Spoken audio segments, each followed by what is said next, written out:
Honourable Members, press. Almighty God, we humbly beseech Thee to look with favour upon this Parliament of the Republic of Ghana. Grant that it may perform its high duty as in Thy sight. Give divine guidance to the President of the Republic, Thou members of Parliament and Ministers of State with discernment and vision, integrity and courage, that through the labours of government, this land and people may be well and truly served. Thy good purposes for the common human life be realized in our midst.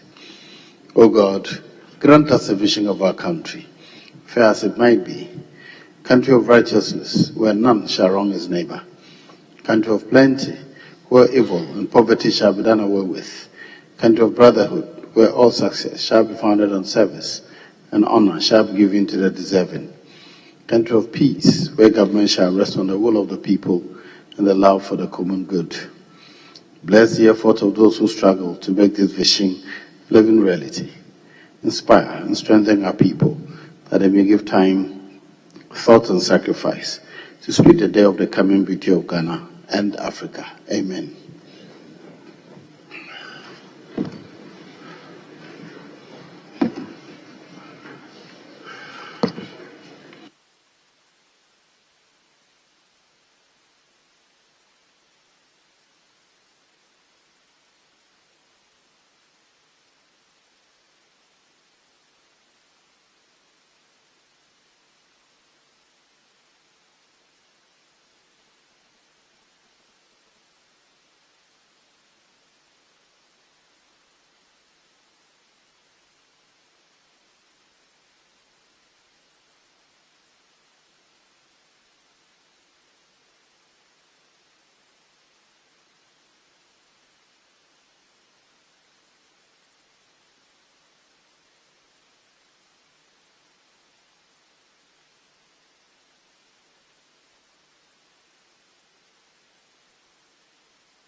Leadership, I want your guidance in view of the time we're starting and the business of the day. Shall we skip roll call this morning? I want to hear you. Yes, leaders. Speaker, with respect, indeed, we want the roll call to be conducted, and then, in respect to the discussions we had at conclave, I think we may have to vary it a bit because of the present happening in the chamber. We'll probably start with the SONA debate, and then we'll conclude on the anti-doping bill. Mr. Speaker, I agree with my colleague.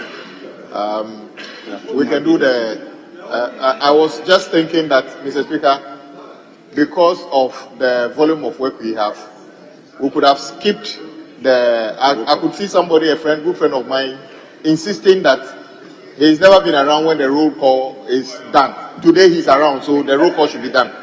But he can wait for tomorrow. Mr. Speaker, we would have skipped the roll call today and go straight to do the debate. And whilst we wait, when our colleagues on the Youth and Sports Committee come, then we can quickly jump in and do the anti-doping bill. So, Mr. Speaker, if we can skip the roll call this morning, if colleagues are amenable to that. Oh, you were not the one I was making reference to.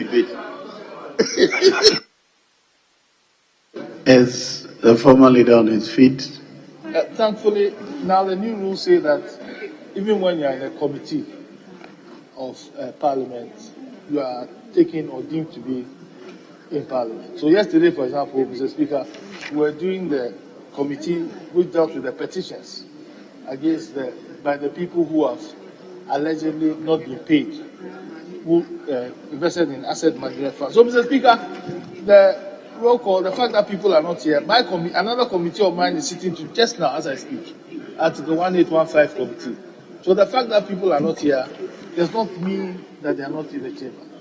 So, Mr. Speaker, perhaps this roll call today, we can, at your discretion, but if I'm to advise you, my view is that we can skip it. We have a lot of work to do, and then we'll proceed. I wanted a consensus on the matter, but it doesn't appear that we have consensus on the matter, so I'll proceed with what is provided for the other paper. So I'll call for the roll call now.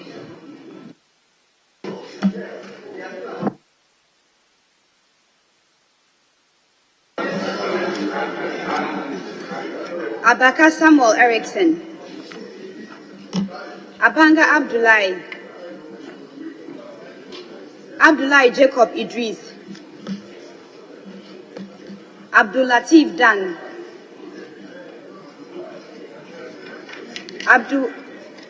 Abdul Salam Adams, Ablakwa Samuel Okujeto, Abuaji George Kwame, Abuaji Kwejo Nyampong, Abudulai Bazurera, Achampong Brian, Achampong Charles,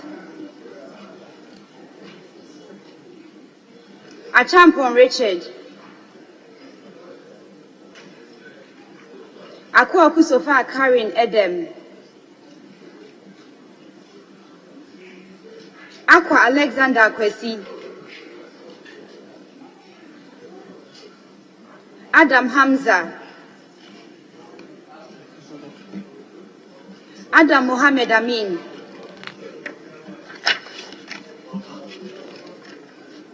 Adams Kofi Idi, Aditedi Safori, Adoya Frimpong, Eje Kwesi Boateng, Adum Frederick Obeng, Adumako Mensa Alex, Adumako Mensa Collins, Adongo Isaac, Edu Johnson Kweku, Edu Chumiao Osei, Afenyo Markin Alexander Kwamina, Afol Eric, Efri Mensa Kwesi Owusu, Efri Ye Nana Yu,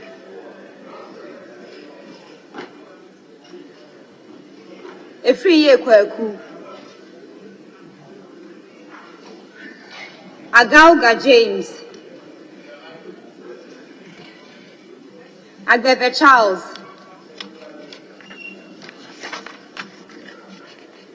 Agboja Kwame Govins, Ejepon Ken Ohene, Ejari Alexander, Ejekumi Manuel Kwejo, Ajimaimenu Kweku, Ajima Rollins Zaneto, Ejeni Mbwate Nkweku, Ahinkra Kingsley Carlos, Ahinkwa Frederick Yao, Ahi Samson, Ahiafo Bernard, Edu William Oreku, Akando Kwabnaminta, Akambai Lydia Lamisi,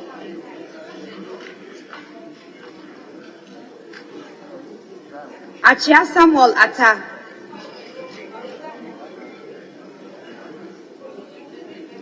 Alauzuga Albert Akuka, Al Hassan Abdallah Idi, Al Hassan Bashir A. Husseini, Al Hassan Lydia Seyram, Al Hassan Saibu Shahini, Aliu Mahama Umar Farouk, Aloute Angelo Foriwa, Amankwa Nicholas, Amankwa Menu Kofi, Ameu John Peter, Ami Altremi Kwesi, Amwa Oseibo Nsu, Amwa Stephen, Amwaku Andrew Esiama, Amwaku Atakwesi, Ampim Thomas Nyako, Ampofu Chumesi Kwame, Amprechum Sapon Kweku, Andre Emmanuel Ejay,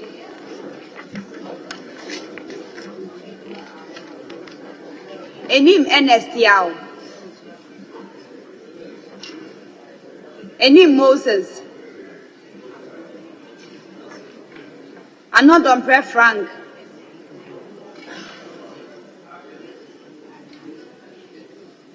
Entry Eugene Boache,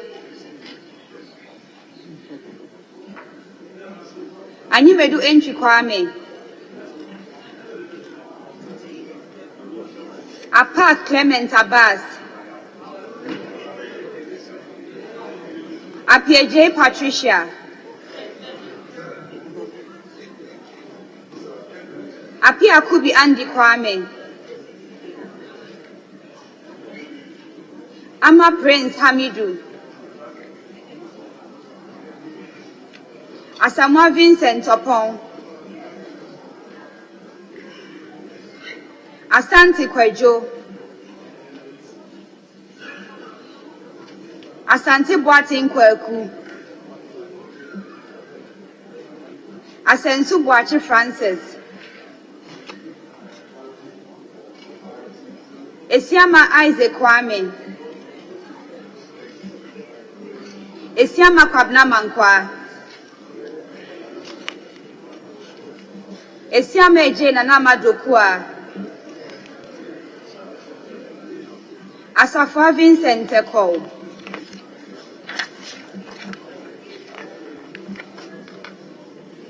Atamils Samuel, Abeji James Kluche, Avoka Cletus Apul, Ewa Ignatius Bafo, Awuni Theresa Ladi, Ayamba Ladi Ayi, Ayariga Mahama,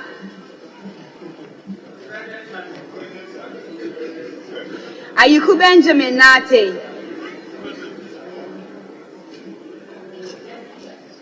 Ayine Dominica Kritinga, Befi Michael Lottery, Baba Benson Tongo, Baligi Bright Bachi Yoville, Bandi Mazuma Bednego, Bano Patrick, Batel Sheila, Bawa Edward Abambri, Bedra Emmanuel Kwesi.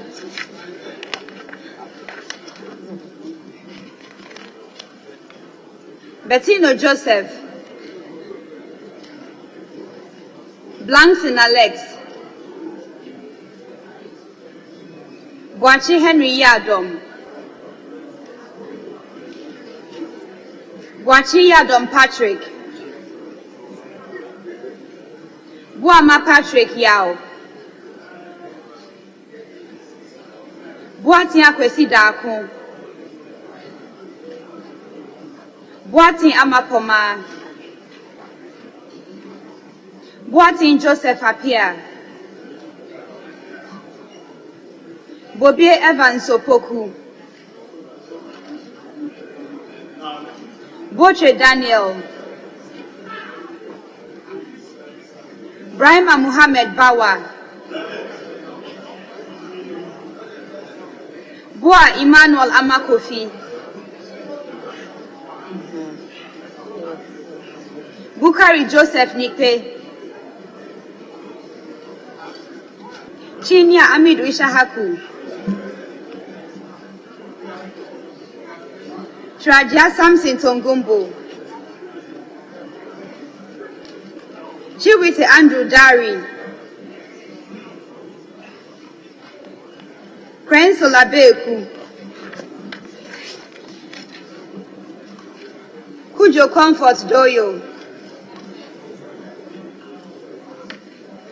Kujo Joseph. Kujo Robert Wisdom. Dafia Makwa Roxton Nelson Echekwame. Dafia Makwa Roxton Nelson Echekwame. Dalu Thomas Ada.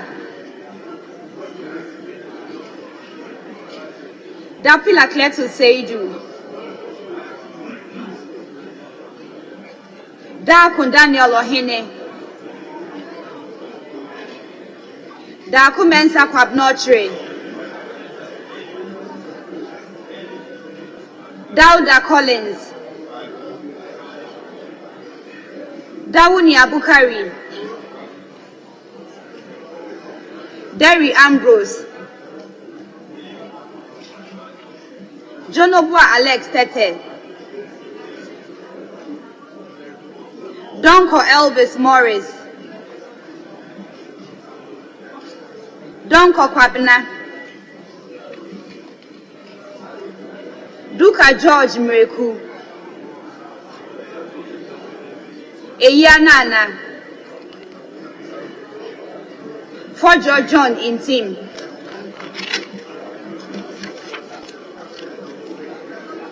Forsen Castle Atuba. Frimpon Joseph. Gakwe Kwame Jujoli.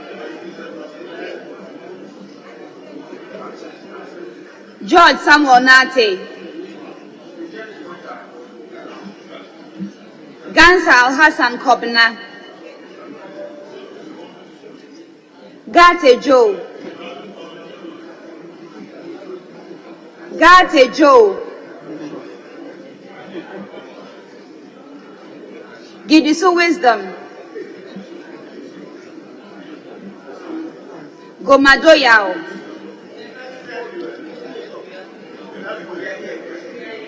Gomashi Ablajifa. Jemfi Manuel Akwesi. John Alexander. John Mensa Richard.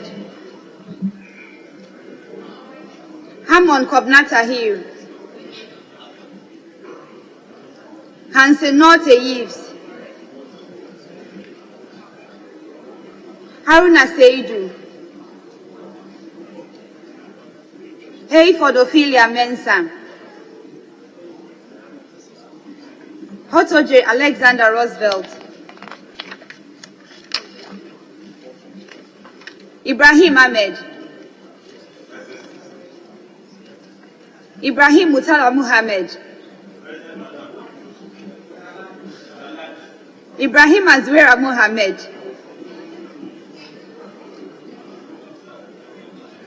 Idrisu Habib. Idrisu Haruna. Isifu Seidu. Jabba John Benham. Jaja Yusuf Isaka. Jalula Stephen Pambin. Joseph Godfred Seidu. Jinapo John Abdullahi. Jinapo Samuel Abdullahi. Kini Jeffrey. Kisi Dixon Adomako. Kunedu Akwesi. Kumsin Mavis Howard. Costa Martin Kwekwe J. Mensah.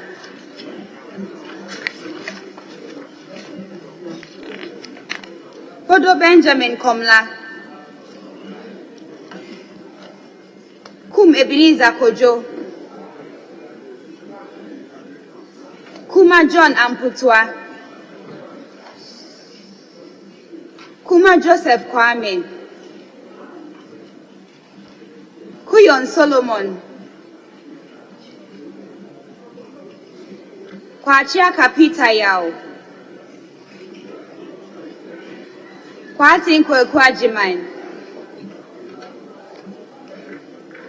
Kofi Festus Ewa. Pei Mensah Bonsu Osei.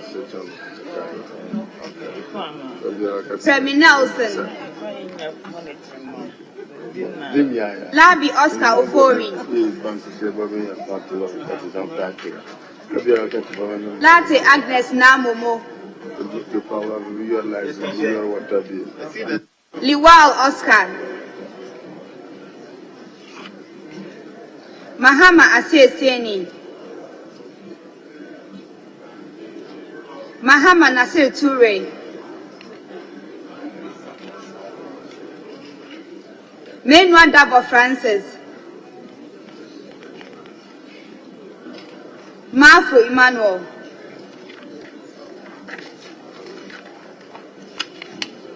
Mafu Kofia Henkra. Mbomba Thomas.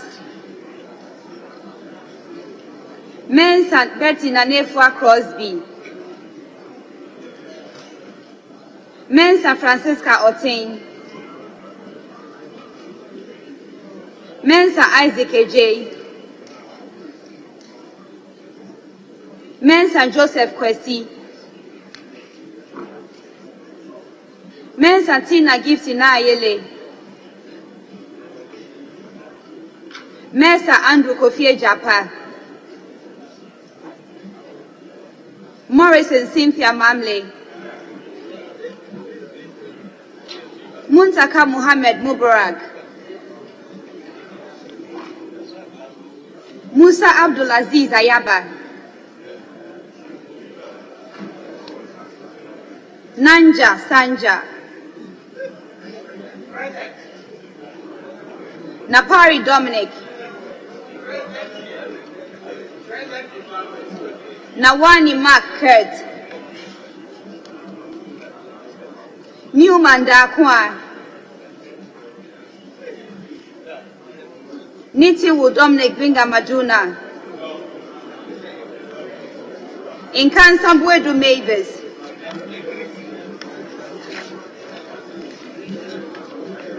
Nokoi Kofi Akon. Nogbe Ernest Henry. Notukotoe Peter Kwesi. In Team Adelaide. In Team Augustine Collins. In Tosu Helen Ajua. Nyakote Albert Tete. Nyako Bismarck Tete. Nyako Kingsley. Nyako Kwame Naminta. Obintechi George Kwabena. Obin Boatin Alfred. Oklu Linda Hinewa Akwele. Odampton Isaac Ashai. Ofoswe Jari Elizabeth. Okofu Date Williams. Ochri Ejekum Kofi.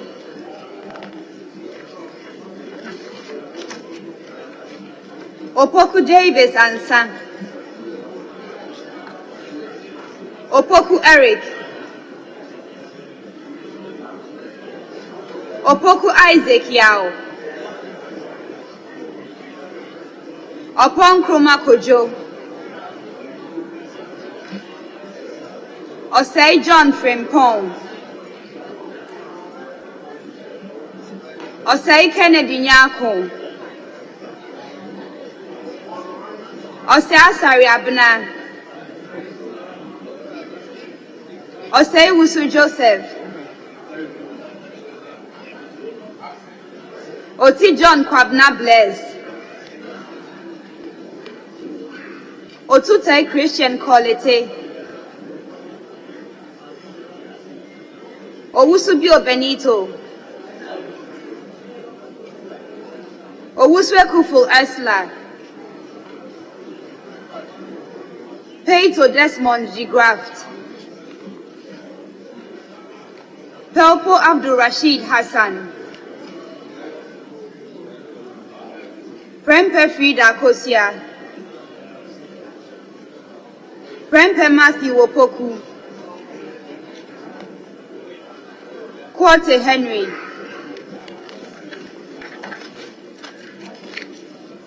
Kwei St. James Jechi. Ramadan Mohammed Adamu. Ricketts Hagan George Kweku. Safo Sarah Ajwa. Sandari Sebastian Meniso. Sani Suleiman Adamu. Sani John Kobna Abba Mabwa. Soya Queen Samami Pokua. Sefe Richard Kwame. Setre Benjamin Yabua. Sosu Francis Xavier Kojo. Sowa Dela Ajwa. Sowa Rita Naodole. Suparu Adams Mohammed. Suleiman Adama. Suleiman Al Hassan Tampuli. Suleiman Tahidu Abdul Razak. Teria Augustine. Tel Abi Ebenezer Oklite. Tete Joycelyn. Tete Sylvester. Tete Agbotwi Gisela. Tete Joseph Akwete. Tofi Dorcas. Tobu Peter Lanchini. Tuferu Mohammed Hadi. Chum Ampofu Gifty. Chum Berima Paula Preku. Yusuf Mustafa. Vanderpoy Alfred Oko. Vanderpoy Edwin Nilante. Vondi David.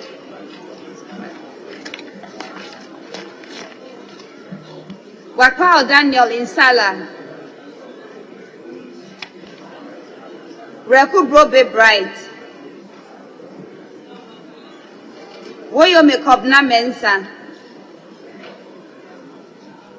Zidin Bid and Watazumo.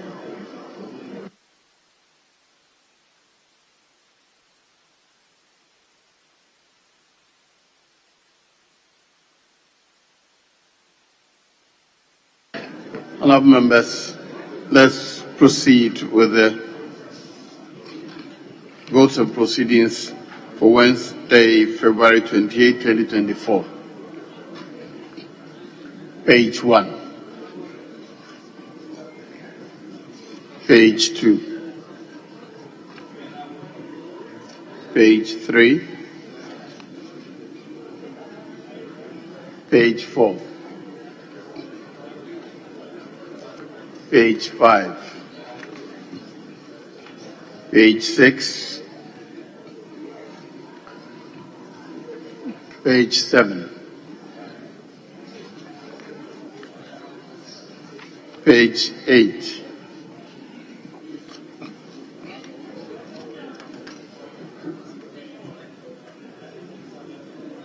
Page 9.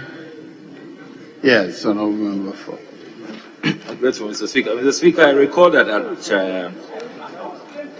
the votes and proceedings for yesterday, we made some corrections, particularly the name of the national chairman. But it's been captured here, item number 8, that it was adopted as a true record of proceedings without taking cognizance of the corrections that we made yesterday. I'm grateful, Mr. Speaker. Yes, the Civil Office kindly correct the error.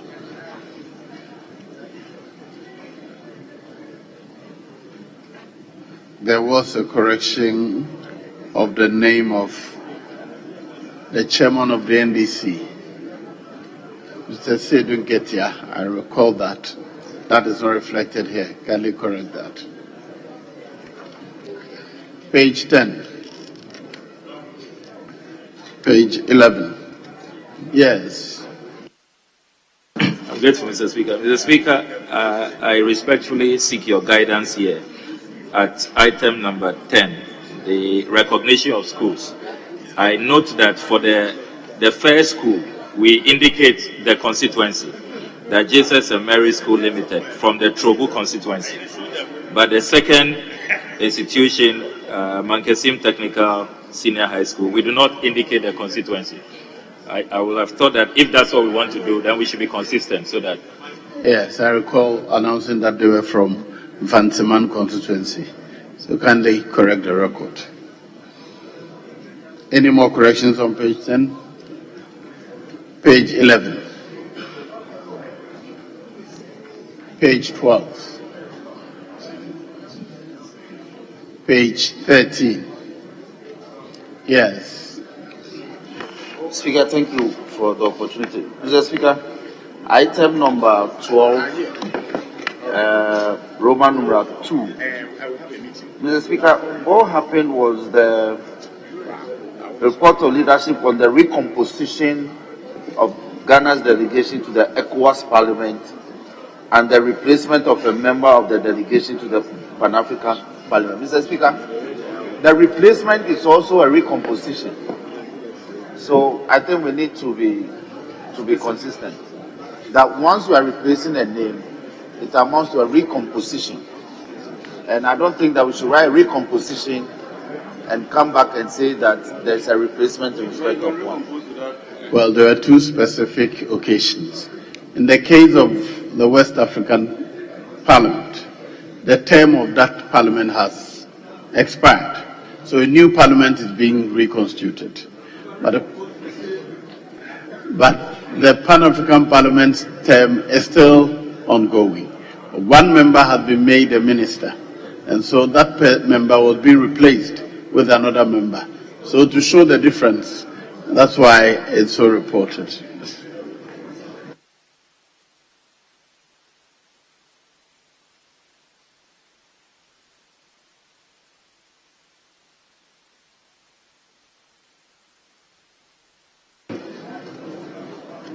Page 14, page 15, page 16, page 17, page 18, page 19,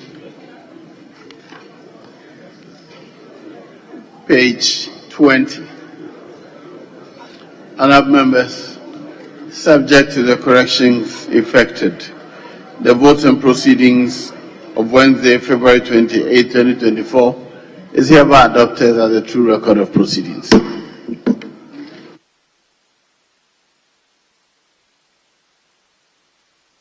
Before we proceed, shall I recognize and acknowledge the guests we have in the house today?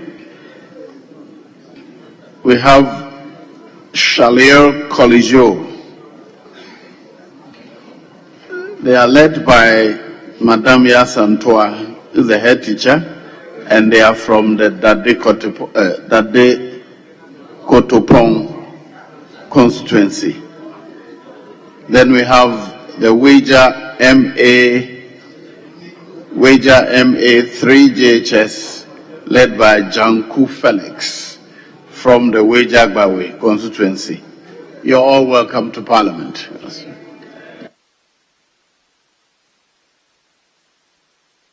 Honourable members, motion.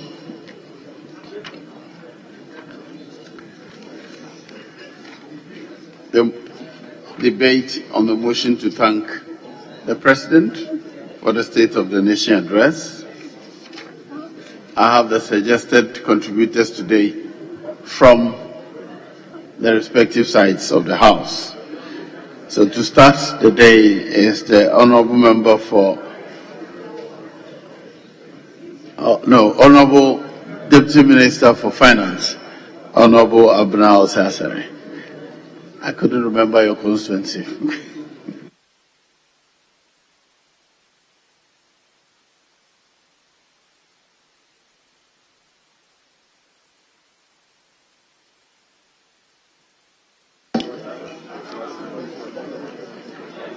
Thank you very much, Mr. Speaker. Mr. Speaker, I beg to move that this House,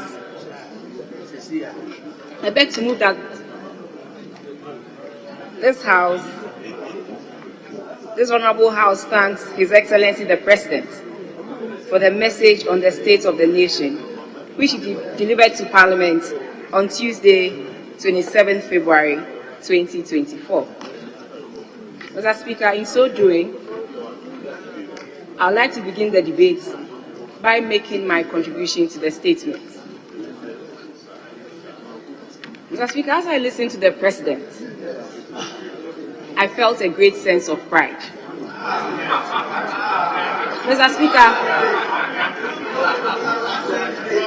his address showed that in a world fraught with challenges, Ghana continues to show resilience and advance in hope. Mr. Speaker, this he captured beautifully when he said, and I quote, "We stumbled, but we are rising again. We were bruised, but we are healing. We have recovered our footing, and we have dusted ourselves off. And we face tomorrow with confidence." End of quote. Mr. Speaker, based on the statement, let me walk us through the path that we have taken to get to where we are, the path that we have taken to turn the corner and make progress. Mr. Speaker, first, we're restoring fiscal and debt sustainability.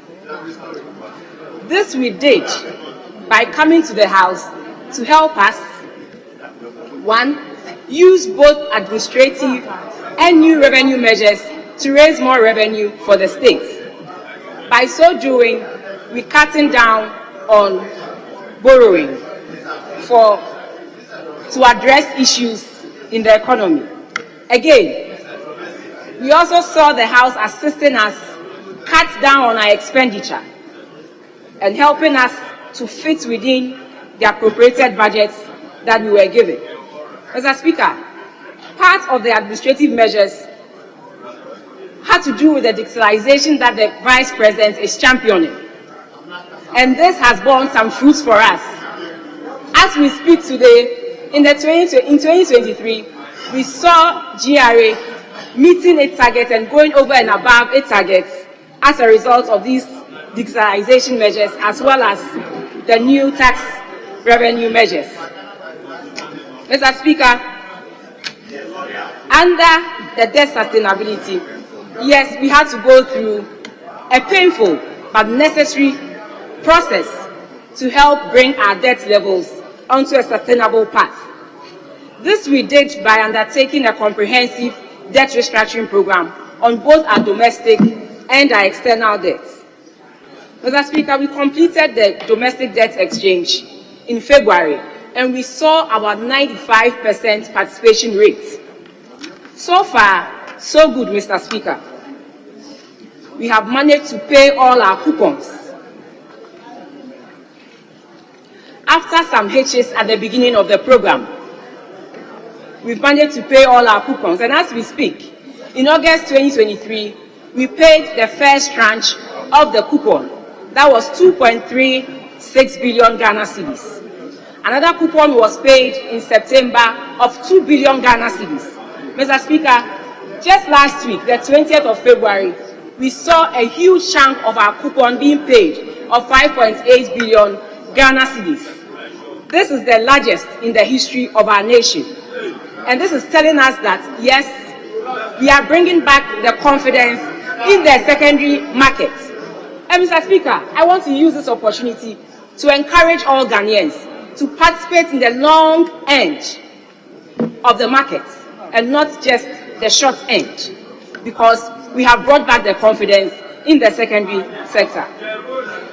Mr. Speaker, you also heard the President say that as a result of this, certain priority projects have been transferred onto the GOG budget with the same fiscal space to enable us complete these projects. And this one, I'm very, very happy to see children from La Dade Kotopong, just to tell them and to let them know that the hospital in La, an alternative source of funding has been found. And so, the hospital in La is going to be completed.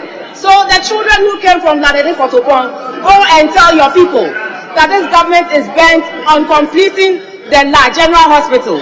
Again, the government said it is going to complete, as a result of this, it is going to complete the Kumasi International Airport, which is just about 98% complete.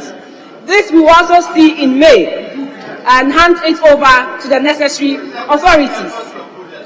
We also have other projects like the Konfuanoche Teaching Hospital, the maternity block in Kumasi, that is also going to be completed. My brothers and my sisters, or my colleagues from the Western region, take heart.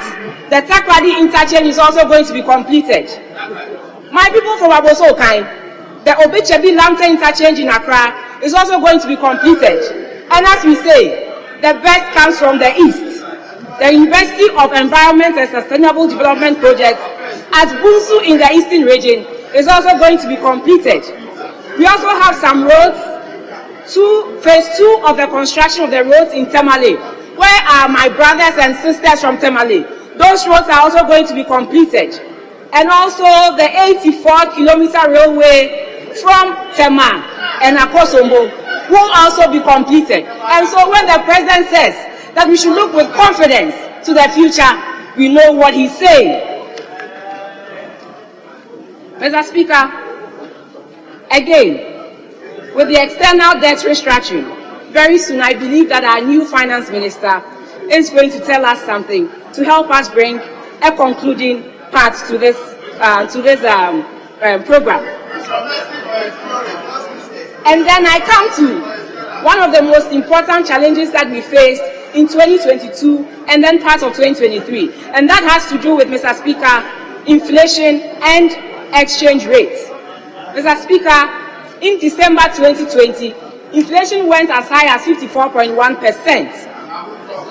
But as we speak, in January 2024, it has reduced significantly to 23.4%, 23.5%. Mr. Speaker, while BOG did their part, the government also saw the need to address the two most important things that were affecting the rate of inflation. One had to do with food, and that is why government came up with the phase 2 of the planting for food and jobs to increase food output. Again, government worked with BOG in the gold for oil to stabilize the exchange rate as well as bring some stability to our fuel prices. And this has affected inflation numbers greatly. And that is how come you see inflation dropping from 54.1% in December 2022 to 23.5% in January 2022. Mr. Speaker, again, this same gold for oil program with the gold purchase program by BOG improved the strength of the cedi greatly. We all saw how the cedi depreciated against its major trading currencies in November 2022 especially. It went up as far as 54% with the dollar. And Mr. Speaker, due to these two important programs that the government and with the support of the Bank of Ghana implemented, we have seen the currency gaining some strength. And as we speak, from February 2023 to December 2023, cumulatively, the cedi depreciated by just 9%. Mr. Speaker, so coupled with the improvements in the strength of the cedi and inflation with our fiscal and debt sustainability program, we saw our growth numbers going up. The target was for our GDP to grow by 1.5% in 2023. But Mr. Speaker, for the first three quarters of 2023, our GDP averaged 2.8%. Clearly it tells you that we are doing the right things. And when the president says, we watch with hope and we live in confidence that as we move on, things will get better, certainly he knows what he's saying. And that is why I said I was so proud. I felt a sense of pride listening to the president on Tuesday.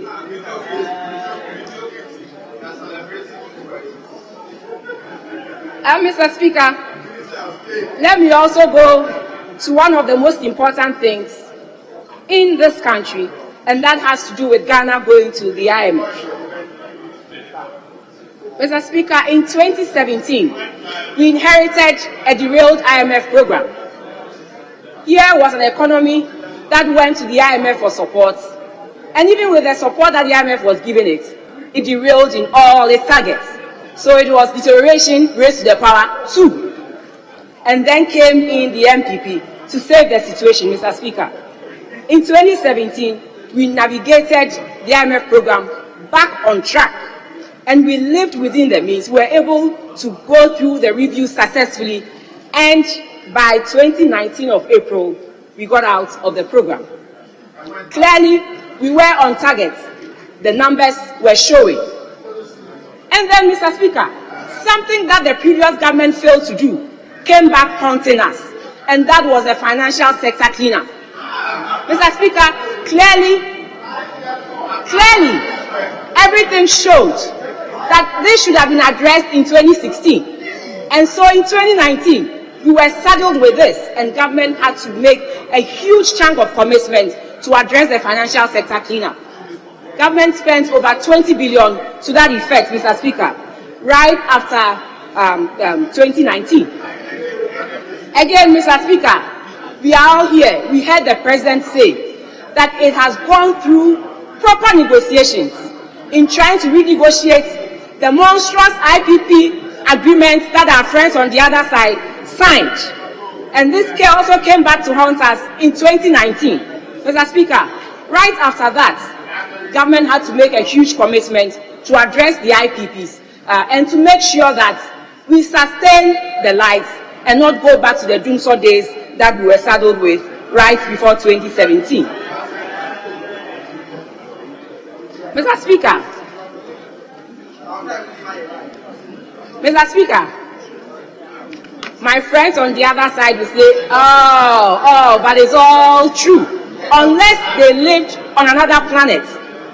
Then came in 2020, and we saw how the pandemic devastated economies globally. Yes, I know you never lived on Earth, you were on Mars or Jupiter, so you never saw that effect. But when the previous president goes out, he's able to tell people how COVID affected our nation. But in this country, his own people, his own MPs are not able to stick their neck out and speak their truth. But clearly, we all saw what COVID did to our economy. Mr. Speaker, you were here when we had to come back to Parliament because of the effects of COVID to reduce our revenue numbers. Workers were laid off, businesses couldn't work, and this affected the ability to pay taxes. Government had to go all out to even reduce and give certain incentives to reduce taxes. So, Mr. Speaker, you were here and then we came in to reduce our revenue numbers for 2020. In that same vein, Mr. Speaker, I thought I had 15 minutes. Yes, you have done 13.38, so I'm inviting you. Forgive me, but I'm only speaking the truth and it needs time. Mr. Speaker, and then government also had to make certain expenditures to enable us address the COVID issue. And like we said, we know how to bring back the economy as we are doing. But as to bringing back lives, Mr. Speaker, nobody will be able to bring back a dead person to life. And so, we had to take the hard decision. Right after COVID, we also hit with the Russian-Ukraine war, which my friends will also say, it's unbelievable. Just last week, they celebrated the second anniversary of this year and of the war, and they told us how devastating it has been to them and globally to all of us. So, Mr. Speaker, we were also hit by this just when we were recovering, and so government had to take the hard decision to go back to the IMF for a support of $3 billion US dollars. Mr. Speaker, as we speak, we have gone through a first review which went very, very well, and based on that, we have received the second tranche. So $1.2 billion out of the $3 billion has been given to us. And in April, we are hoping to go through the second successful review so that the needful can be done. Mr. Speaker, we are on track to make sure that we bring the economy back to life. So when the president says that we look with hope and confidence to the future, Mr. Speaker, we know what we are saying. It is possible, and I know we can do it. Thank you very much, Mr. Speaker.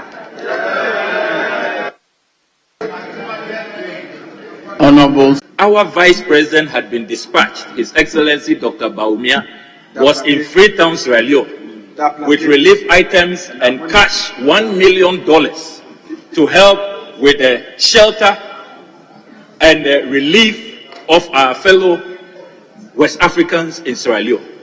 5 days, not 5 months. In Ghana, 5 months, the people have been abandoned. No resettlement, no compensation. So, Mr. Speaker, all those who had thought, including senior statesman Mr. Kwame Pianim, who thought the president was joking when he came there and told us that if it was about votes, he would not have come because we don't vote for him. Now it's clear with this unpardonable and unforgivable omission that the president was not joking. He really meant it. And clearly it wasn't a joke. Mr. Speaker, we all know that this is a president who is quick to express solidarity and empathy when there are disasters or matters of concern across the world. Only this month, Mr. Speaker, a few days ago, when there was breaking news that King Charles III was going to hospital over suspected cancer, our president was among the group of world leaders, first group of world leaders who issued a message of sympathy. On the 6th of February, we record during COVID, when world leaders report that they have tested positive, from Trump to Prime Minister Boris Johnson, our president was among the first to send messages of solidarity. So, Mr. Speaker, the question is, why is our president neglecting the spillage victims in Mepe, in Bato, in Dofo, in Southton, in Central Ton, in Keta, in Afajato, in North Dai, South Dai, in Esojaman, in Pru, in the Savannah region, and other places? Fellow Ghanaians do not deserve this. Mr. Speaker, as I speak to this unpardonable and unforgivable neglect, I also want to place on record that we are still waiting for this government to confirm what exactly they have done to the $200,000 that ECOWAS approved when they applied to them. Mr. Speaker, I have the intercepted ECOWAS communication to the President here in my hands. Abuja, December 13, 2023. Request for support, Akosobo Dam spillage flood victims. I refer to your letter with reference NDHQ RFA 93 of 31st October 2023 on the above mentioned subject. The President of the ECOWAS Commission acknowledges receipt of your letter and expresses its sincere sympathy and solidarity with the victims of the spillage of the Akosombo Dam. The President of the ECOWAS Commission notes with concern the magnitude of the disaster, as evidenced in the report you attached, which shows that almost 36,000 persons were affected. In view of the huge humanitarian impact on the affected population, which forms part of ECOWAS core criteria for humanitarian assistance, the Commission has approved the sum of $200,000 United States dollars to support the resilience building and recovery of the affected population, unquote. $200,000, 2.5 million Ghana cedis. Where is the money? Private. Mr. Speaker, if you pay regard to page 6 of the 2024 budget, Mr. Speaker, they only accounted for the applications they have sent to the World Bank and to the Global Shield Against Climate Risk Fund. No mention of ECOWAS. Until we intercepted this letter, we didn't know that you had applied to ECOWAS. You hid that from this house. And now we don't know where the money is. We demand to know what has been done with this 2.5 million Ghana cedis, this $200,000 that ECOWAS released. We must know where the money is. If you will neglect us, you mention us in the message of the State of the Nation. When others come to our aid, you just forward the money to us. Release the money for the people to get the relief that they urgently need. Mr. Speaker, I heard the Honorable Minister of State Designate for Finance say that she felt so inspired by the statement. And Mr. Speaker, I was wondering if she was really listening to the President. Because the President himself, at page 31 of the address, the President himself, this is what the President said: Mr. Speaker, we stumbled, but we are rising again. We were bruised, but we are healing. We have recovered our footing. We have dusted ourselves off, and we can face tomorrow with confidence. Mr. Speaker, we all know that the President, who we have been told by his Vice President is a driver banza, that he should be blamed for the recklessness, that he is Pontius Pilate, he has washed his hands, he doesn't have a hand in what the driver banza has done. Mr. Speaker, he is downplaying the damage he has done to us, saying that we stumbled. Mr. Speaker, we didn't stumble. This driver banza hit us hard. It has been a fatal accident. Some people have died. The rest of us are at ICU. We haven't stumbled at all. It's not a stumble. Mr. Speaker, as I speak to you, because the government couldn't raise 4 million Ghana cedis, 19 people died at Kolebu, at the renal unit. 19 people. Hundreds of young people are still dying in Galamsey pit as we speak. The president didn't talk about Galamsey. Something he said he had put his presidency on the line. Today, he doesn't say a word of economic mismanagement. That Ghana of all countries, which not long ago used to be the shining star, everybody looked up to us. And I'm glad the president began by talking about how important our country is in the Committee of Nations, how we were looked up to as the democratic example. Today, how many people are looking up to us in the international community? Is it about our debt we cannot pay, our insolvency, the bankruptcy? From Fitch to Moody's to Standard & Poor's, we have been downgraded, junk status. For the first time, financial haircuts. Even those of us who are bad have not been spared. Whether you have hair or not, Alhaji Baumia, Kanufuriata, International Finance Minister, says that they will shave you. Mr. Speaker, this is not the country that President Akufo-Addo inherited. And the last 7 years, Mr. Speaker, has clearly been a waste of our time. We have retrogressed. We have gone backwards. Instead of moving forward, Mr. Speaker, we have totally had the future of our country destroyed. And Mr. Speaker, I am not the only one saying this. The president should listen to his own party leaders. I hold in my hands here, Mr. Speaker, some press cuttings from leading members of the New Patriotic Party who are cautioning this president, who have presented a damning verdict on the 2 terms of this president. This is Dr. Mwakuba speaking on November 1, 2023. Dr. Mwakuba, a leading member of the NPP, he says, and I quote, Akufo-Addo has destroyed NPP and Ghana beyond repairs. Beyond repairs. The president's own general secretary, Justin Kodia, the general secretary of the NPP, he says there are too many non-performing NPP appointees. They must resign if they are tired. General secretary of the NPP says non-performing appointees. We have 1 more minute. Mr. Speaker, I was told we have 20 minutes as a seconder. I'm a seconder. I remember. No, I'm a seconder. That's what I was told.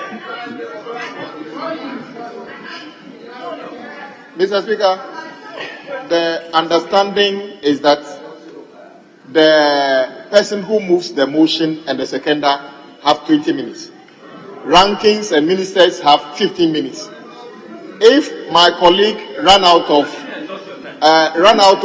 points and have ended at 15 minutes, that is not a problem.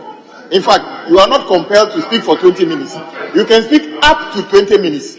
So we are happy he spoke for 15 minutes. Honourable members, before the debate started, nobody had given me indication as to time. So I sent my usher to find out. And I got here. Chair ranking 15, members 10.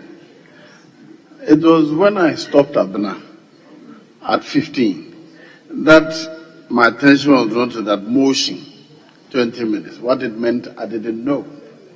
So I had stopped here at 15 when apparently what he wanted to say was that the person moving the motion will have 20. But that was not the indication given. He just said motion, 20 minutes. So, unfortunately, the communication from the leadership miscommunicated the time.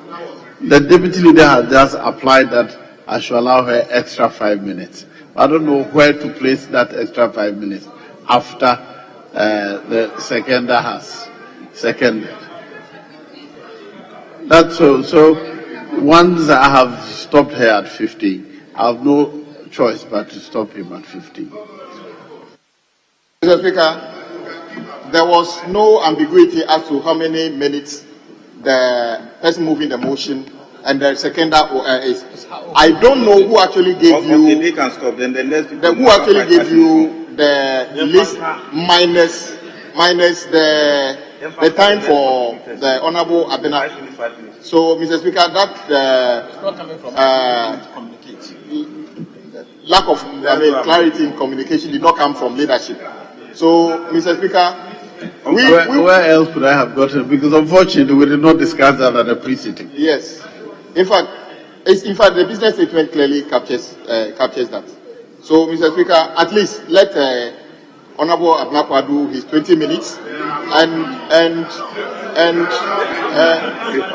Mr. Speaker, we don't have any problem. We don't have any problem if Honorable Abena, who is yet to be vetted for Minister for, is that not a fact?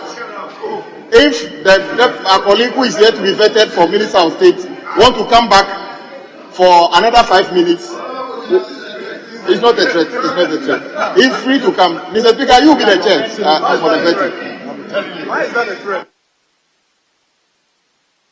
Yes. Thank you, Mr. Speaker. Mr. Speaker, remember I applied for an extra 5 minutes for Honorable Abena. Once we've missed the opportunity to use the 20 minutes, I think it should apply in this case. And therefore, no, I applied, but I was denied of that opportunity to use the extra time. So once I've been denied that opportunity, I think that in seconding the motion, we should still be. Thank you. Mr. Speaker, that shouldn't be the case. You can give the extra 5. Mr. Speaker, I'm surprised. You are government. You are supposed to be showcasing what you have done. Then you are applying for the time to be reduced even for yourself. That is amazing and shocking, actually. Mr. Speaker, the business statement clearly states that we are not actually making an application for a new time for Honorable Ablakwa. He's prepared for 20 minutes. And we are saying that if Honorable Abena wants another 15 minutes, give her. So I was shocked that the deputy leader is applying for the time to be limited. You have a lot to showcase. You have done a lot for the country. Why don't you need time to do that, to showcase the things you have done? Mr. Speaker, we stand to be guided by you. We stand to be guided by you as to what decision you want to take on this motion. Thank you. In these matters, I would have preferred that we had consensus. I would truly wish that these matters had come up at the pre-sitting meeting. But it started before I got this information, which very clearly they have miscommunicated what you agreed. Unfortunately, I've applied the wrong rule as to the time already. It is impracticable to reverse that. So I suggest that we go by that and end at 15 minutes. Thank you very much. So, Honorable Kujato, you can have 1 minute more and then you close.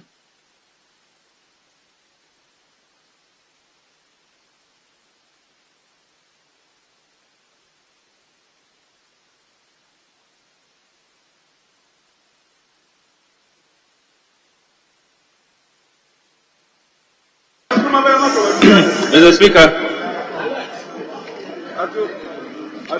I was going through what leading members of the President's Party have said, but I think that we all know what is going on within the party, including his own Vice President distancing himself from the mess that has happened. But Mr. Speaker, it is not only flood victims who were abandoned. Even the Almighty, Mr. Speaker, the promise the President made to the Almighty that by March 6 this year, a few days from now, he will commission a cathedral in his honor. The President has disappointed the President. The President has disappointed the Almighty. And Mr. Speaker, as we speak, this cathedral, $58 million has gone into this cathedral. Mr. Speaker, what you see there is now the world's most expensive pit, as it's been described. $58 million. On the 4th of July, we wrote to the PPA to find out if the Public Procurement Authority knows anything about that project.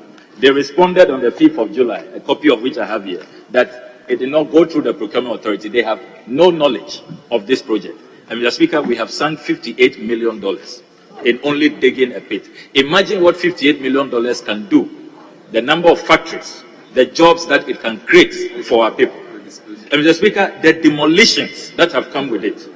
Passport office demolished, scholarship secretariat demolished, Mali ambassadors resident demolished, judges bungalows demolished, judicial training institute demolished, Comsys IT firm demolished. Mr. Speaker, this president has just been a disaster. It has been 8 years of one disaster to the other.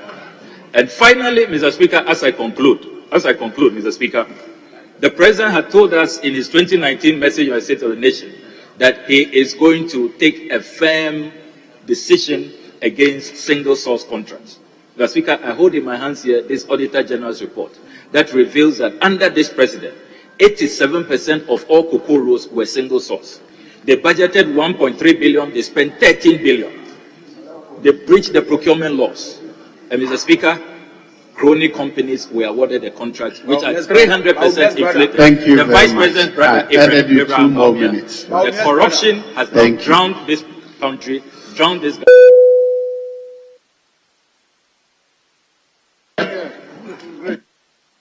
John and Tim for Joe.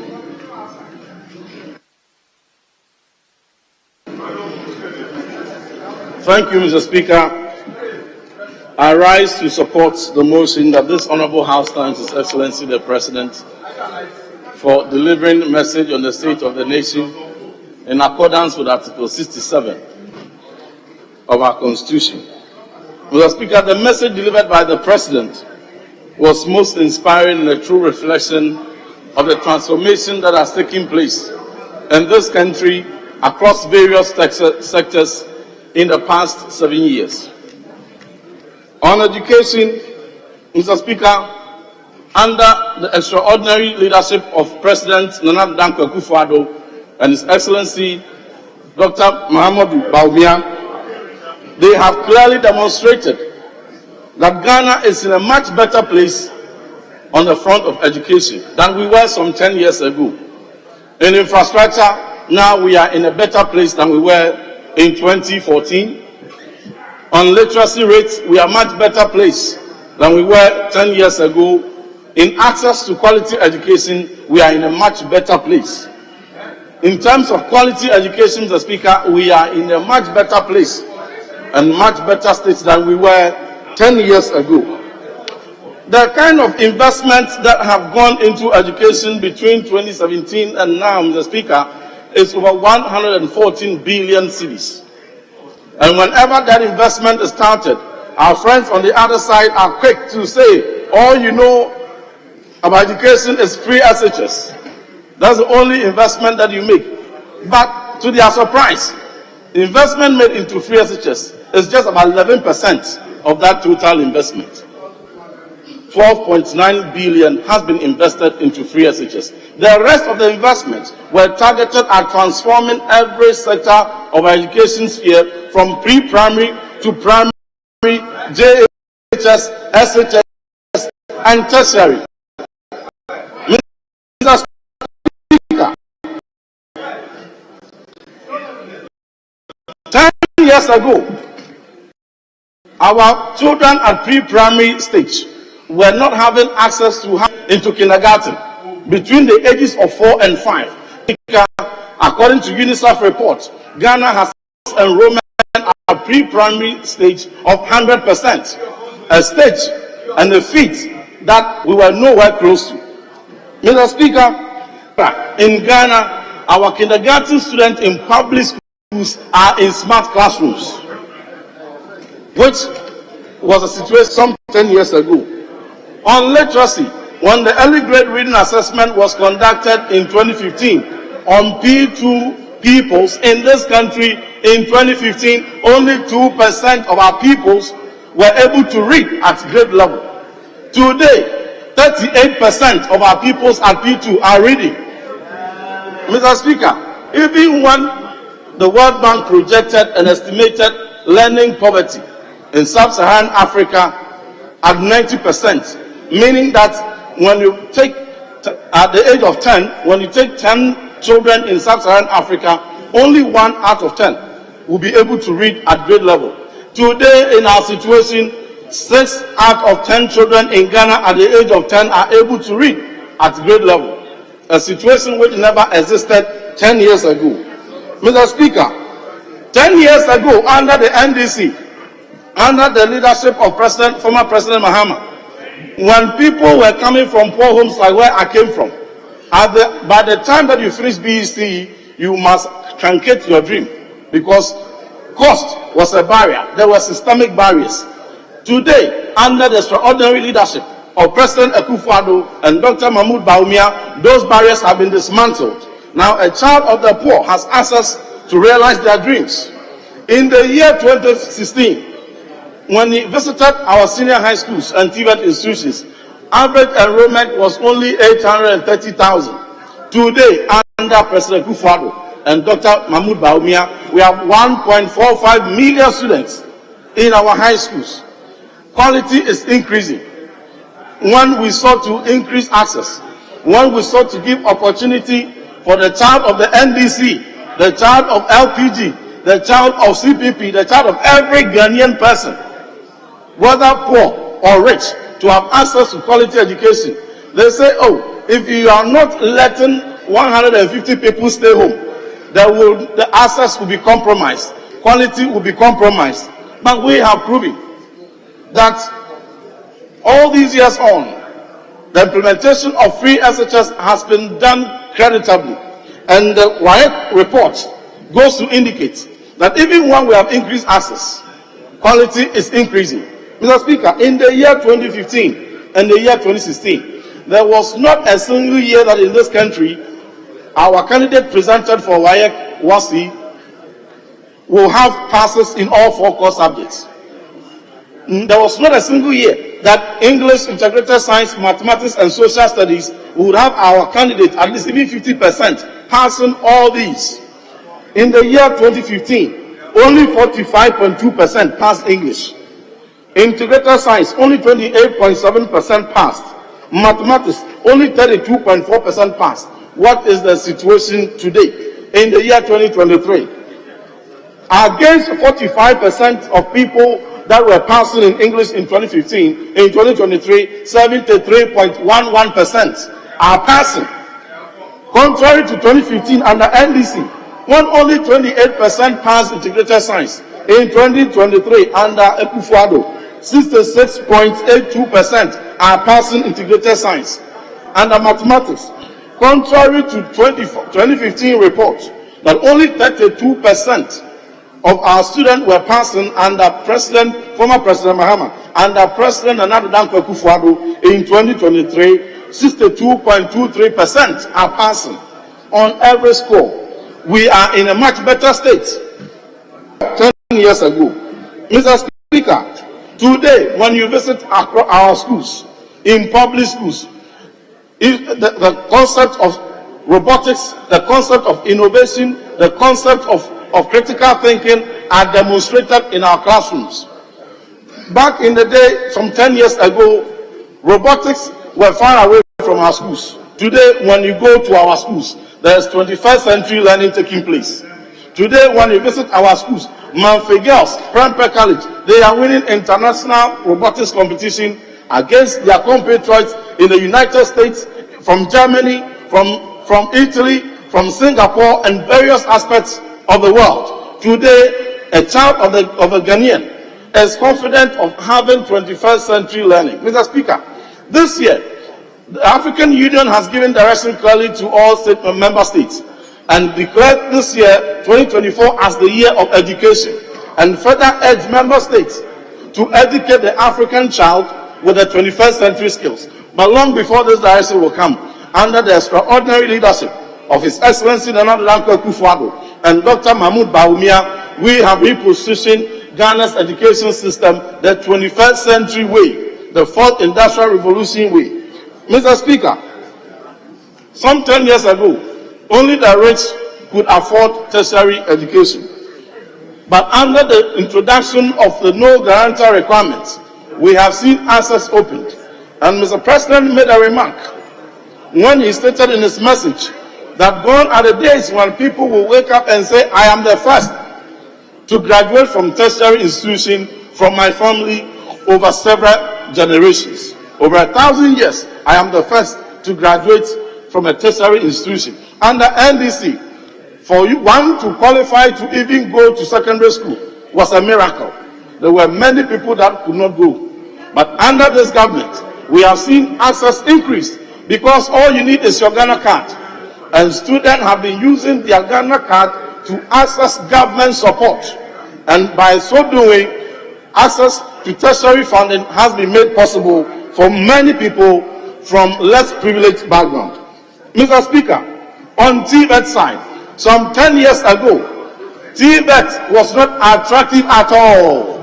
TVET some 10 years ago was deemed as a pathway for people that were not the smartest, for people who were not the brightest. But under His Excellency Nana Dankwa Akufo-Addo, thank you. Today, we have all our TVET institutions fully subscribed. The best and brightest are attracted into our TVET institutions because billions have been invested into retooling, skills development centers, and TVET institutions across the country, and they have been made free. And therefore, we are producing skills the 21st century way in this country. Mr. Speaker, under this regime, we now see tablets in our schools, public schools. 450,000 tablets have been distributed to primary teachers. Mr. Speaker, under the NDC, there was not a single teacher that was supplied a laptop or even a tablet. But today, under His Excellency President Akufo-Addo and Dr. Mahmoud Bawumia, 280,000 laptops have been distributed to teachers.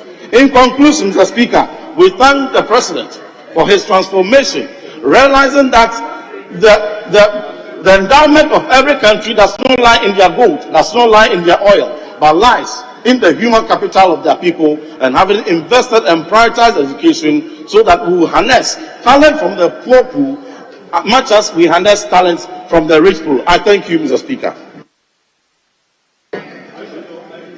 Mr. Honorable Gobogu. Thank you very much, Mr. Speaker, for the opportunity to associate with the motion on the floor of the House. Mr. Speaker, today is a very important day for this House because a motion for us to thank Mr. President for the delivery of the State of the Nation address has been moved. And surprisingly, members on the government side, majority of them are not here. Mr. Speaker, we have just counted them and they are just around 23. The rest of them have decided not to be part of this important exercise of thanking Mr. President for delivering the State of the Nation address. Mr. Speaker, in 2018, the President appeared before this House to present the State of the Nation address.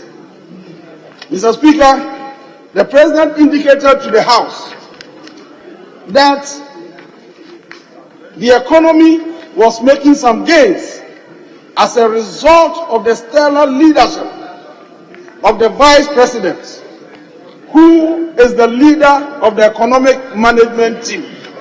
Mr. Speaker, the President in that State of the Nation address described Dr. Mahmoud Bawumia as the brilliant economist. Brilliant economist. Because the economy was making some gains. Mr. Speaker, with your indulgence, I would like to quote exactly what Mr. President said. Mr. Speaker, Mr. Speaker, I am glad to be able to report that the economic management team, under the step of the strong, brilliant economist, Vice President Mahmoud Bawumia, has risen to the challenge, and the hard work is beginning to show positive results. Mr. Speaker, this is a clear indication that Dr. Bawumia has been in charge of the Ghanaian economy. He is the one managing the economy. And this is what the President is saying. Unfortunately, today, the Ghanaian economy, the whole nation is mired in economic mess. choked by debt. Mr. Speaker, Ghana has defaulted on its debt repayment. And Mr. Speaker, Ghana is now bankrupt. Mr. Speaker, future receivables have been collateralized for loans, and these loans have been expended on consumption. And Mr. Speaker, every Ghanaian is feeling the heat. Now, the President appeared before this House to present the 2024 State of the Nation Address, and he now describes the head of the economic management team as Dr. Digitalization. He's no longer the brilliant economist. He's now transmogrified into another area, digitalization. Meanwhile, Dr. Bawumia, throughout his life, has been trained as an economist. He has failed this country seriously, Mr. Speaker, woefully. Mr. Speaker, as we speak, Ghana is listed 6th among countries with the highest debt to the IMF. Top 10 countries with the highest debt to the IMF. Ghana is placed 6th. Mr. Speaker, Africa #1. And now Dr. Bawumia has no knowledge of the economy. He's no longer in charge of the economy. Now he is in charge of digitalization. From brilliant economists to digitalization, he's now a computer man. Mr. Speaker, another important point. The President indicates they have successfully negotiated an IMF facility of $3 billion cedis, $3 billion. And that is going to stabilize the economy and bring back hope. Mr. Speaker, the same government in 2 years borrowed $77 billion from Bank of Ghana, an equivalent of $8 billion. And that $8 billion could not stabilize Ghana. That 8 billion cedis could not bring back hope. But today, we should bank our hopes in $3 billion for 3 years. You took $8 billion for 2 years. And the economic challenges of our nation escalated. And now you want to create false hope that with $3 billion, you can transform our nation. Mr. Speaker, then surprisingly, the President talked about cocoa. He spoke about the cocoa industry. I was shocked that President Akufo-Addo could have the courage to talk about the cocoa industry, considering the mess they have plunged that industry into. Mr. Speaker, in 2017, January 2017, we handed over a thriving, prosperous cocoa industry to Nana Akufo-Addo and Dr. Bawumia to continue from where we left off. Mr. Speaker, 2017, their first year in office, Cocoa Board incurred a loss of 395 million Ghana cedis. Mr. Speaker, 2018, they incurred a loss of 78.2 million Ghana cedis. Mr. Speaker, 2019, they incurred a loss of 320.6 million Ghana cedis. Mr. Speaker, 2020, it was 426 million Ghana cedis. 2021, they incurred a loss of 2.4 billion Ghana cedis. Mr. Speaker, 2022, the loss was 3.2 billion Ghana cedis. 2023, it was 4.2 billion Ghana cedis. And Mr. Speaker, surprisingly, 2024, in their budget, they have projected to incur another loss of 2.6 billion Ghana cedis. So look at you. 8 years in office, assuming Cocoa Board is your father's company, would you have allowed these managers to continue to punch this company into debt as you are doing? It is time for you to exit immediately. Mr. Speaker, why we need to explain this. Mr. Speaker, immediately they assumed office, they decided to change the status quo. The status quo was that more money should go to the cocoa farmers to enable them increase cocoa production. Now they decided to change it to leave more of the resources in their office for their comfort, while making a little of them available to the cocoa farmer. Mr. Speaker, in 2016, administrative expenses was 363 million Ghana cedis. In 2016, COCOBOD expended 363 million cedis in the office. Mr. Speaker, the Auditor General reports that in 2020, office expenses, administrative expenses, increased to 1.7 billion Ghana cedis. And Mr. Speaker, in 2021, it increased again to 2.5 billion Ghana cedis. So you are keeping all the resources in the office for your comfort, and cocoa production is declining.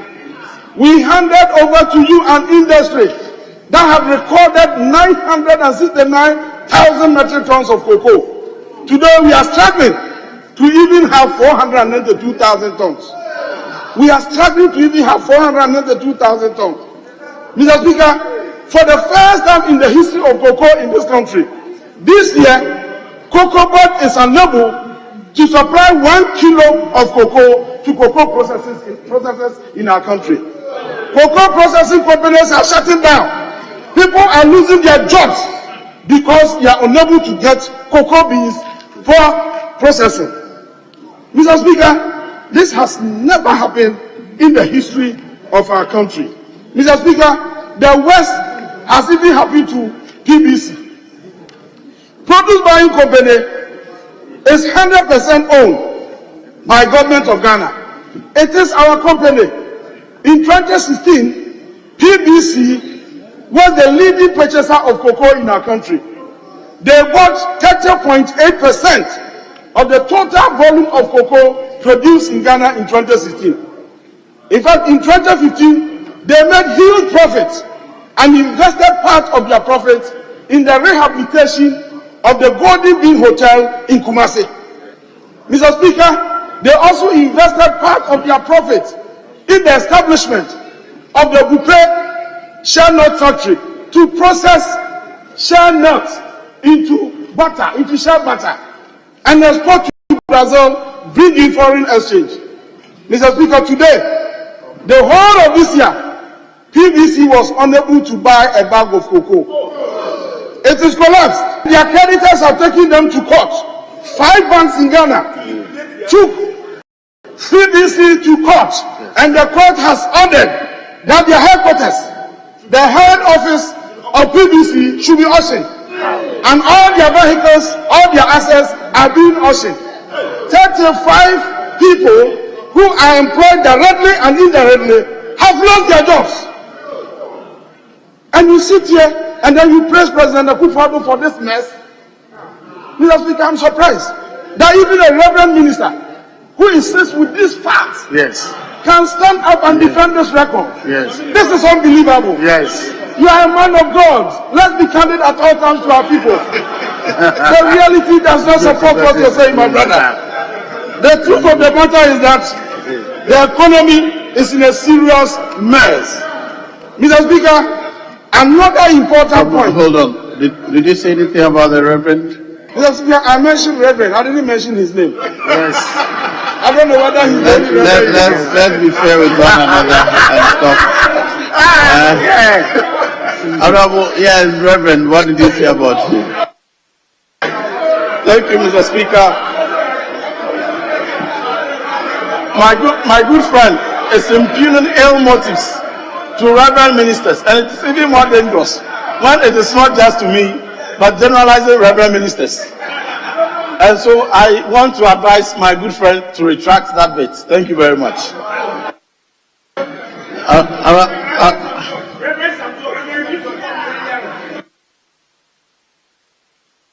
Mr. Speaker, I just want to encourage my colleagues on the other side. So far, when anybody from their side speak, nobody interjects. We wanted to help you for the debate to flow. The temptation is there for you to interject, but so that we don't get there, so that it will prolong the thing. Honorable members, it is inappropriate to make those reference to reverends in relation to what he said. We've tried to make it the law, but please refrain from, whether you meant him or all reverends, it is inappropriate in the House. So Please refrain from making statements. Thank you very much, Mr. Speaker. I was only admonishing that as Reverend Minister says, we should be candid to the good people of Ghana. Yeah. So I never meant to offend my colleague. If he's offended, I apologize for that. But Mr. Speaker, on the path to tell the true story to the good people of Ghana, we cannot avoid to add this one. When we were leaving office in 2016, we had set aside 29 million Ghana cedis to start the cocoa farmers pension scheme. Mr. Speaker, we have left this money in account for cocoa bond. This government took office and the money cannot be traced. Mr. Speaker, the Auditor General reports that the 29 million Ghana cedis set aside from profits made by cocoa bond from 2013 to 2016 cannot be traced, and that they should look for that money and ensure that that scheme, that insurance scheme, takes off. Mr. Speaker, look at what you have done. Everything you inherited, you are destroying it.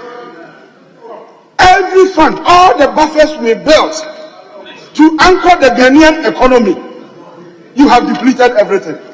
Where is the cocoa stabilization fund? We created that fund to cushion our cocoa farmers in times of difficulties. We left over $150 million in that account. Yeah. Within 7 years, it's empty. Mr. Speaker, we established left over $500 million in that account to enable us pay our debts. You took office and the account is depleted. Yes. The 2024 budget indicates that there is no money in the second fund, and you now want to rebuild buffers. Mr. Speaker, this house passed the energy sector levy bill, which was assented to by Mr. President to become an act. The act was to rake in 3 billion Ghana cedis every year. You have collateralized proceeds from the energy sector levies. For 15 years, you have taken the money, expended the money, and Ghanaians will have to pay the tax for 15 years before we can cover the expenditure you have incurred. Look at what you have done. After expending all the revenues that you have received, now what you're doing is that revenues that have not come, you are collateralizing for money, future revenues. Mr. Speaker, the mess cannot be measured. In fact, the mess can never be measured. And surprisingly, the president said that they have given cocoa prices the best of cocoa price. Mr. Speaker, it is unfortunate that the president can say this in this house. Mr. Speaker, cocoa prices in the world market are still spiking because of shortage of cocoa in the world market. Côte d'Ivoire, the largest producer of cocoa, has recorded decline of 32%. Ghana, second largest, we have recorded decline of 40%. Nigeria, the fifth largest, has recorded decline of 50%. The cumulative effect is that there is shortage and demand for cocoa has far high. So cocoa price in the world market is rising. Mr. Speaker, last week, a ton of cocoa in New York market was $6,470 per metric ton. CD equivalent of 84,110.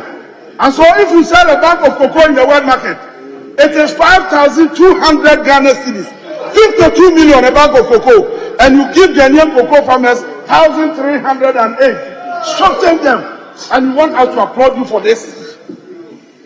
That is the reason why 150,000 tons of cocoa have been smuggled to Côte d'Ivoire. Yes. We are not giving your time is up. You have about 15 minutes. Thank you.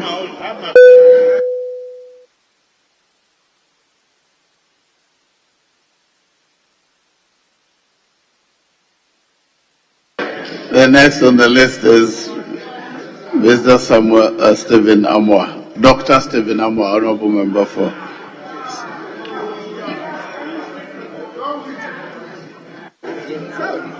Mr. Speaker, I thank you for giving me the opportunity to also contribute my quota to one of the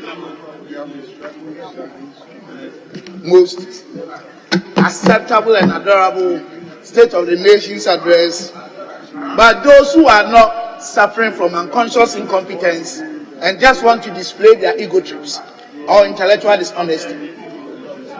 Mr. Speaker, I would like to address a few concerns raised by those from the other side of the political divide. Honorable Okujato, my own brother, passionately said the president was being insensitive to the plight of the victims of the disaster. I am quite astonished. How could that have been possible?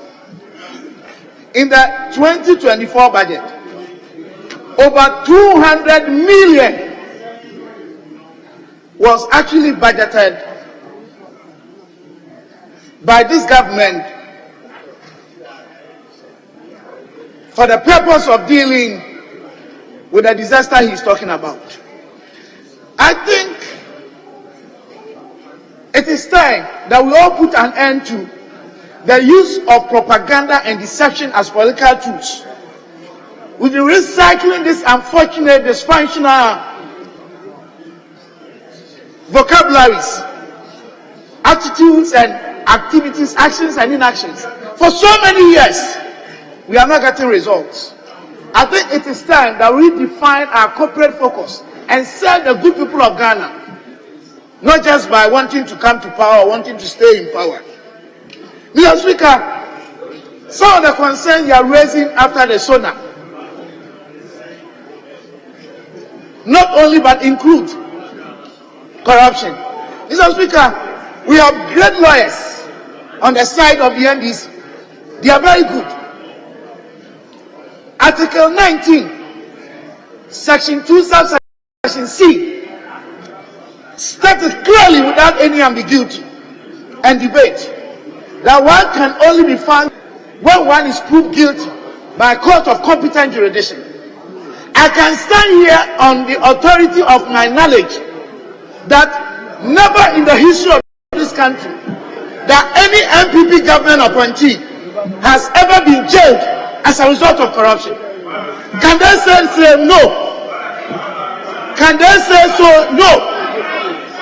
Mr. Speaker, out of the political will of the President, His Excellency Nana Danko Akufo-Addo, we set up Special Prosecutor Unit and put in place, in charge, a leading member of the NDC. Where in the history of Africa can we witness this? Mr. Speaker, what D1F alone has given us about 170,000 jobs. Of course, we still have problem with unemployment. Mr. Speaker, I don't want to go in there. I hold their own budget statement, and this is for the 2016 financial year. Mr. Speaker, check GDP growth. There was no COVID. There was no impairment of productivity. Never in the history of this country that a period has actually come up that Ghanaians were paid. Private sector sacked over 40,000 people. We had revenue shortfalls of over 12 billion. What did you expect to happen to Ghana? A country that is depending on the foreign economy.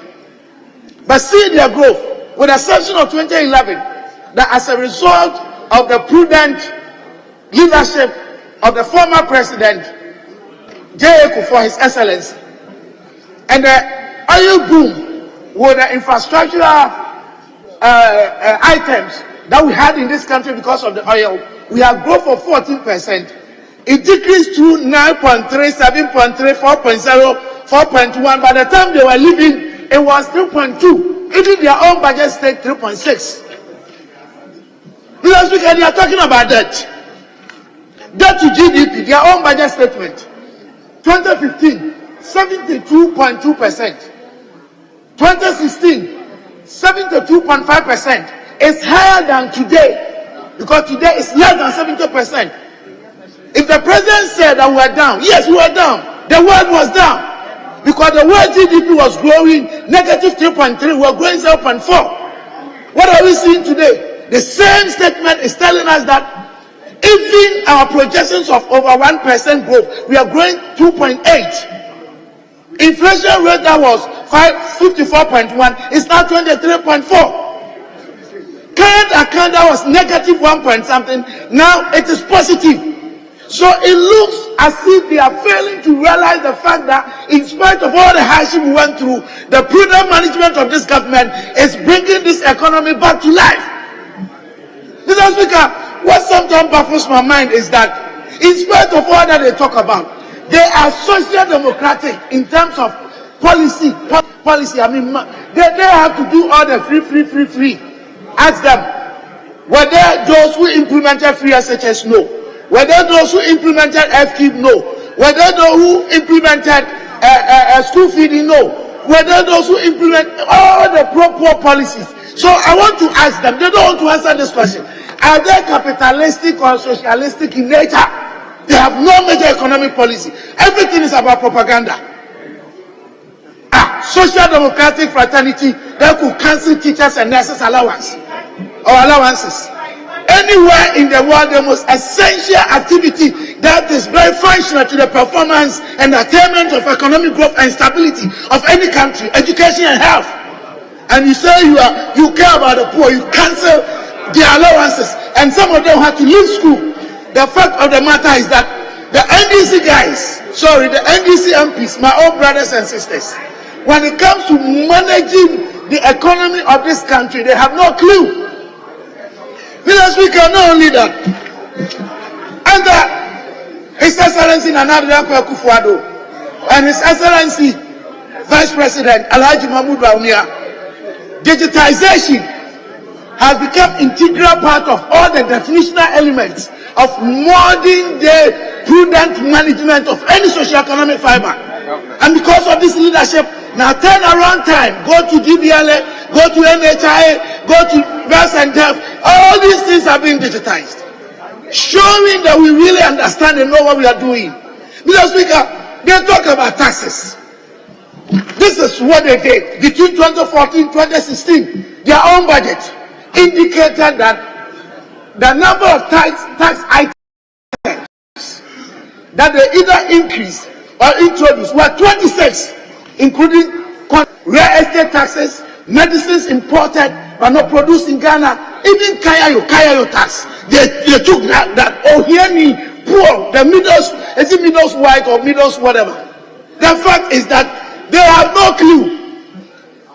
Nobody came 2016.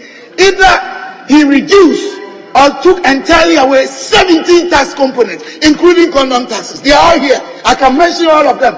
We abolished 1% special import levy, abolished 17.5% VAT on financial services, abolished 17%. Plenty.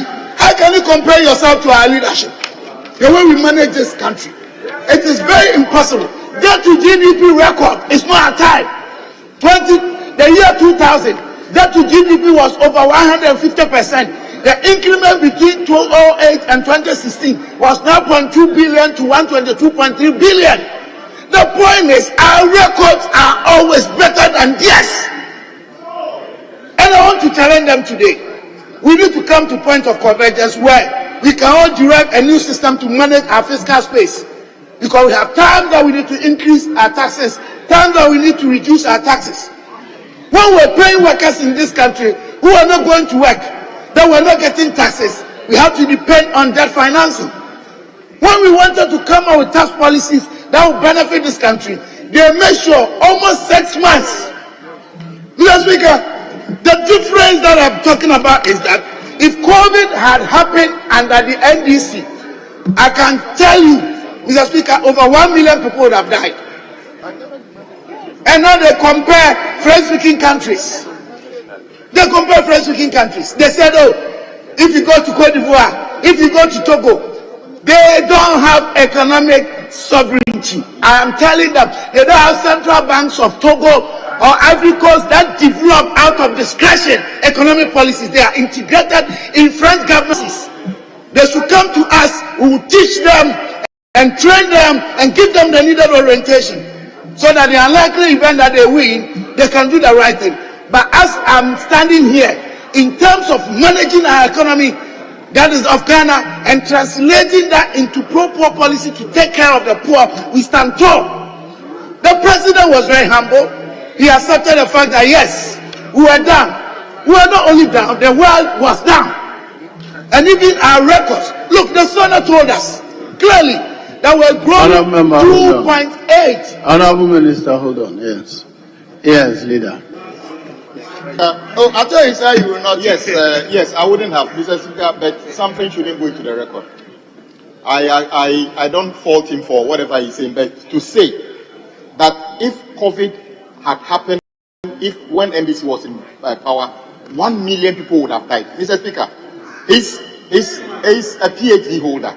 When you speak, it should be different from when other people speak. It means you have some data or evidence, Mr. Speaker. If you don't have any evidence that what you are saying could have happened, then that portion should be expunged from the record. That if COVID had happened under NDC, 1 million Ghanaians would have died. He knows that is factually wrong. So either he provides the evidence or remove that portion, because I don't have any problem with what he's saying, but he has no evidence to say that it would have been worse under this. Even if he said it would have been worse, but to quote a figure of 1 million has gone too far and must expunge that part. Yes, thank you very much. Yes, do you have I am very happy that my leader, very respectable, is saying that I am a PhD student. That is false. I'm not a PhD student. I am a PhD He said you are a PhD holder. Oh, thank you to the fact that I understand research. No, one of the main methods for research that you can draw inferences from is observation. Honorable, let me finish. Honorable, let's make it simple. Let's make it simple.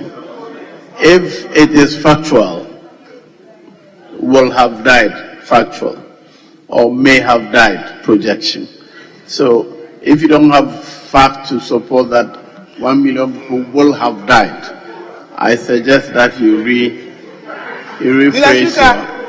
Mr. Speaker, when it comes to research, there are terminologies that you use because you are integrating probability.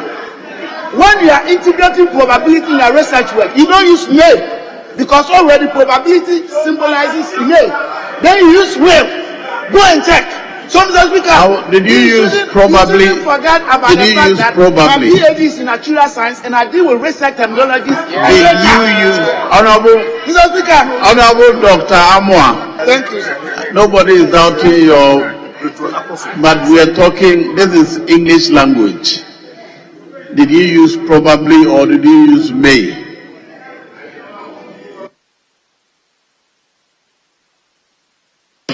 Mr. Speaker, it doesn't have to be may or what.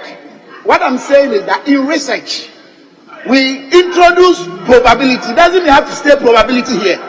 If you make projections, if you make conditional statement, if you make probable statement, you use will. And what I said, if it had happened, it's conditional. Even in law, when conditional statements are made, this thing cannot be said. I direct that portion be expunged from the record. Can they conclude? Mr. Speaker, I withdraw. Mr. Speaker, some of the things they are raising, even respect to industry. Mr. Speaker, it was very negative their time because we have power outages for about 4 years. Agreed was growing 0.04. You see, when they speak, I get confused because you've been there before. In fact, the fraternity of the NDC, including PNDC, you have ruled this nation more than any political party in this country. But, Mr. Speaker, are they allowing me to speak? When it is wooing you, this is what you do. What I'm trying to say is that the NDC has never gotten any major economic policy.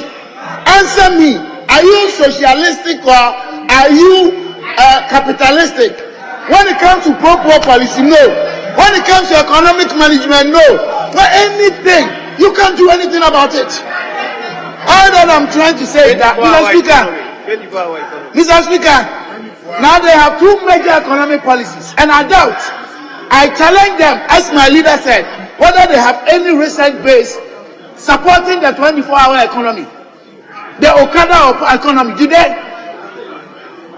Policies that will not serve none of the segments along the social stratification. But they only come and do propaganda. I think this communist inferior attack is outmoded, it's not in vogue. We are not supporting that. They are dysfunctional and modern day contemporary management of state issues. These issues are not given the needed attention. They are not accorded any concentration. But the point that I'm making is that the SONA has made it possible for Ghanaians to have hope. Hope because yesterday all the primary macro indicators that were doing bad, they are coming back. Current asset was negative, now it's positive. This is what we are talking about. The president made that clear. Talking about cocoa. In fact, if it had happened under them, it would have been a disaster. Because of our prudent knowledge in managing the economy, we've been able to restructure cocoa that portfolio, expanded the moratorium, and decrease the cost. Can they do that? No. So all that we are talking about is that when it comes to managing the strategic assets, the primary and the secondary macro indicators of this country, our brothers, they have no idea about that. Mr. Speaker, what I'm trying to say is that when Honorable, we have 1 more minute. okay. You have 1 more minute. When we were discussing with or draw, we spent 2 minutes. Yes. Yes.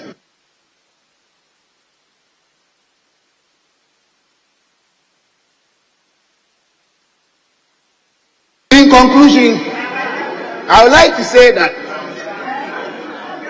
His Excellency Nana Addo Dankwa Akufo-Addo and His Excellency Alhaji Dr. Mahmoud Bawumia, inshallah, the next president of Ghana, they have proved to this country that even when things were so bad, that the world was growing negative, we were growing positive. That the world had even destroyed the supply chain, we were able to contain the situation and make sure that people had food to eat and they had lives, including their own children. Mr. Speaker, the point that I'm making is that anything that they want to say today, what they've said already, they are all lies. They sat down to plan this lie that they are coming to tell us today. Because NDC, remember, just yesterday, they have propaganda secretary. NDC, what's the meaning of propaganda? And now they are telling us that the caption is changed, but the content is the same. How can we believe a fraternity that has officialized propaganda? So anything they want to say about the State of the Nation's address is false, it's a lie, it's not true. But it is factual, without any ambiguity. That yesterday, all the things that were going bad, now they are showing improvement. Things are going on well now. Now, Mr. President, Mr. Speaker, on my way to Kumasi, you go to Your Kumasi. time is up, Honorable. Mr. Speaker, Kindly conclude. Your time is up. I'm concluding. In conclusion, Mr. Speaker, see Enyimem, see Nkoko, come to Ishiaso, see Accra here of Anko, major unprecedented infrastructural gains, even in times such as this.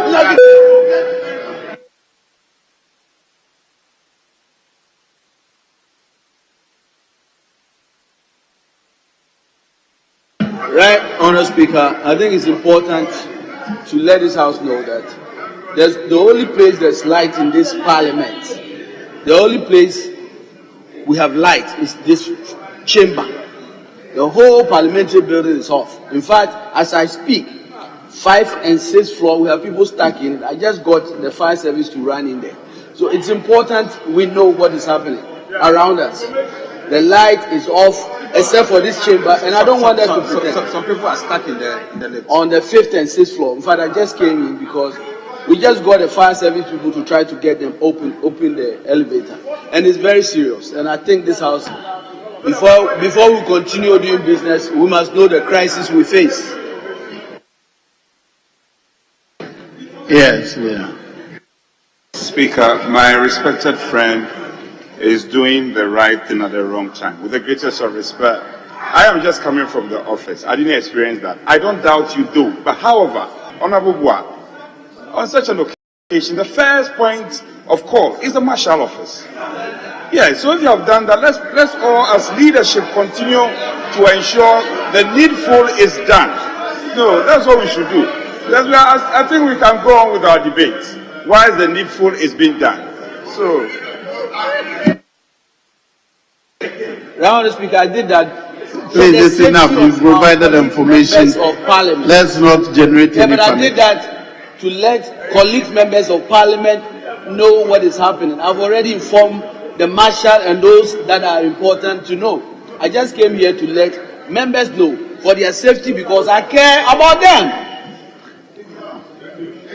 I wonder whether you're asking that we bring proceedings to a close at this point. So if it is just an announcement, you've made it. There was no point in concern. If people are stuck in the lift, that's why the Marshal's department is available. They'll do what they have to do. Please. John Jinapo, Honorable John Jinapo. Thank you very much, Right Honorable Speaker. Right Honorable Speaker, first of all, let me put on record that this house is a house of record. And when people claim that they have researched, it's important that they come with accurate, unimpeachable information. Mr. Speaker, I refer to the annual public debt report for 2019 financial year.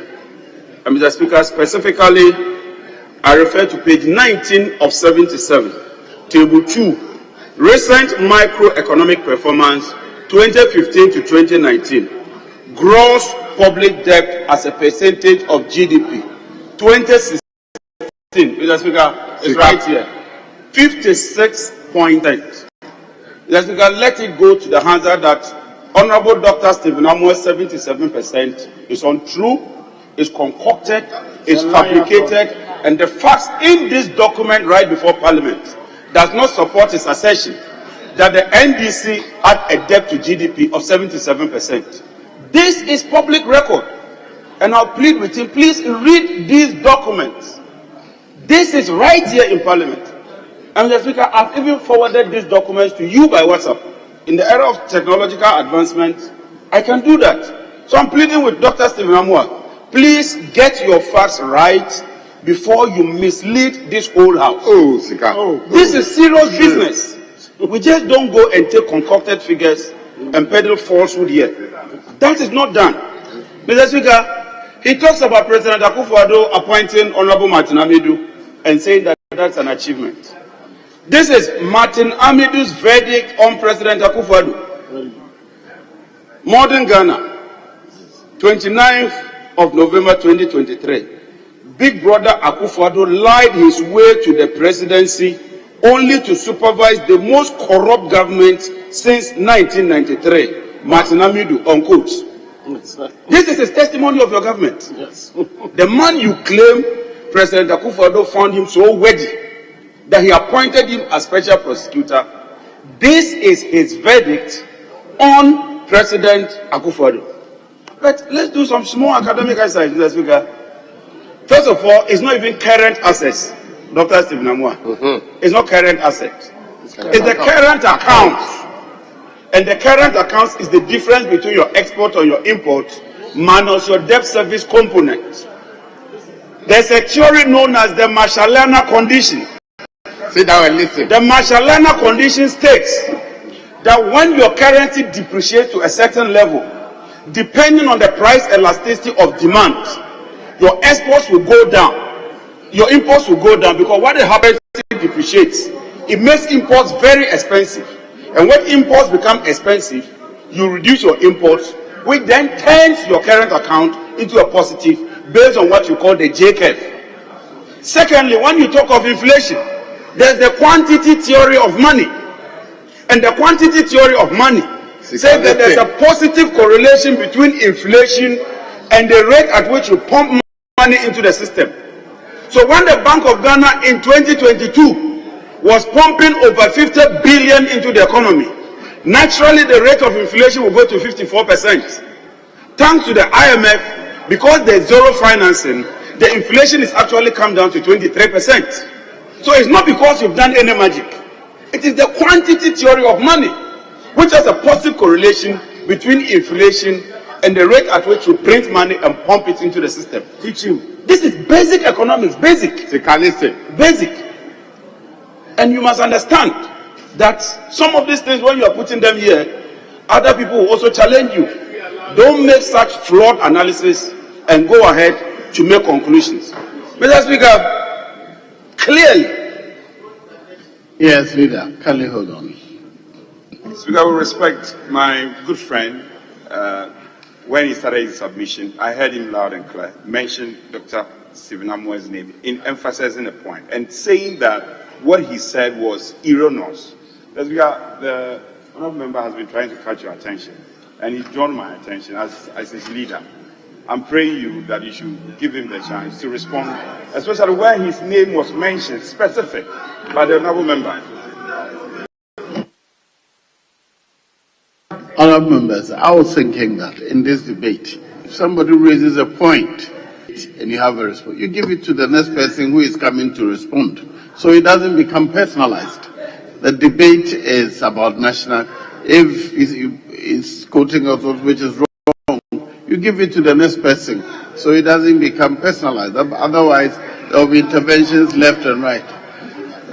Honourable, he says you quoted a document, not your personal thing. The next person to speak can use that information and correct the record if it's wrong, please. Mr. Speaker, I only refer to a public document before this House, and I said that that's the annual debt report for the 2019 financial year. And I said, it's in this House. I'm referring to a public document and using that as justification. So what are you doing? To dispute a public document? But thank you, Mr. Speaker. Mr. Speaker, let us make it clear that the NDC government left a solid economy, a thriving economy, to this government. Mr. Speaker, let me just give you some few analysis. And Dr. Atufosin, a colossus in economics, is here. Sinking fund, we left $300 million cash sitting in that account when we're handing over. That is a fact. Mr. Speaker, oil fields, 3 oil fields. In 2022 alone, this government made, in today's terms, 18 billion from our oil fields. Cocoa, we handed over when cocoa was getting to 1 million tons.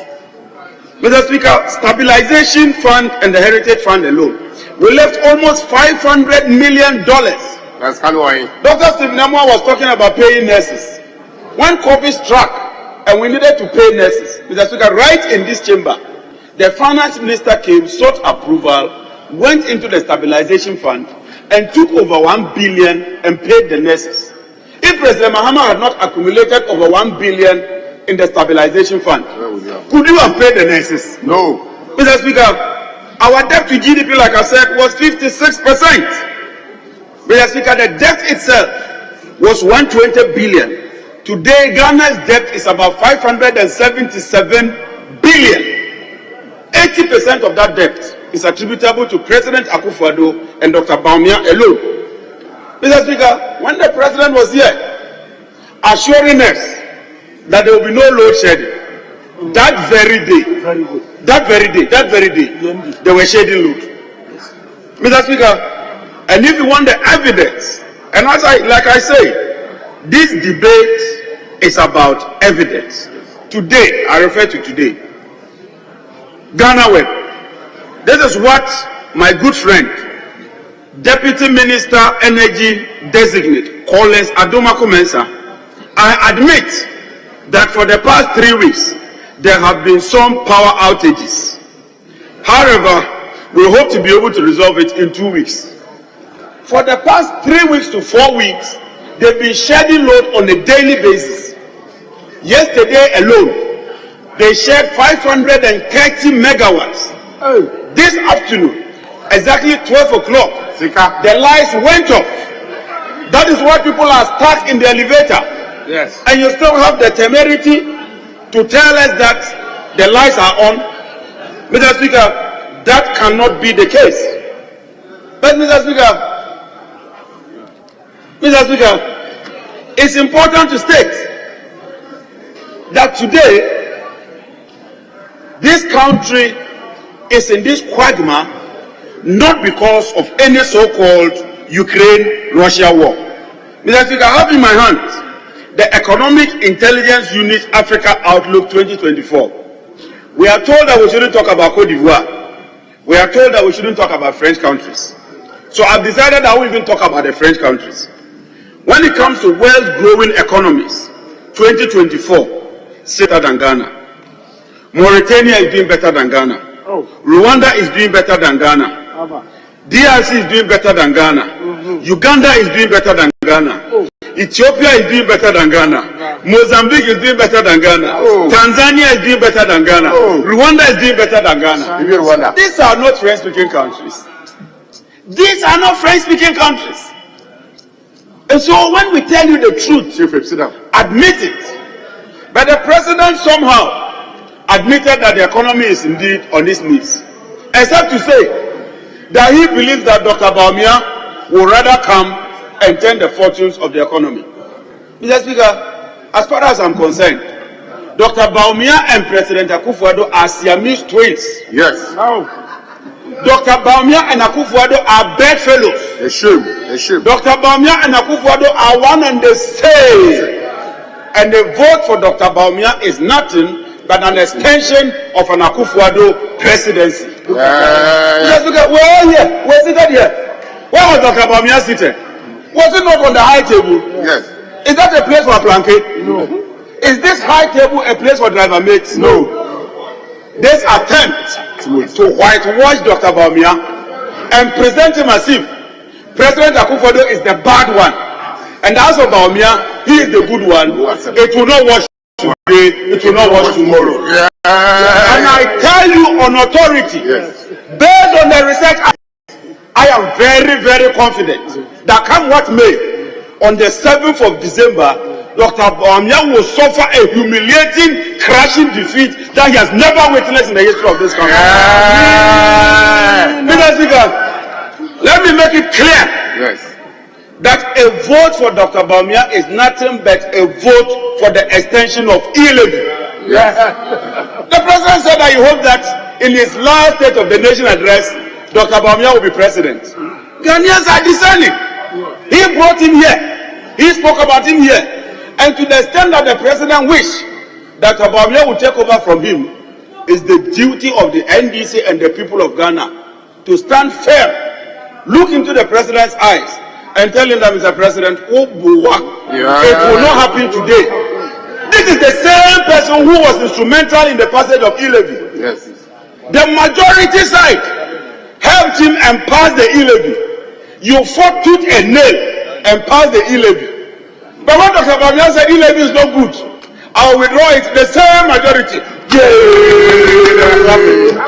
Mr. Speaker, you need to fast for 40 days for forgiveness. Yes. I'm telling you for a fact. Yes. The majority side must apologize to the people of Ghana. Mr. Speaker, this is a government that has introduced e-levy. This is a government that has introduced emissions levy tax. This is a government that has introduced pollution levy tax, 5% fiscal stabilization levy, 2% special import levy, 1% COVID-19 levy, 5% financial sector levy, 20% energy sector recovery levy, 10% sanitation levy, 18% energy sector recovery levy, 30% increase in energy sector levies, 11% increase in special petroleum tax, 300% increase in boss margin, 100% increase in fuel market margin, 40% increase in stabilization levy, 25% increase in primary distribution margin, 36% in unified petroleum price fund. If I want to mention the taxes this government has imposed, I will not end my debate. And with all this, with all this, a plethora and a multiplicity of taxes, draconian, toxic, obnoxious taxes, you still want us to vote for Aplanke, Dr. Bawumia? No. Mr. Speaker, when this Aplanke was in the Trotro, in this chamber, we complained about the Sino-Hydro project. We complained about Ejapa. We told you people that the driver was heading for Navrongo instead of Takrade. Dr. Bawumia told us that we don't read. Yeah. Now the driver is landed the vehicle in the ditch. The mate comes out and said that I'm not part of it. Kindly allow me to sit in the driver's seat so that I can turn the vehicle from the ditch and go to Takrade. Never. Mr. Speaker, with the greatest of respect, this one, if it's not an answer story, what else can this be? Koku? Mr. Speaker, clearly the MPP has lost its way when it comes to the management of the economy.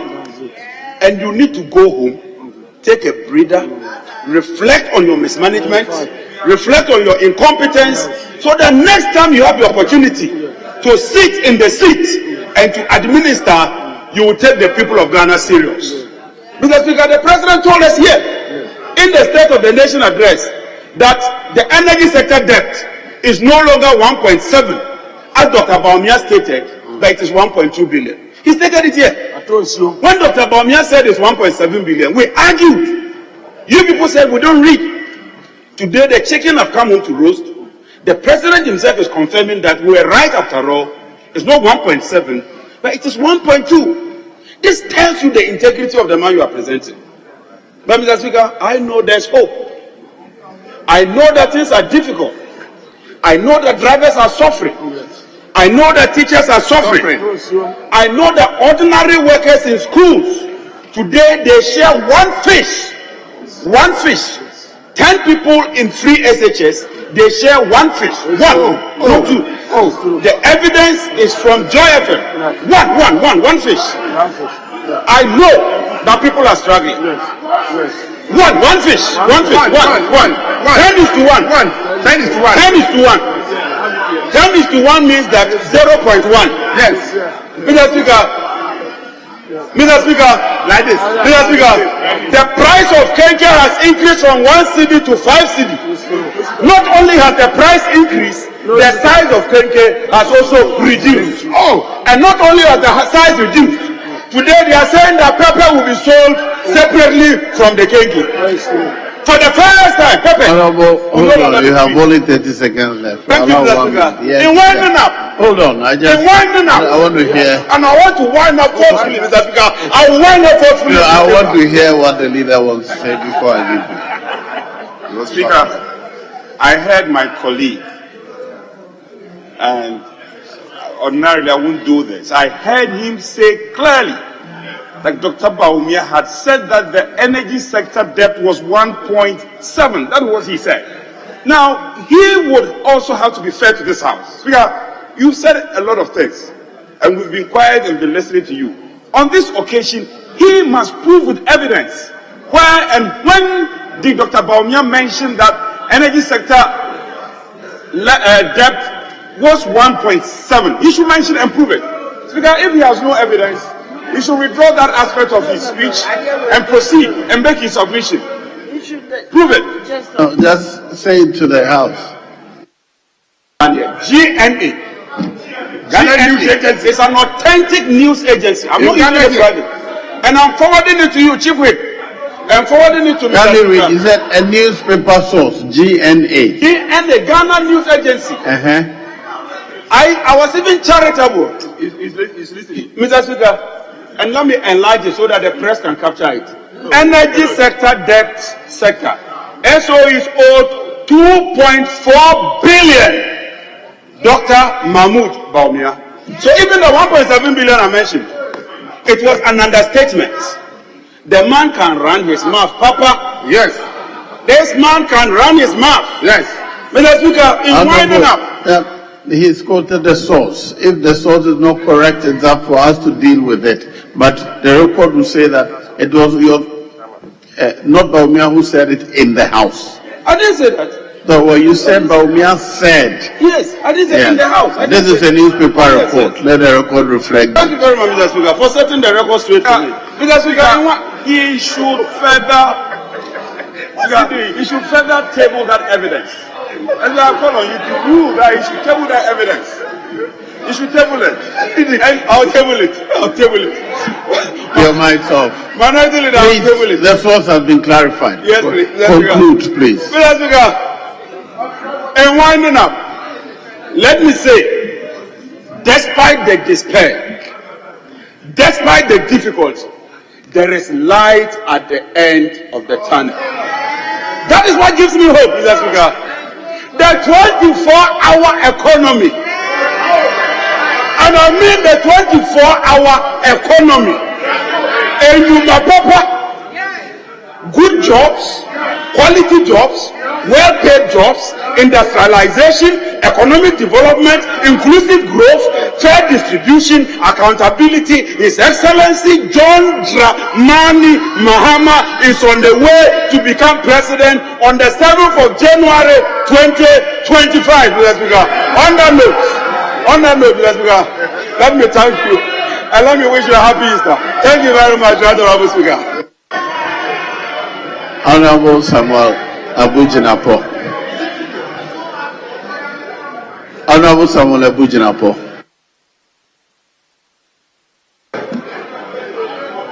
Mr. Speaker, thank you very much for the opportunity to contribute to the debate on the message of the State of the Nation. Mr. Speaker, ably delivered by the President of the Republic yesterday in accordance with Article 67 of our national constitution. Mr. Speaker, from the outset, let me state, Mr. Speaker, that across the world, particularly in the jurisdiction of the United States, where the message of the State of the Nation is become characteristic and they are reputed for. Mr. Speaker, presidents are to be candid when they are delivering address on the state of the nation. And Mr. Speaker, they use such platforms to unite the country and also to articulate a clear vision as to where the country is headed. And Mr. Speaker, yesterday, when the President appeared before this House to deliver the message of the State of the Nation, Mr. Speaker, the first observation any objective observer or listener will attest to or will make is the fact that the President was absolutely candid. He told the country the state of the Ghanaian nation, where we are coming from, where we are, and where we are heading to. And Mr. Speaker, the President was not only candid, he used the message of the State of the Nation to rally the country towards the program of his government for the rest of the year. Mr. Speaker, secondly, as the President rightly pointed out, the major pillars for economic transformation, the major pillars of nation building are solid. And I begin with the sector or the area of education.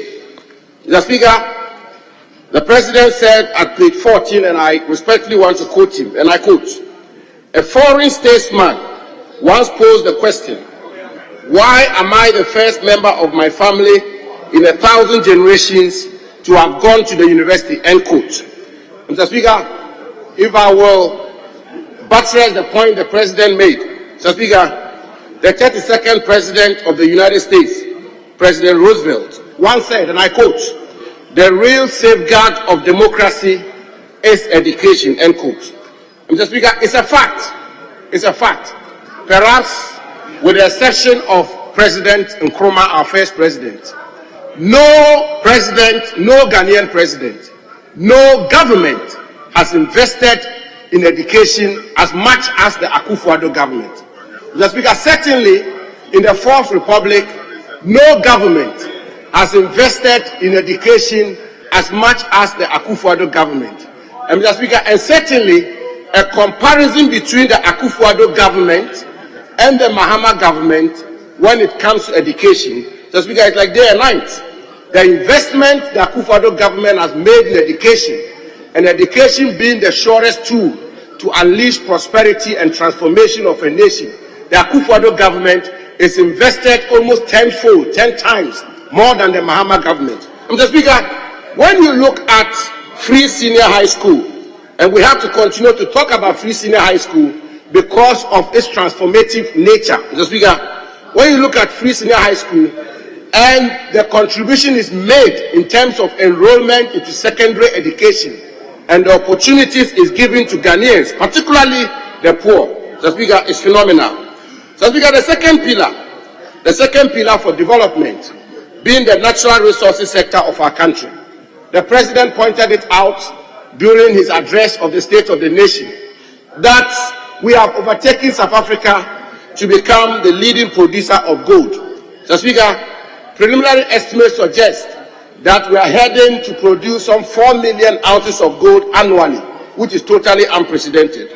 And Mr. Speaker, on the matter of adding value to our mineral resources and our natural resources generally, the President spoke about it eloquently and made a point about how we are going to build a $450 million refinery for our manganese resources, and how under the Ghana Integrated Aluminium Development Corporation, we are building a bauxite and integrated aluminium industry here in Ghana, which will be the bedrock or the foundation, the pillar on which we will industrialize our country through the automobile industry. And Mr. Speaker, the President talked about how we are investing in the green mineral resources of our country, the management and exploitation of the green minerals of the country, natural resources. Mr. Speaker, the President also spoke very brilliantly about the agricultural sector and the transformation which is taking place in the agricultural sector of our country.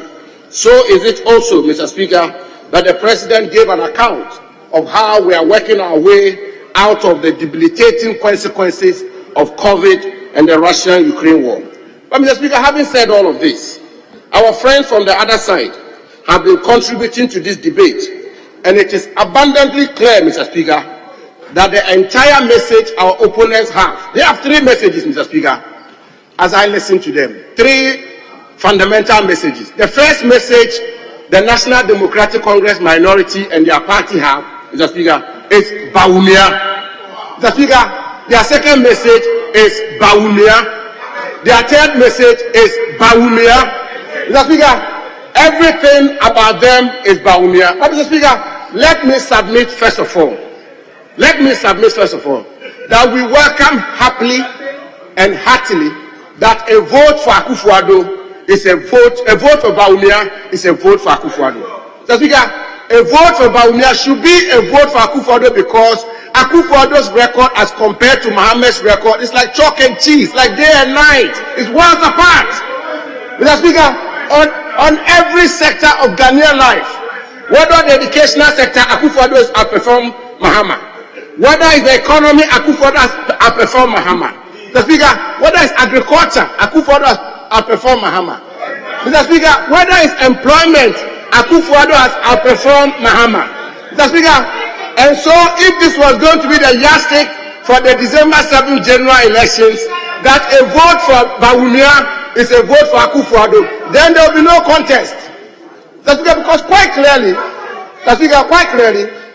if we take ourselves out of the propaganda, and we take sector by sector, and we take indicators, and we take indices, Mr. Speaker, and we take hardcore data in terms of record between the 8 years of the NDC Atame's Mahama administration and that of Akufo-Addo. Mr. Speaker, the record is not comparable. Akufo-Addo, of course, when it comes to road sector, the Akufo-Addo government has built more roads than the Mahama administration.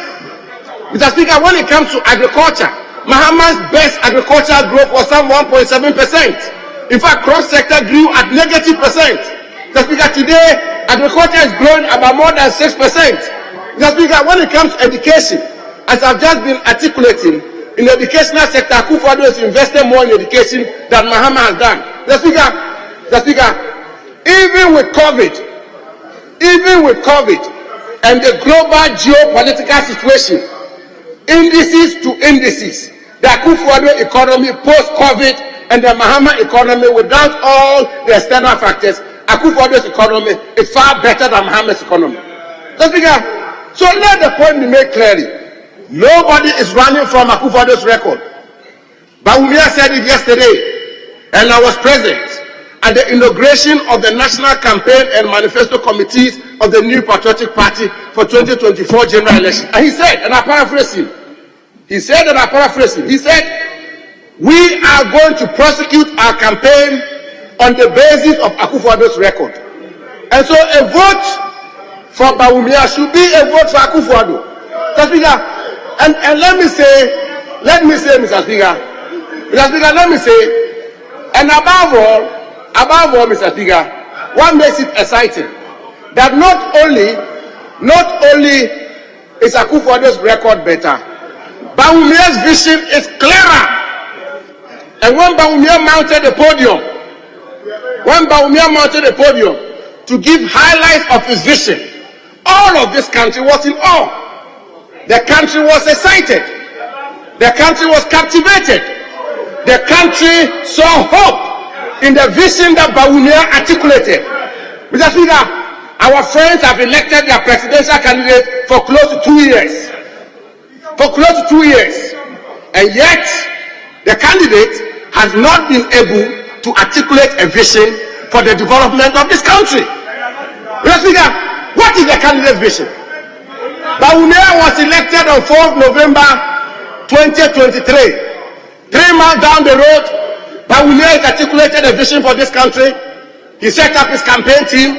He set up his manifesto committee. Bawumia has shown that he has clarity of vision. Bawumia has shown that he is decisive.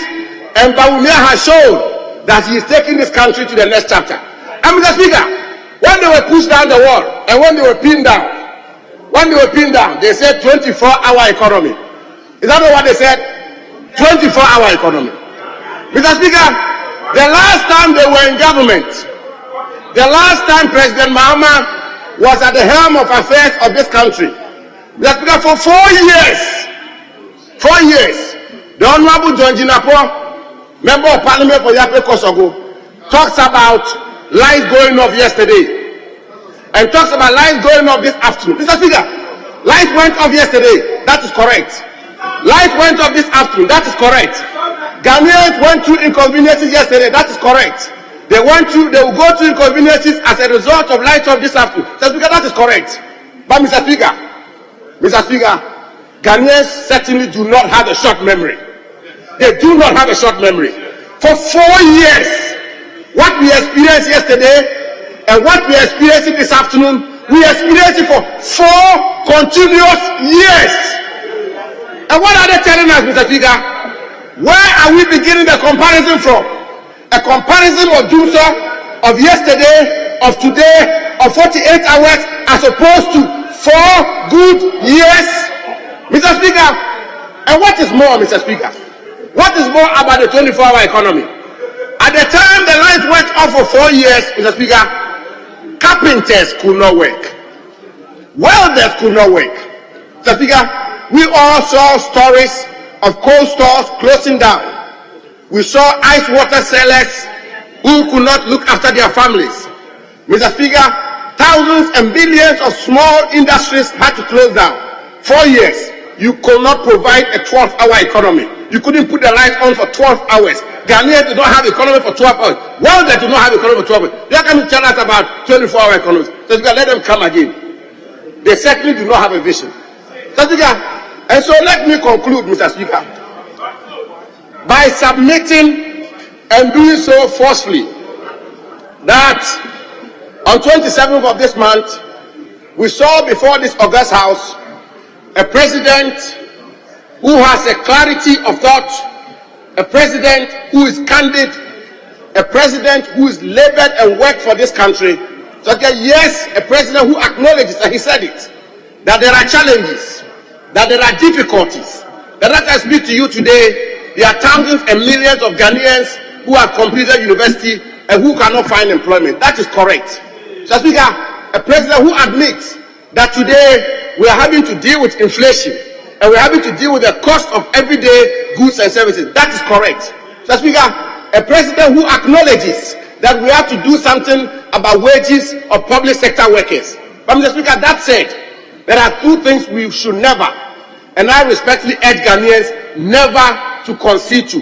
The first one is the suggestion that is being made that this president has run this country into a ditch. No, it is not correct. We all know the reasons for the difficulties we are having to deal with. But the fact also remains that there is indeed light at the end of the tunnel. And all the indices, all the indicators, and all the statistics and data suggest that there is light at the end of the tunnel. Mr. Speaker, and secondly and even more importantly, that based on the message of the State of the Nation, where do we take this country to? What should be the next chapter of this country? What should be the next level of this country? Mr. Speaker, the next chapter should be another 4 years of dwindling economic fortunes, of economic growth, which was stagnant for 4 good years. Not on one occasion under the Mahama administration for 4 years did we even cross 4% of GDP growth. We should go back to that, Mr. Speaker. We should go back to the situation where even without external factors, adverse external factors, we did not have the kind of economic situation that we have today. We should go back to that.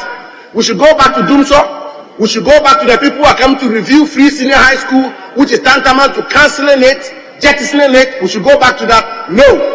Mr. Speaker, we should go with Dr. Muhammadu Bawumia, who is going to take this country to the next level, who has given bold solutions to deal with the problems of our country. And indeed, Mr. Speaker, who has articulated a clear vision, who has said he's going to build a digital economy in our country, Mr. Speaker, which is what the Scandinavians have done and seen economic transformation, who is going to deal with corruption by using transparency through digitization. Let us go for Bawumia for the next chapter and the next level. Thank you, Mr. Speaker.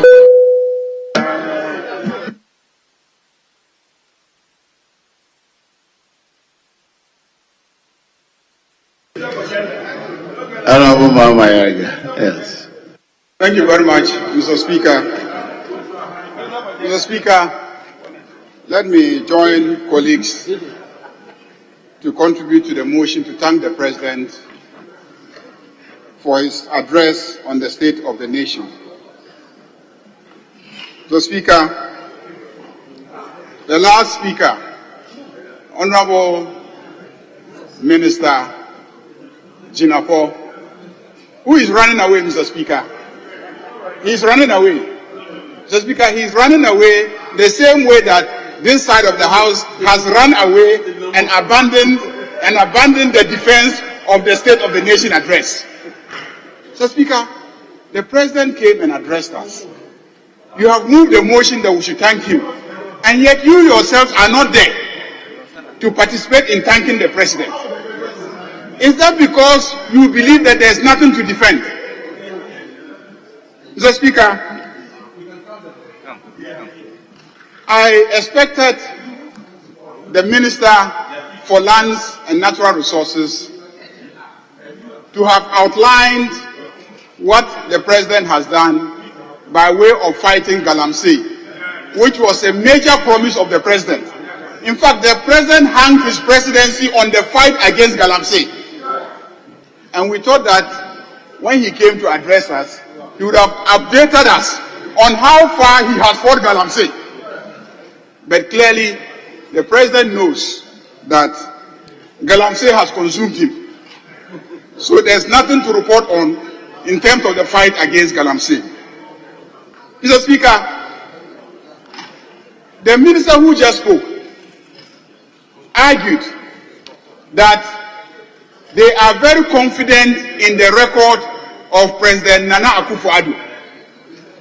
But we all were in this country when Bawumia, the Vice President, organized a lecture at which he did everything to distance himself from the record of Akufo-Addo.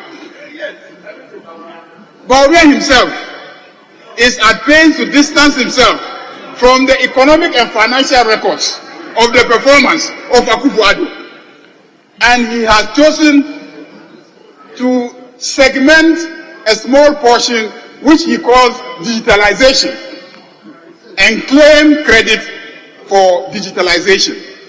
So I'm surprised that Minister Jinapor is insisting that they have confidence in the record of Akufo-Addo, because Bawumia clearly doesn't have confidence in the record of Akufo-Addo. To the extent that when Akufo-Addo came to address us, he had to be at pains to take responsibility, because he could see that his vice president was running away from responsibility. Yes, the president, the first paragraph, if you read through his statements, he was insistent that he takes full responsibility for whatever happened, because he could see that his own vice president was struggling to run away from responsibility. But the constitution is clear that the two of them run together as a ticket.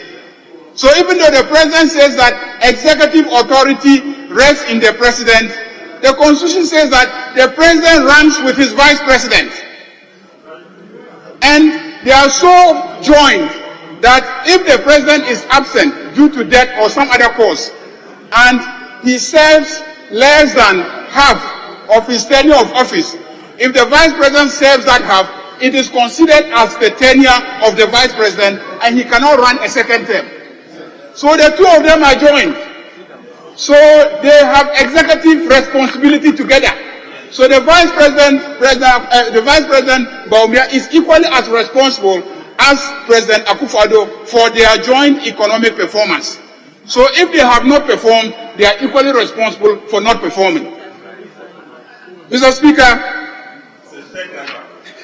the president in his speech, and it's not the vice president, the president in his speech tried to credit the vice president with all that we have achieved by way of digitalization.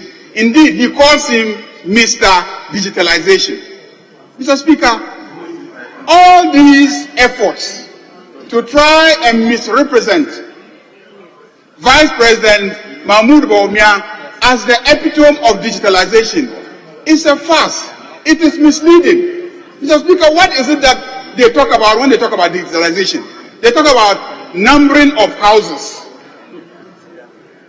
Numbering of houses.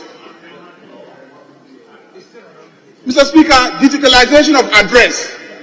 I have said on the floor of this house that when I was Minister for Science, I recall vividly that a private company, Suba Info Solutions, carried out a geospatial mapping of this country and identified properties and was addressing the properties. And as Minister for Science and Innovation, I visited their offices, inspected the work, and commended them very highly for the effort that they had put into the exercise. Mr. Speaker, this was reported, and if you read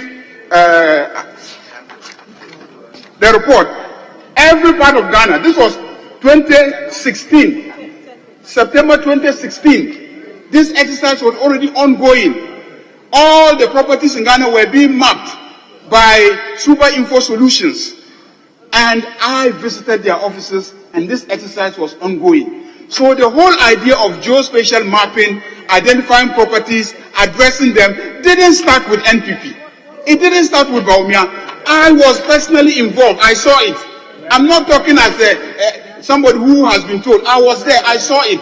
Indeed, the company did it in partnership with the National Service Secretariat.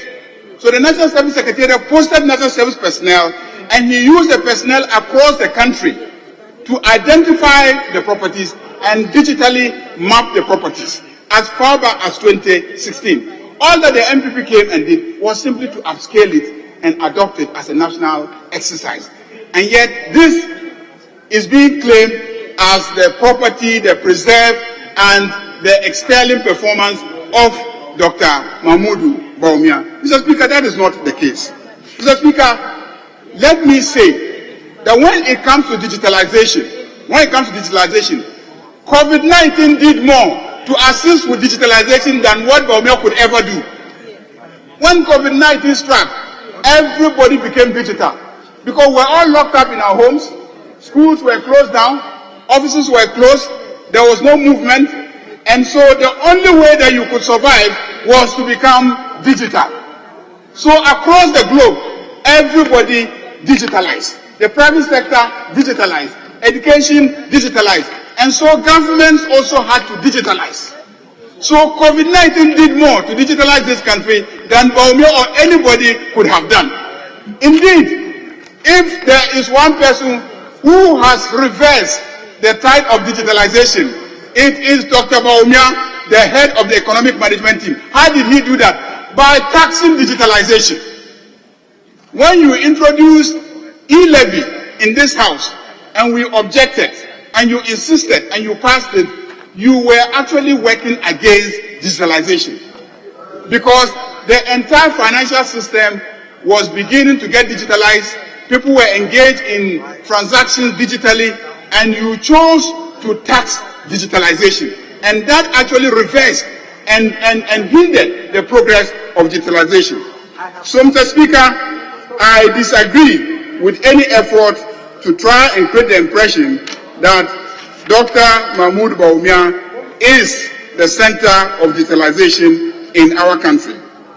Mr. Speaker, the Deputy Minister for Finance, who is also the Minister Designate for Finance at the Ministry of Finance, in her defense of the President's speech, made statements to the effect that the government carried out a financial sector cleanup exercise successfully. Mr. Speaker, just yesterday, the ad hoc committee that you established to investigate the complaints of Black Shield asset management depositors sat yesterday. During the sitting, it became obvious that the finance minister who came to this house and got an appropriation of 5.5 billion cedis to go and pay depositors of Black Shield did not pay them the money.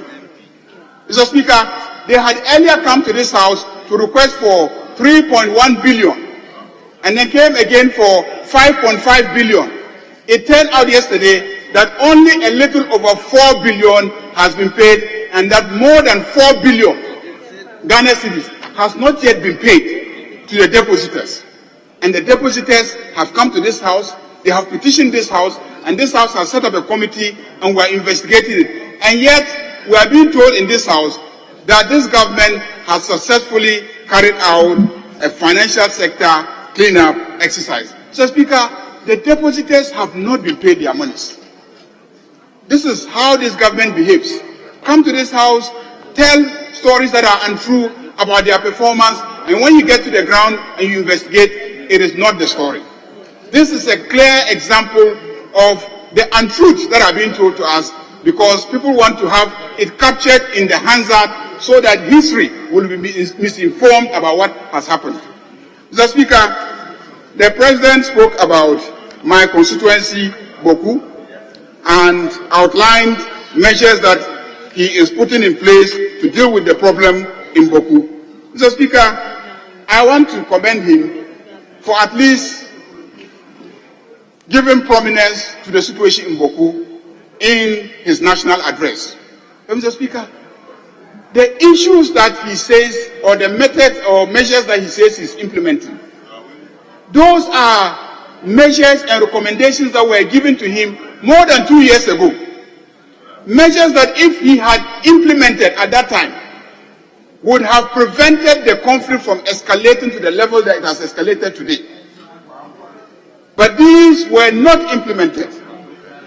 And we have suffered all the sufferings that the people of Boku have suffered. And at the tail end of it, the President has now acceded and is implementing these measures. We thank him for deciding on them, but the reality is that if 2 years ago... I remember, hold on. You're at 11.52. Yes. Ordinarily, I wouldn't come in to say anything. I was in an office when I heard him talking about Black Shield. He filed a petition. It was brought here. The Speaker referred it to a committee. I chaired that committee. We started sitting yesterday. We haven't finished sitting. You are telling us the conclusions that have been reached. I'm the chairman of the committee. The chairman, he was the person who represented the petitioners and argued, and that we took evidence for the committee. And he's commenting on the matter as if decisions have been taken.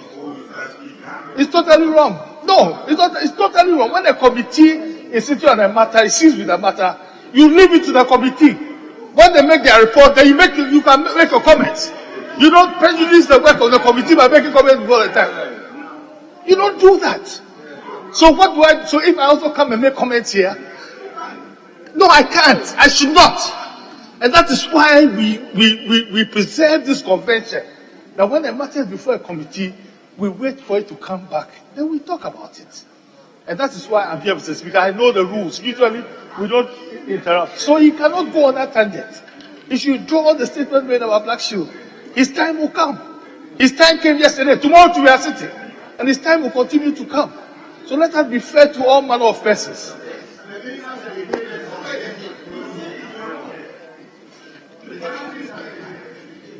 Mr. Speaker, he was not here. The minister designate, Honorable Abina, she stood there and said that they had successfully completed a financial sector cleanup and that we left the financial sector in a mess. And when they came, they had to clean it up. And they have paid all depositors. She said it here. But and so I'm responding to her. Even yesterday it was obvious. It's not the same as giving details of what evidence you gave at the committee, as if they are facts. Indeed, but for him coming out now, I assumed that what he said was the finding of the committee. So I think that is the complaint he's making. It is your evidence before the committee that you're using against her. If you had just said that what the minister said is not the correct, to be different, but saying that at the Black State whatever committee, it has come out that, but that come out is actually evidence of the complainant, and that the complaint is making. I think it is. No, Mr. Speaker, yesterday at the sitting of the committee, the chairman asked the Director General of the Securities and Exchange Commission, the Director General, whether or not they had paid the depositors. He admitted that they hadn't paid. Why didn't they pay? He said government hasn't released the money. Over 4 billion cedis, government has not released the money. This is a fact. It was on national television yesterday. It wasn't in private. It was on national television. He said government has not released the 4.5 billion Ghana cedis. And that is why they have not paid them. Is that a finding? That is a fact. That is evidence before the committee. Yes. Mr. Speaker. Yes. The matter was discussed. I mean, what he's saying, the matter was discussed in detail. We came to figures. We talked about what figures they did, some additions. Some people disagreed. Some people agreed. That's why you have a committee. It is as if you are before a court of law and you take one person's evidence and use that one person's evidence as if it is gospel and come and repeat it in the chamber. Whereas the whole report with the minutes will come into the chamber. And that's my point. Because you compromise our situation. Because if you continue talking about this thing as if it is gospel, and you have been to many committees before. This is not the first time my argument has been before a committee. And this is not the first time I've sat in a committee that you initiated. And I know you know more than that. You know, the chief whip is telling me to calm down. I'm surprised. Because I'll direct that part should be expunged from the record. When the committee brings its findings, then the record will reflect that. But you were on 11.06, so you may continue. Mr. Speaker, the point I was making is that the financial sector cleanup exercise has not been completed. That is the point I'm making. That because it has not been completed, petitioners are before this House, and the matter has been referred to a committee, and the committee is looking at it. So the minister cannot stand here and tell us that there has been a successful cleanup exercise of the financial sector. That basically is the point.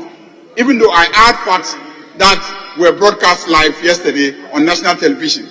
But that essentially is my point. So we can take out the details of the committee's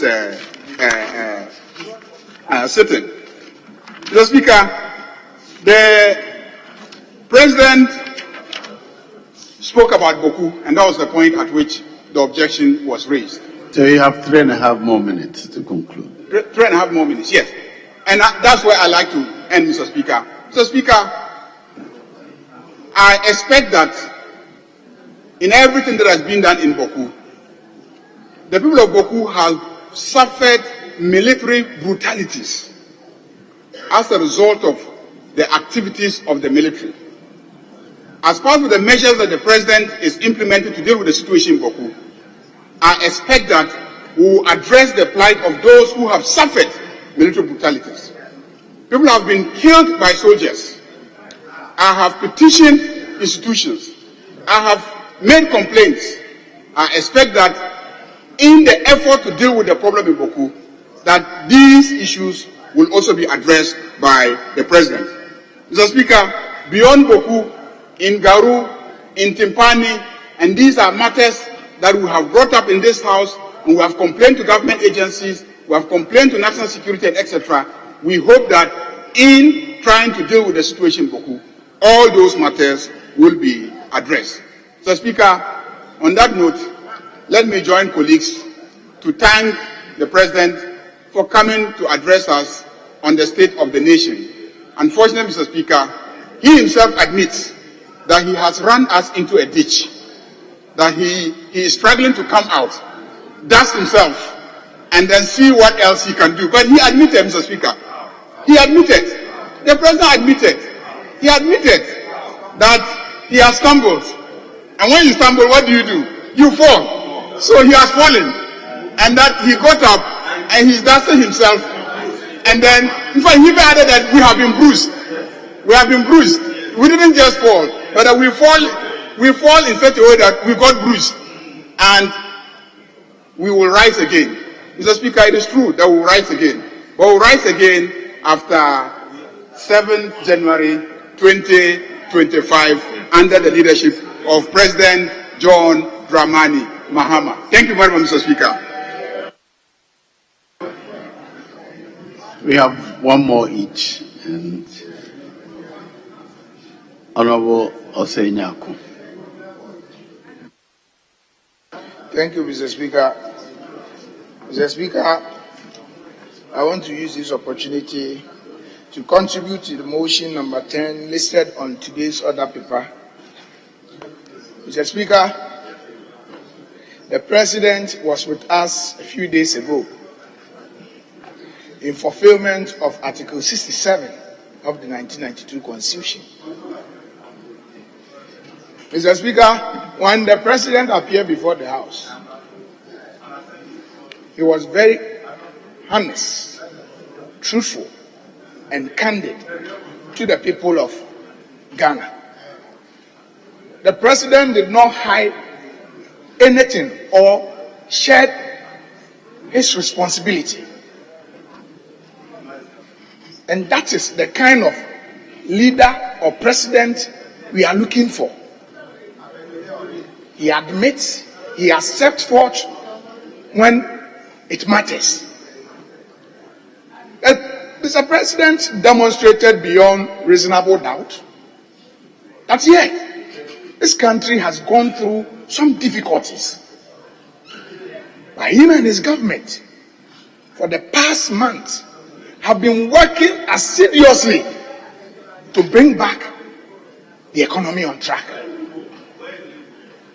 Mr. Speaker, sometimes it is so sad when you listen to commentaries. We are in this country. We went through difficult times during COVID. Ghanaians had the opportunity to also have their fair share of the national cake. People enjoyed free electricity. They enjoyed free water. People were home for almost 1 year and over. They were paid salaries. This was a time that the country was going through difficult moments. Government was not getting, revenues were not coming. We need to struggle. And government decided for the sake of humanity, for the sake of everybody, every Ghanaian, let me take the bold decision. Let me do what ordinary people will not do it. Because if I sit back and allow situation to fall and we lose people, it will be difficult to bring those people back to life. But when the economy crumbles, we know how to resuscitate it. We know how to bring it back. And when I listen to my colleagues on the other side, let me tell you, when we are talking about better managers of the economy, when we are talking about the better managers of the economy, you cannot compare how you manage the economy to the MDP government. We have demonstrated it. We have demonstrated it. Though things were very bad, but for the past month, things have begun to show up, have improved. And you are aware. Even with this difficulty that we are facing as a country, the president of the government went ahead and still decided to embark on several projects. And I was happy when the president said, yes, the last year when I was in this house, and I came and I started mentioning roads constructed here, amount of road that we have constructed. A lot of people from the minority side were against the comment that he made. So this time around, he said, okay, we are going to launch a performance tracker. The roads are there, but the government is going to put it on the performance tracker so that tomorrow, nobody here will say that, yes, indeed, all the roads, we don't need even physical book, whether it is green, whether it is yellow, whether it is blue, to show to anybody. Wherever you find yourself, whether you are in a Poliningo, whether you know Akoti Club in my constituency, you'll be able to track whatever project the government has done in your constituency. This country, Mr. Speaker, I have mentioned it here, and I want to re-echo it. No government in this country has been able, within 8 years, constructed that much kilometers of road than the Akufo-Addo government. Nobody. And I have always challenged my colleagues to come out. If what we have said or what we keep on saying is not true, they should challenge us. Mr. Speaker, this government in the 7 years in office has been able to, my former ranking who has been promoted to become minority whip. Just take your time. Chairman, can you hold on? You're on 505.33. Yes. My chairman is a very respected and senior member of this house. In fact, he's achieved a feat these days that people call him Controller and Accountant General. Mr. Speaker, he's alleging that this side have attacked the president for saying something. What the president said was simple. I have constructed 10,800 kilometers of new road. And we said, show us the evidence. He never brought it. And you are now saying that you will do a tracker. If the 10,800 kilometers exist, you don't need a tracker. Who would have seen it? So stay on your course. I know that you have done very well by beating the Controller and Accountant General. So we call you Controller now. But stay in your corner. You are now recovering. So please, as for the 10,800 kilometers, the president did not have the facts. For 2 years, he didn't have the facts. Thank you very much. Kelly, continue. Mr. Speaker, my ranking knows that on several occasions at the committee level, even the ministry has provided the information. There are many roads that this government has constructed. But you shouldn't worry. In a few weeks' time, you will have the opportunity to just sit here in the room. Use your phone, go to wherever location that you want to check that road. You will check it. It will be there. These are roads. Nobody can carry it and put it in their pocket. You can see it with your eyes. You can go and drive on it. So don't worry. That time will come. But Mr. Speaker, let me come to the 12 landing, the coastal fish sites that have been constructed under the Akufo-Addo government. Mr. Speaker, this is the first in history that you have a government that will think that much about our brothers, our family people, our sisters at the coastal constituencies. 12 landing sites. It has never happened before. They built this, they are there. And last year in May, the president commissioned one. The president commissioned one out of the 12 is there. They are all completed, 100%. One is in Keta. I can mention it for you. As I can mention it for you, you want to, Mr. Speaker, for the benefit of doubt, let me mention it. Go to page 22, paragraph 5. I will mention them one by one. This is a government that thinks about our brothers in the coastal area. They think about them. They don't think only when they need their boat, but they think how they can improve their livelihood. And they decided to build this 12 landing sites for them. Mr. Speaker, I want to mention Azim and Discoff, all in Western region.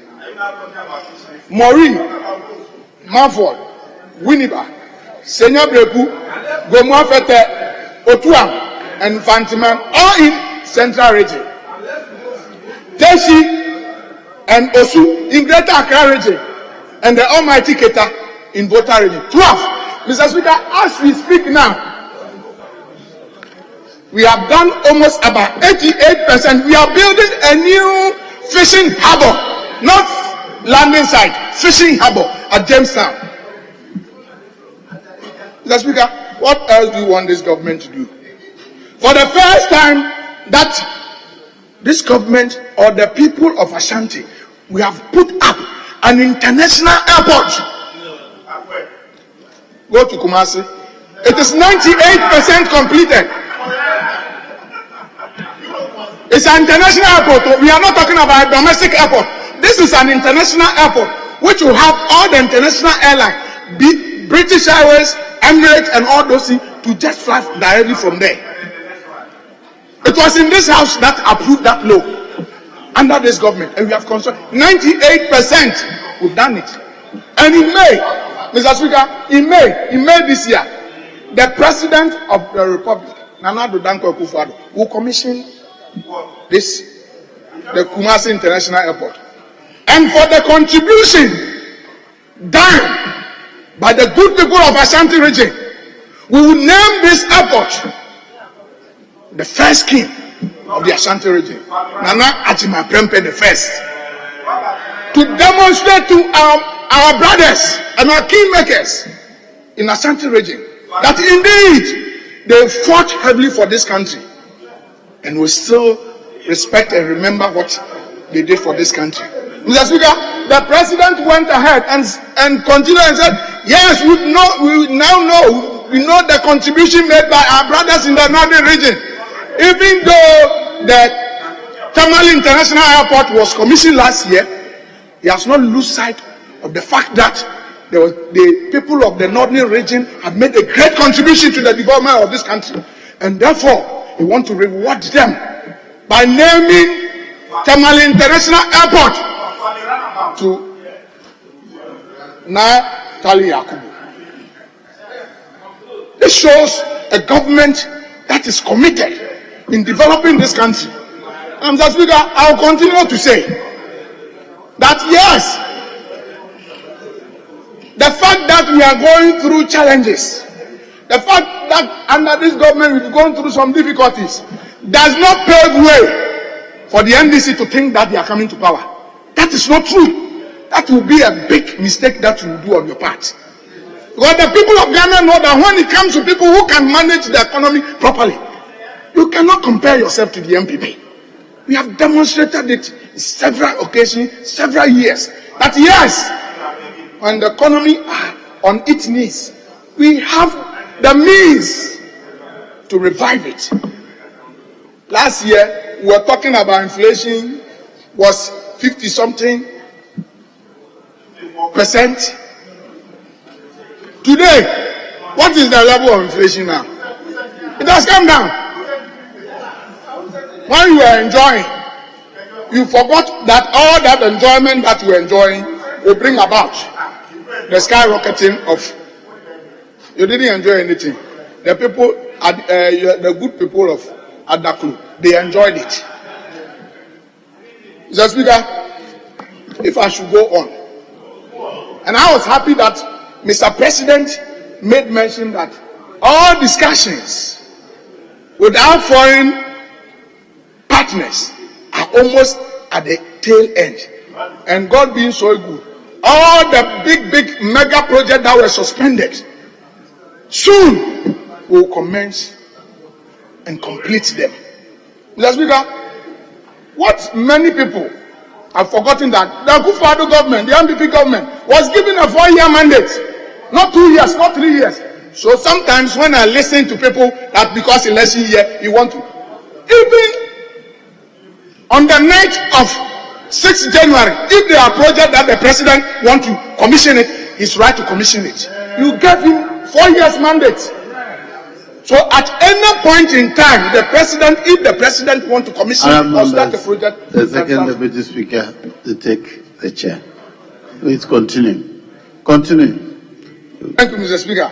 So, Mr. Speaker, I think the president addressed the nation.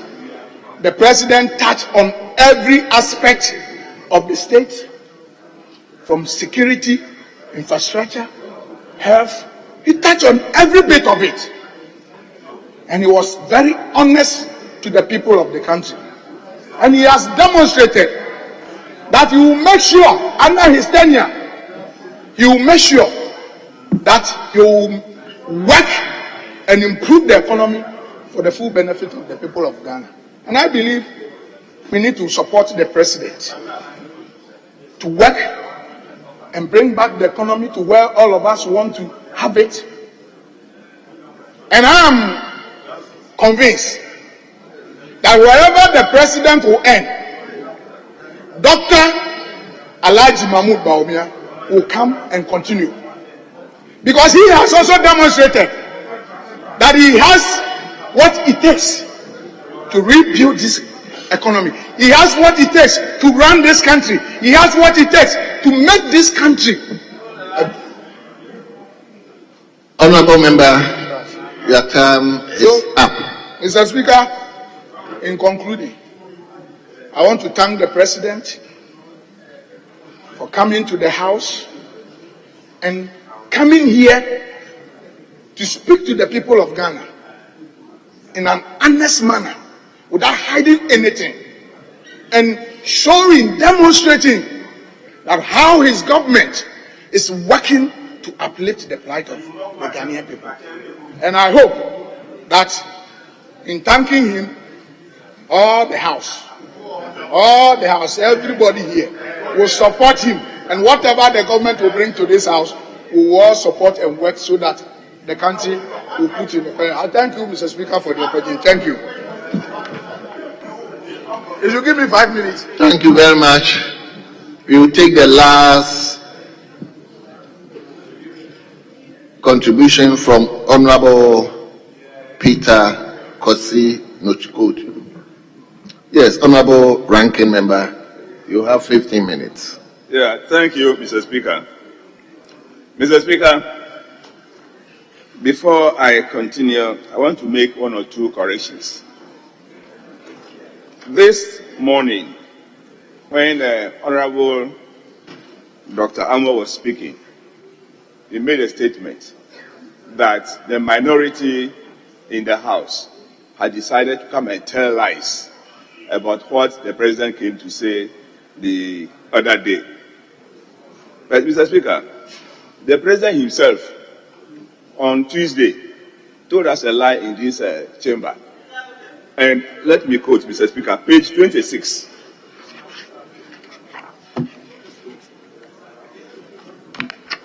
The president said, to that extent, in May last year, Smith launched the self-employed enrollment drive called SEED. And he mentioned that 600,000 self-employed persons have been enrolled onto the program. Mr. Speaker, last week, the Deputy Director General of Smith said that the self-employed who registered onto the program was 71,000. So how did the President get the 600,000 self-employed? Then again, Mr. Speaker, it was also said that during the COVID, people enjoyed free water. But I know that in my constituency, after the COVID, I had to pay 14,000 Ghana cedis to ECG before they were able to reconnect power to the water pumping site at Averakpa, the district capital of Akati North district. I had to pay that. So my people never enjoyed free water. I paid for that cost. Mr. Speaker, I am sure you have heard about King Midas and the Golden Touch when you were in school in those days. I hope you remember. Mr. Speaker, there was this king of Phrygia called King Midas. He was a mythical king. And he was noted for the ability to turn everything he touched into pure gold. Now, this Midas did not know that everything that he was touching and turning into gold, he thought he was getting blessing out of it, but it turned out to be a curse. Mr. Speaker, if you look at the situation in Ghana now, our current president, anything that he touches becomes a problem for us. Let's look at education, for instance. Education is on the decline in this country, seriously. If you take the basic level, for instance, the infrastructure in our basic schools is nothing to write home about. The walls are falling, children are still studying under trees, and the classrooms are empty. Teaching learning materials are unavailable. Capitation grant is in arrears for 4 years. They are unable to pay. So school authorities at the basic level will have to be performing magic to enable them manage the schools. And we are told that capitation grant is being paid regularly. How regularly? I challenge the government to tell us how much they have released to schools in the last 3 years. Mr. Speaker, our basic schools are such that they should be the foundation for future educational policies. But when you get to the basic school, what you realize is that frustration has rather even set in among the teachers because they are not getting the materials with which to work. Mr. Speaker, 3 or 4 years ago, teachers were levied for the supply of laptops. As we are talking now, over 200,000 of them who paid for these laptops are yet to receive them. Now they have threatened to go on strike and demonstration. Why is it so that teachers who have paid for the teaching learning material should be denied the laptop? So, Mr. Speaker, let us focus on basic education and make sure that we supply or provide things that are needed over there. Currently, there are over 54,000 schools, basic schools, that are in poor and dilapidated structures. And if we don't do anything about it, Mr. Speaker, we are going nowhere. And once the foundation is not good, whatever you put on it will not work. Mr. Speaker, when you come to the senior high school, which government is always touting as if nobody had ever enjoyed free senior high school before, the conditions there are nothing to write home about. We all agree that access numbers have increased, but are we having quality education? We are not. Mr. Speaker, those who went to first year in December are going on holidays on Tuesday, and they are going to stay home for another 3 months. They will spend 2 months at school, go and spend 3 months at home as a holiday.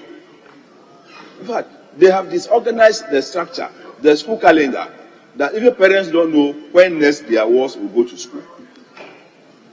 Mr. Speaker, government is saying that more people are going to senior high school, but it is on record that 194,862 candidates between 2019 and 2023 have not been able to access secondary education. This is because the infrastructure is not there to accommodate them. The president promised he will build 350 new secondary schools. As we speak today, he has not built even 10% of that number.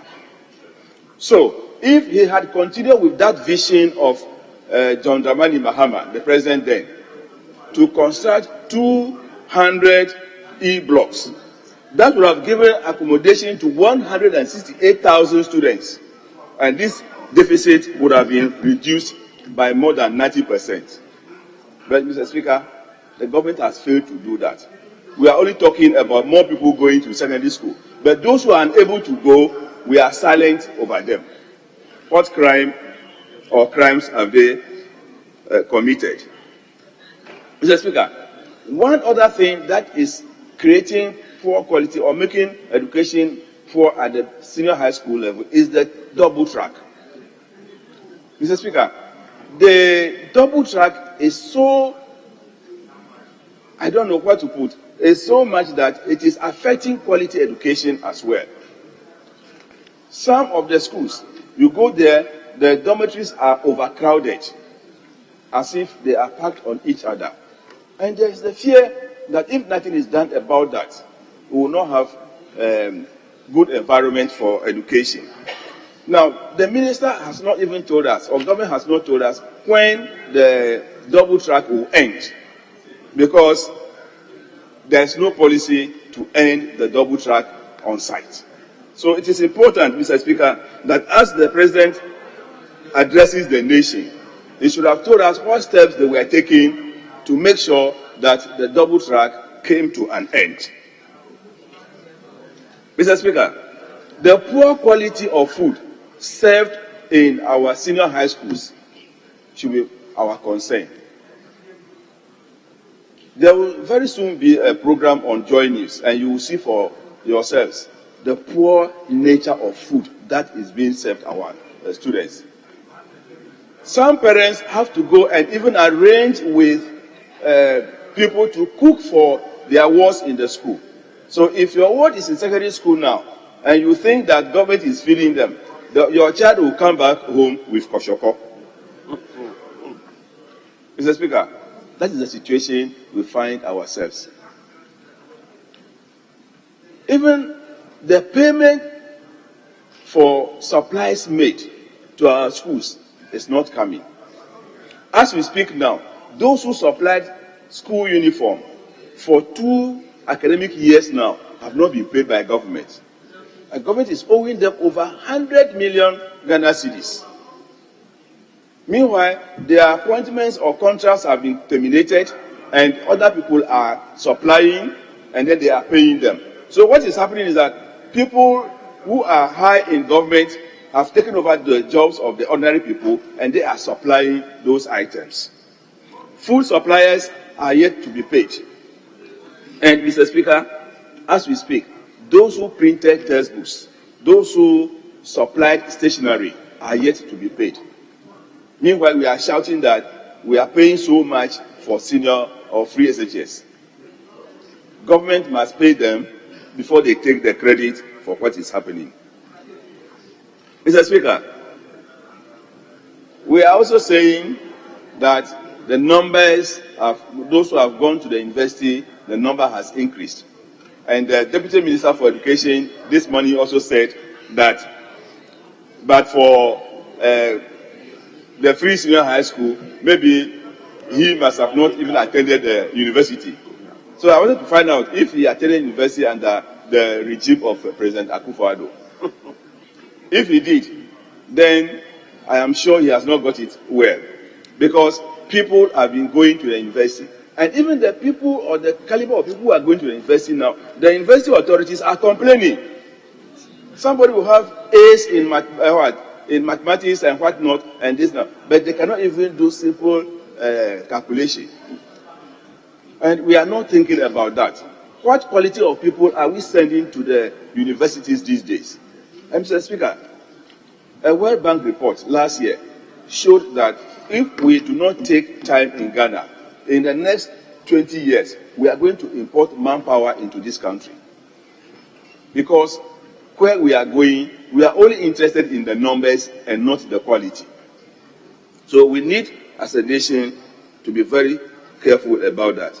Yeah, Mr. Speaker, the Deputy Minister for Finance, or the Minister Designate, this morning said that the government had completed or had built the Bunsu campus of the University of Environment and Sustainable Development.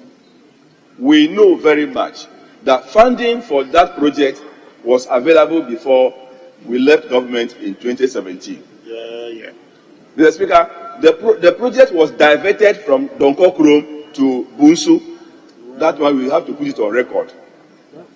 That project, yes, was diverted from Donkokrom to Bunsu, because in the act, it was said that there should be a campus at Donkokrom before any other place, but it was diverted. So government, or this government, did not look for funding for that project.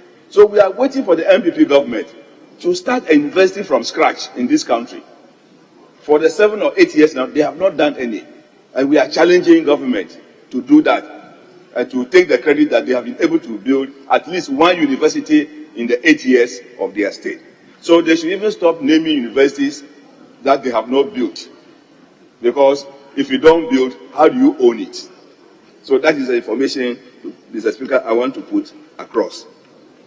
Now, Mr. Speaker, we are also being told that STEM, this is not the first time we are talking about science, technology, and engineering and mathematics. It has been there for long. It is only the name that has been changed. In those days, we have science resource centers.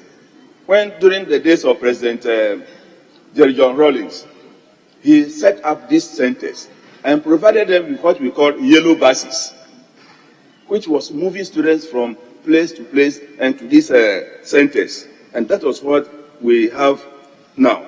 So, Mr. Speaker, we know that science and technology must play a very important role in our lives. But for this government and the Ministry of Education to only say that this is the first time that this is happening is not true. And let me also remind the minister or the government that the selective nature in which they went about the citing of the STEM centers to is of much concern to everybody. They are saying they have completed 8. And those 8 are in the regions of some senior government officials, and which is not the best for this country. So we must make sure that when we are providing such facilities, we are fair and we equitably distribute projects in the country. Yeah, Mr. Speaker, the Deputy Minister this morning also claimed that the 2023 WASE results are being the best. But I also want to let him know that it is this year that last year, 2023, that we recorded one of the worst malpractices in examination. Now, white officials were prevented from going to examination centers to supervise. And you have to begin descending for London. Oh, Mr. Speaker, so soon? Yes. Yeah, so the results were compromised. And I wish the minister was here to learn that his ministry is failing to crack the whip to make sure that teachers who indulge themselves in these malpractices are punished. Mr. Speaker, if we don't do this, we are teaching our children, even at the secondary school, corruption. Because examination malpractices are part of corruption. Thank you, Mr. Speaker, for the opportunity. Thank you very much. On that note, we bring the contribution to the President's message to us for today. We bring it to a close. I hope you will continue tomorrow. Leadership, are you giving me any indication? Speaker, we had earlier scheduled to take the anti-doping bill. And so we will proceed to take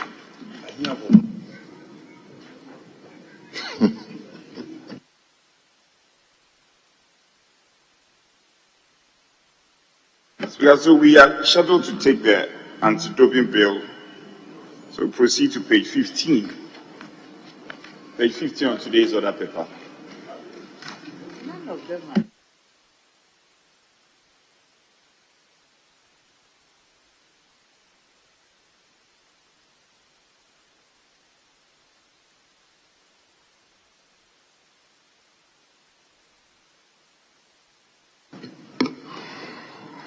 Honourable members, let me kindly invite you to page 15. Page 15, item listed 47. Page 15, item listed 47. Ghana anti-doping bill at the consideration stage.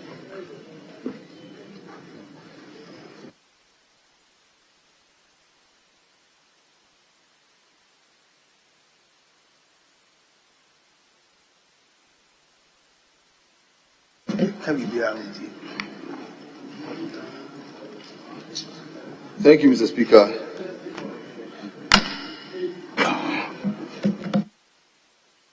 Yes, Chairman. Thank you, Mr. Speaker. We are dealing with the proposed amendments to the Ghana Anti-Doping Bill 2024.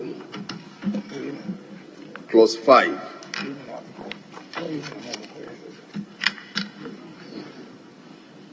Subclause 1. Page 15. Honorable Chairman. Honorable Chairman, let's start from clause 1. So, table.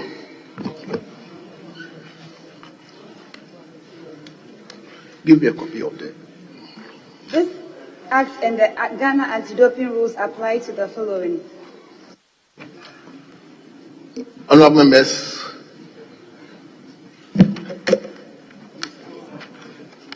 you have amendment to clause 1? Okay.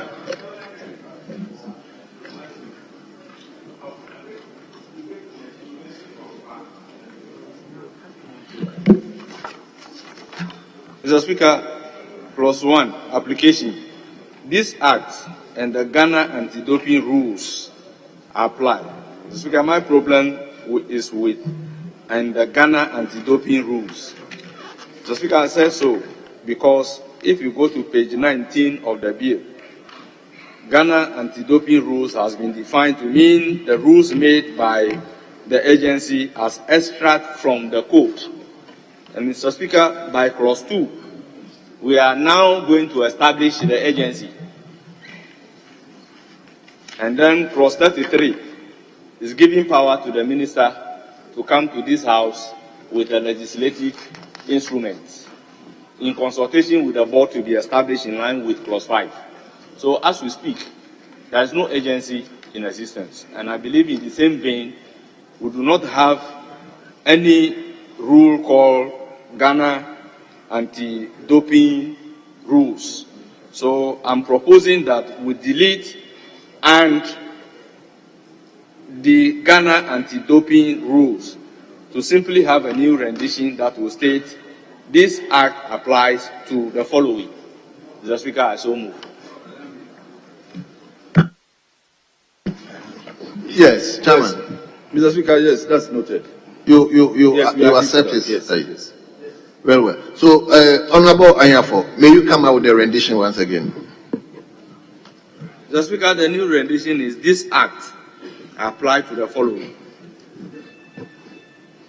comma, then A, B, C, D will follow. Yes. So, Mr. Speaker, the effect is this. This act apply to the following by the deletion of and the Ghana anti-doping rules.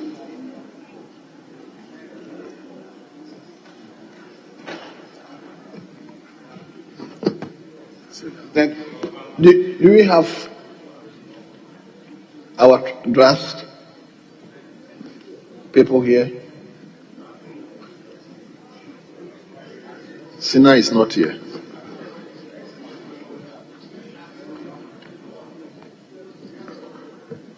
So, do I put the question? All those in favor of the proposed amendment to clause 1, say aye. All those against, say no. Honourable members, the ayes have it. The proposed amendment to clause 1 is carried. And clause 1 stands part. The amended clause 1 stands part of the bill. Clause 2.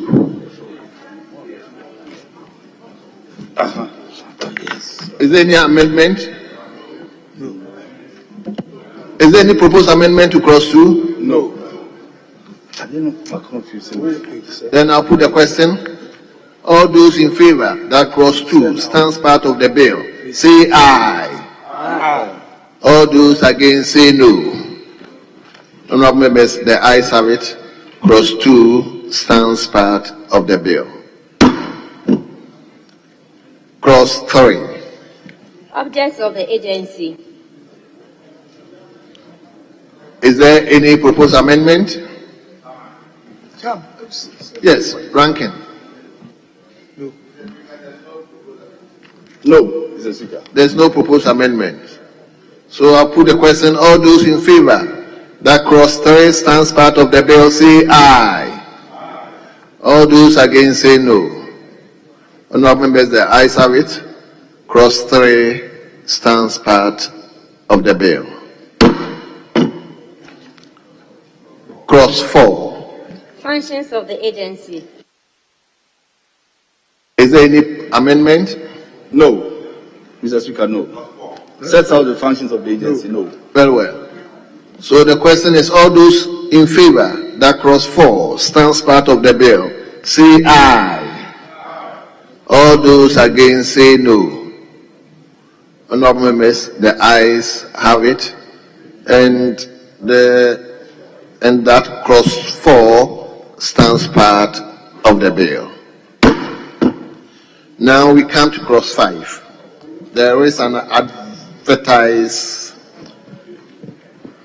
amendment. Yes. Governing body of the agency. Yes, Chairman, you have the proposed amendment. Thank you, Mr. Speaker. I think there is we have a proposal, but we just stood that down. We want to keep it the way the AG presented it, and we are deleting in consultation with the board. So it means you have a proposed amendment. Yes. Mr. Speaker, thank you for the opportunity, and I'm happy the chairman has abandoned the amendment. It is because the Food and Drugs Authority is established by the Food and Drugs Authorities, and the procedure for them to take decision is governed by that particular act. So there is no need indicating that here in this particular law that they should do it in consultation with the board, since the authority is established by an act of parliament with the procedure spelled out as to how they should take decision. So I urge upon the chairman to abandon the amendment number 1 and number 2. Mr. Speaker, more so when we come to G, the decision is going to be taken by the Inspector General of Police, not in consultation with the Police Council. So why are we saying that the Food and Drugs Authority or the Narcotic Control Commission should take the decision in consultation with their respective boards? We should allow it for the regime that governs those institutions to guide their decision-making procedure. That is the reason for which the amendment is being abandoned. So I support the chairman to abandon the amendment. Thank you, Honorable Hiafo. It means clause 5I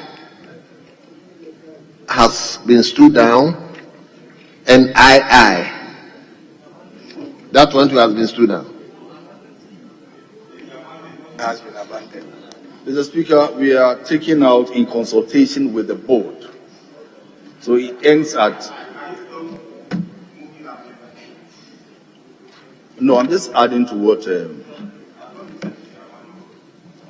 Mr. Speaker, the amendment that the chairman is proposing is to add to the rendition in consultation with the board. Oh, yes. So if it is abandoned, then there is no amendment. Okay, very well. What about III?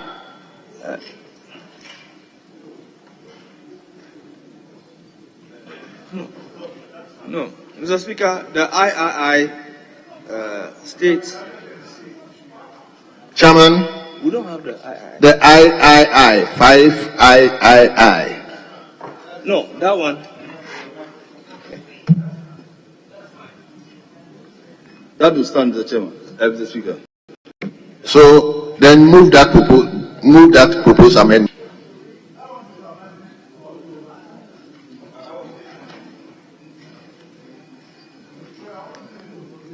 Chairman, is that too abandoned?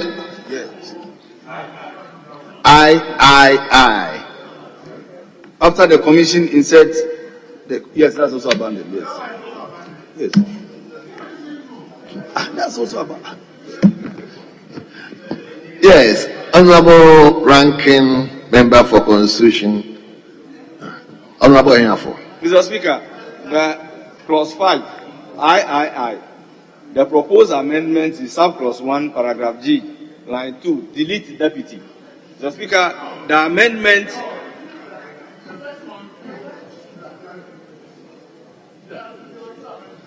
no, we have the II, but Speaker is talking about III. Sorry. So, as for the first and the second one, it has been settled. So the third one is an amendment that should be carried because they do not want the person to be deputy superintendent. They want the person to be superintendent. That is the reason for the deletion of the deputy. So that amendment should be carried. Of the deputy. Mr. Speaker, the III stands. The deletion of the deputy, and it must then go this way.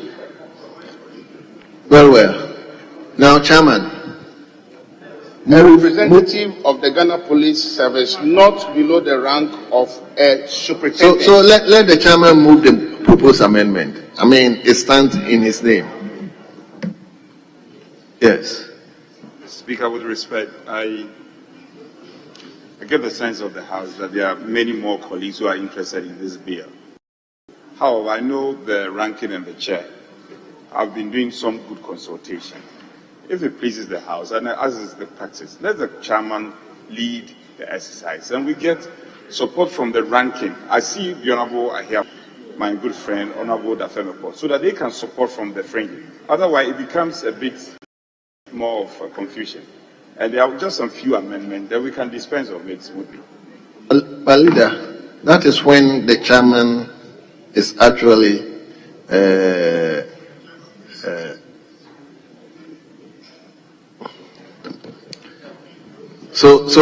but once it is before the House, every member is entitled to contribute to the bill. So, Chairman,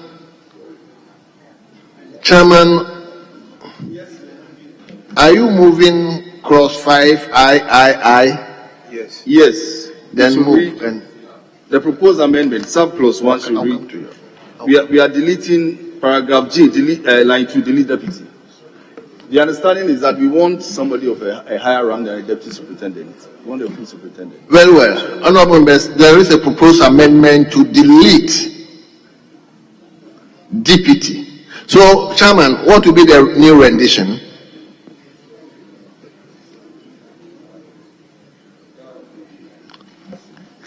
We are deleting the deputy and keep superintendent of police. Fine. So just give us the rendition. I mean, when you delete and insert, how will the whole phrase be? How come? I have a wrong document. Yes, ranking. That will be a representative of the Ghana Police Service, not below the rank of a superintendent of police, nominated by the Inspector General of Police. Very well. Honourable members, there is a proposed amendment to delete deputy and insert what? Not less than superintendent of police. All those in favor of the proposed amendment, say aye. All those against, say no. Honourable members, the ayes have it. The proposed amendment to clause 3I is carried. Yes, Honorable Muntaka. Thank you, Mr. Speaker. Mr. Speaker, I realize that they are done with the advertised amendment on clause 5. Mr. Speaker, if you look at clause 5(1), after H you have I. An athlete who has retired from sports for not less than 10 years. They did not indicate who should do this appointment. But if you go through, you will see that of each of the nominees, they've stated who should do the appointment.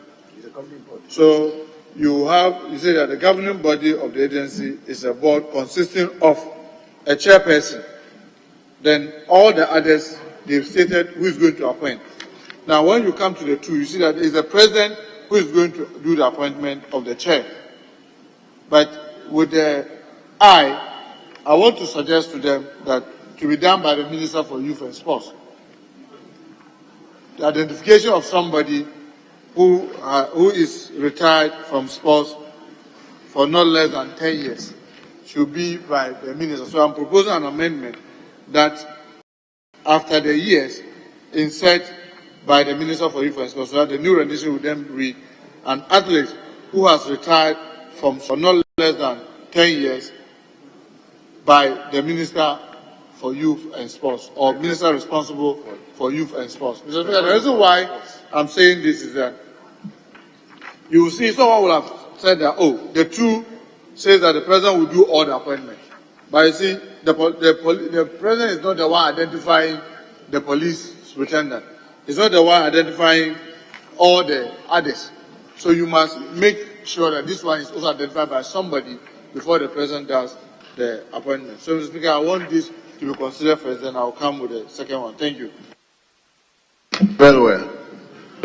So, Mr. Speaker, I want to get it from understand from the colleague that is he asking that the Minister for Youth and Sports nominates for the appointment, or should directly appoint the person? Well,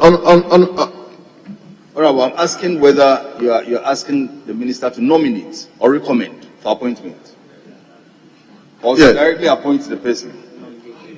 Yes, Honorable. Yes, my argument is that if you look at all we've done, for example, when we said one representative each from the following, not below the rank of a director, that's C. You said the Ministry of Youth and Sport by the minister responsible for finance. Food and Drugs Authority nominated by the Chief Executive, and so on. The Attorney General will do that of the State Attorney. The Director General of Ghana Health Service will do that one for a director at the Ghana Health Service. So I'm saying that when it comes to the athlete that's going to be nominated should be done by the Minister for Youth and Sports. And I'm proposing the amendment that an athlete who has retired from sports not less than 10 years, nominated by the Minister for Youth and Sports. One of the federation. Which federation? Yes. Yes, Honorable. Yes, Speaker, thank you very much. Indeed, we even have to improve a bit on what my former whip is proposing. If you, Mr. Speaker, if you say athlete, what kind of athlete? So it has to be a national athlete.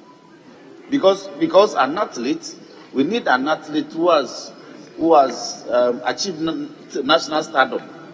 Because anybody can be described as an athlete who has participated in sports before. So we need to qualify it properly. That a national athlete who has retired from sports. Honorable, let him finish. Let him finish. Who has retired from, he has to be a national athlete. So that is my humble view on the matter.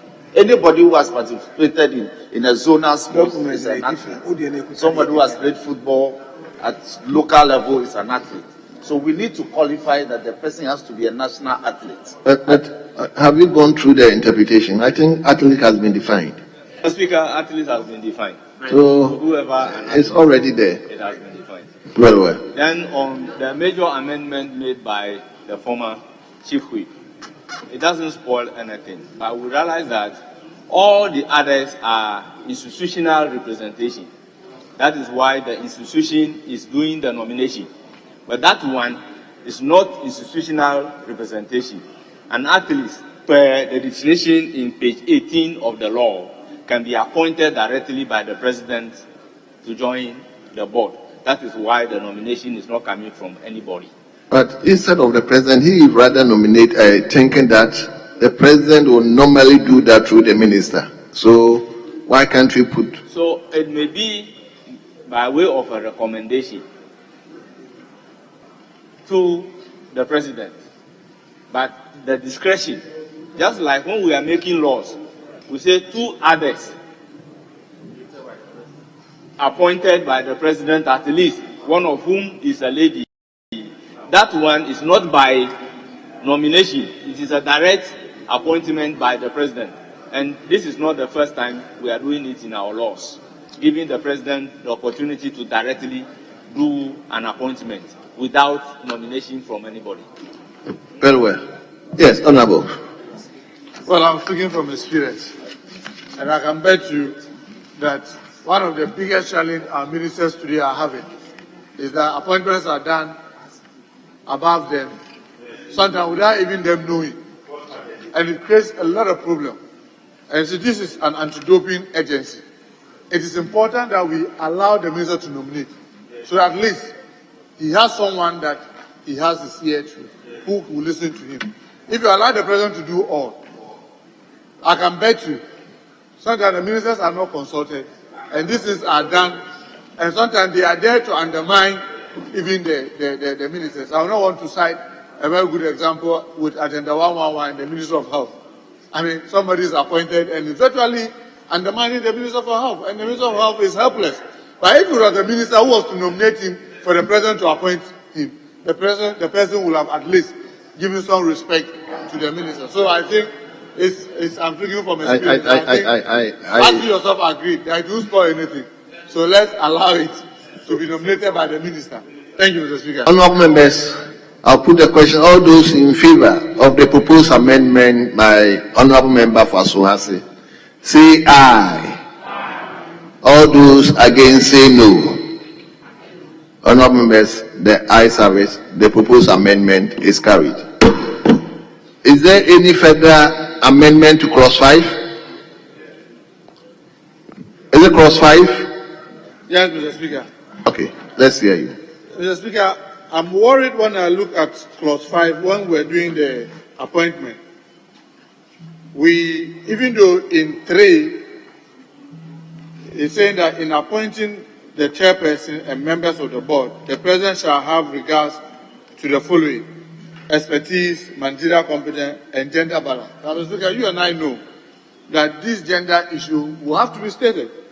And when I did count the number of persons, I'm seeing 12. I need to be corrected. You have the chair as one, the chief executive, the what you call secretary to the board, 2, then 3, 4, 5, 6, 7, 8, 9, 10, 11. So I'm seeing 11. I'm proposing that we add the president shall appoint the president shall appoint the chairperson and maybe 2 other persons who will be women. Because as we've done in other bills, my worry is that if we don't give a certain quota to women before we talk about even this gender balance, when the institutions are nominating, I mean, the IGP will nominate someone without knowing which other nominee will come from Food and Drugs Authority, which other nominee will come from that other end. So by the time you realize they can come and assemble themselves, and they are all males. And that becomes a problem. Because then the president is now saying that no, the institutions go and make sure that some are women. So the police say that, oh, this is the one we are presenting. Food and Drugs Authority, this is the one we are presenting. Who is going to withdraw is to put a woman. So, Honorable, what happens? What happens if all the nominees also assemble and they are all women? Then there's an opportunity for the Mr. Speaker. I have my doubt. You know that that will be extremely difficult because even in those institutions, I don't think they have that number of women that almost all of them will be nominating women. So I was hoping that if we could just add 2 more who are against females, so that the number becomes 13 instead of 11. Or at least if we say 2 other persons, one of whom is a woman, so that the board becomes, an agency becomes 13 instead of maybe the 11 without consideration for a woman. Very well. Yes, Chairman. I fully support the honorable member's position. 2 members out of the should be female. So, yes, do you have any contrary view? Mr. Speaker, 2 quick observations regarding 5 surplus 3.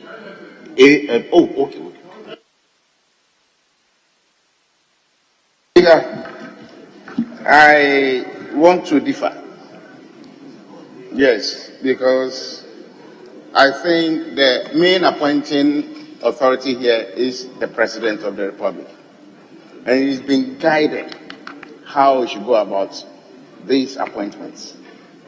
And so if any institution presents all male, or any of the institutions represent a total of males all throughout, it behoves on the President to probably direct that I need maybe this number of female representation or whatever, so that it reflects the spirit of what is contained here as a guide.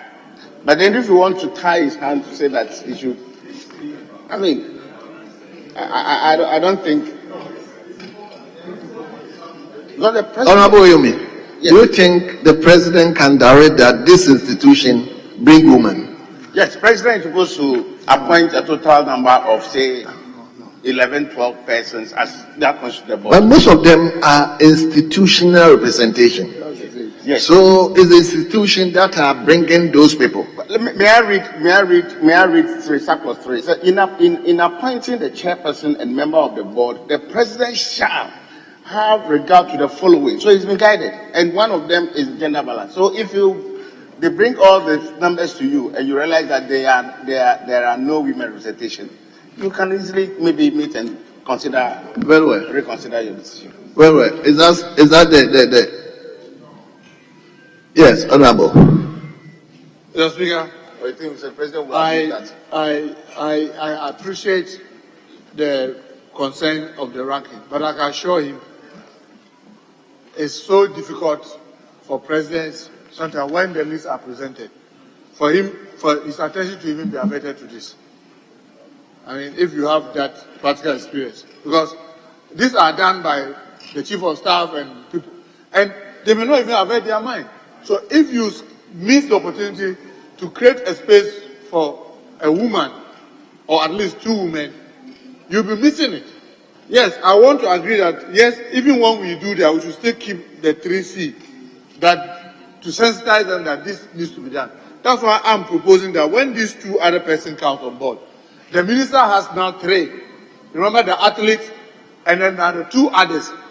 The minister can use that leverage to introduce women onto it. But those institutions that are bringing persons, it's sometimes extremely difficult for you to even know who they are bringing until they write to you telling them, oh, we are bringing Deputy Commissioner Roxy or that. So I'm making the proposal, and I think that this is a very important, amendment that we should take. I want it to come as a new sub-clause as K, if I'm right, after GHIK. So I ask K, that 2 other persons, at least one of whom shall be a woman, nominated by the minister responsible for sports. So at least that makes them. Honourable members, all those in favour? Yes. Mr. Speaker, as we appreciate the fact that these are institutional representation, we should be mindful of the fact that it is nomination coming from these institutions. The president will have to appoint in line with 5(2) under Article 70. So the appointing authority is the president. So, for instance, they say a chairperson. The chairperson is going to be appointed by the president. And the president, in doing the appointment, must be guided by 5(3). That is 1. Expertise in matters relating to anti-doping, sports management, or any relevant field. Managerial competence and gender balance. So the law is providing a guide. Now, if we come to B, the chief executive of the agency, who shall also act as a secretary. That one, whoever is the chief executive officer, whether male or female, automatically, nobody has a say. He will be a member of the board. Then, one representation each from the following below the rank, not below the rank of a director. The Ministry of Finance nominated by the minister responsible for finance.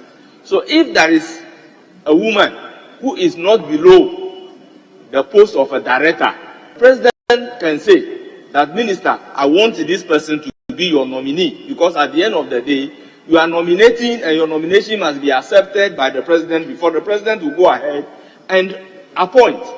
So once the law is providing a guide, it is incumbent upon the president to ensure that in doing the appointment under Article 70, I am guided by clause 5(2), which has an element of gender balance. Honourable, you see what Honourable Muntaka is saying. In practice, most of the time, the president or even the chief of staff will get to know of the list the very day that probably he's swearing them in. I'm telling you, in practice, it happens that the president will get to know the list, or if the chief of staff or whoever is actually going to carry the swearing in will get to know the list the very hour that they are going to undertake that exercise. So it will be very difficult at that time, where institutions have brought their representation, for you to go and say, go and do this, go and do this, go and do this. So I don't see any harm with the proposal of Honorable Muntaka that let's add another 2 layer, and over there it will be specific that at least one of them should be a woman. I don't think it has any. Yes, Honorable. Speaker, indeed you are right, and I support the proposed amendment by Honorable Muntaka. Speaker, an example was on Tuesday, by our own standing orders, some members of parliament who are ministers are not supposed to be members of the appointments committee. When leadership went to, when the committee on selection went to recompose the new appointments committee, we gloss over that. We completely gloss over that. So leadership actually composed the new appointments committee oblivious of that requirement in our standing orders. It took the Honorable Ahianfo to raise the matter. It took the Honorable Muntaka to raise the matter that no, given the terms of the new standing orders, A, B, C, D ought not to be made members. And so So as a result, amendment had to be carried on the floor.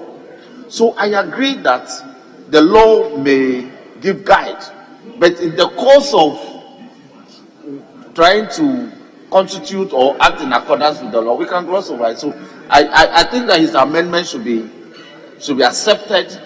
In fact, it helps to enhance the law, in my view. Honourable members, I'll put the question. All those in favor of the proposed amendment by Honourable Member for Aswasi, all those in favor say aye. All those against say no. Honourable members, the ayes have it. The proposed amendment is carried. Is it on 5, cross 5? That is so. Mr. Speaker, I have two proposed amendments in respect of 5(3)A and B. Mr. Speaker, I think that the use of relevant in A should rather qualify expertise, so that there's expertise is not merely expertise in anti-doping, but relevant expertise. Mr. Speaker, I've been making this point. And because you see, when we are looking at the expertise, somebody who has experience in biochem could have an expertise. But we are not simply looking for somebody who has done some work in biochemistry. We are looking for a relevant expertise in respect of anti-doping. And no, it's not there. It's not there. You are rather using relevant to qualify other food. And I think that other food should be related food, because so the new rendition will be relevant expertise in matters relating to anti-doping, sports management, or any other related field. Then second, relevant, you don't need to specify. No. Then 2B, managerial experience is not simply what we are looking for. We want relevant managerial experience. If I had worked with Parliament before and risen to the level of a director, I have managerial experience. But that is not what we are looking for. It has to be relevant managerial experience. So these are my proposed amendments to these two provisions. Thank you very much. Yes, let me come to the veteran member in the House in terms of sports management. Honorable Dafema, okay, yes. So I think what is stated under 3A, B, and C is very clear. And that one is sufficient enough for whoever is being considered to be appointed. Expertise in matters relating to anti-doping. That is, it means the person has the experience in matters relating to anti-doping. The person should have a background of sports management. It has been clearly established. And then the last one, other relevant field. So he must have a diverse experience in management, administration, and in sports and anti-doping. So I think what has been captured here is sufficient for us to pass the bill. Well. Thank you very much. So, honorable members, let him put cross 5 as variously amended. All those in favor that cross 5 as variously amended stands part of the bill, say aye. All those against say no. Honorable members, the ayes have it. Cross 5 as variously amended stand part of the bill. Now cross 6. Clause 6, proposing a new subclause 5. A member of the board who refuses or fails to pay a fine imposed on the member under subsection 7 ceases to be a member of the board.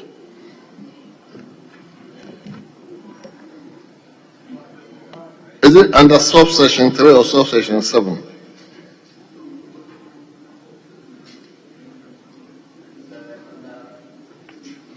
Honorable Deputy Minister, you can see, you are using the live. Honorable Minister, my chairman didn't bring his spectacles here. So I'm trying to help him with. No, please.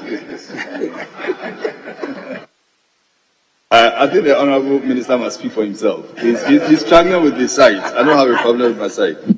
Chairman, let's hear you. We are adding 5. And that should read, a member of the board who refuses or fails to pay a fine imposed on the member under subsection 3 ceases to be a member of the board. Very well. That's the proposed amendment by the chairman. Yes, Honorable Hiafo. I have a small problem with the amendment. If we look at clause 5, sub clause 4E, it says that if a person has been convicted, whether in Ghana or outside Ghana, of an offense involving dishonesty or any other criminal offense, for which a person has been sentenced to a term of imprisonment, such a person is not qualified to be appointed. The question, therefore, is that if I am appointed and during my tenure of office, I have suffered from a criminal offense, why should payment of the fine allow me to continue to serve on the board? So that it is only when I refuse to pay the fine that I will cease to be a member of the board. For me, what is good for Peter is good for Paul. Once you are convicted for a crime, you are not eligible to be appointed to the board. So when you are a board member and you are convicted for a crime, you must cease to be a member of the board. Well. So can you help us how it should look like, the rendition? Or Rankin, do you have something to say? Mr. Speaker, I am of the view that, yes, what my colleague read, being the offenses upon which one is not eligible to be appointed as a member of the board. And when you are finally actually, in absence of that, you are appointed as a board member and you go against some aspect of their workings. So you go with I think you should be a bit lenient to to whoever has offended the board, undertakings, so that it's given the opportunity to, as it were, explain himself or herself, and probably, when found culpable in a way, the gravity of the matter. I believe Honorable Ehiafo is inviting us to be fair in terms of looking at this. Yes, Honorable. Mr. Speaker, I want to propose an amendment that a member of the board who is convicted for a criminal offense, whether in Ghana or outside Ghana, ceases to be a member of the board. Yes, that is why we are referring to the person as a member of the board. So we delete from the rendition refuses or fails to pay a fine imposed on the member under subsection 3. We delete and then we insert convicted, is convicted for a criminal offense, whether in Ghana or outside Ghana, ceases to be a member of the board. Yes, Honorable. Mr. Speaker, I want to agree perfectly with Honorable Ahiafo. Because, Mr. Speaker, we are talking about clean sports. And maybe even though in our part of the world, it has not become too lucrative currently. But it is our hope that very soon it will become as lucrative as in other developed countries. If you dare receive to fine, people will give out information and they will find and they will continue to sit on the board. But if I know that by just giving out information and I'm found guilty, giving relevant information, I will not be on the board. No amount of bribe or influence will let me there. But if you allow just fine, like the committee is proposing, you will be watering down the essence of what we are trying to do. Because all what we are trying to do is about clean sports. So I support the amendment by Honorable Anyafo, and I urge the committee to support it so that we will make more progress. Thank you, Mr. Speaker. So, Honorable Ndaka, you are supporting what Honorable Anyafo. So, Honorable members, all those in favor of further proposed amendment by Honorable Anyafo, say aye. All those against, say no. Honorable members, the ayes have it. The proposed further amendment to clause 6 is hereby adopted. Is there anything on clause 6 again? Speaker, I need some clarity here. The practice is that if you are convicted by a court and sentenced to an imposition of a fine, if you are unable to pay the fine, you remain in custody. You remain in custody. Now, so I am surprised that we will say that a person, a member of the board who refuses or fails to pay a fine, which has been subsequently amended, will cease to be a member of the board. Now, we have been given a timeline as to when the person ceases to be a member of the board. Exactly, it's not there. No, it's not there. Now, you see, conviction is different from sentencing.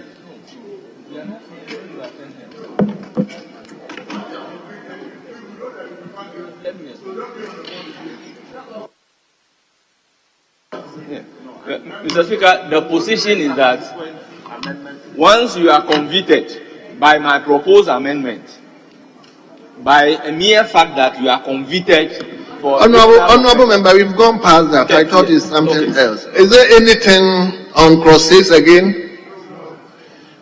So, honorable members, I'll put the clause 6 as variously amended. So all those in favor that clause 6 as variously amended stands part of the bill, say aye. All those against, say no.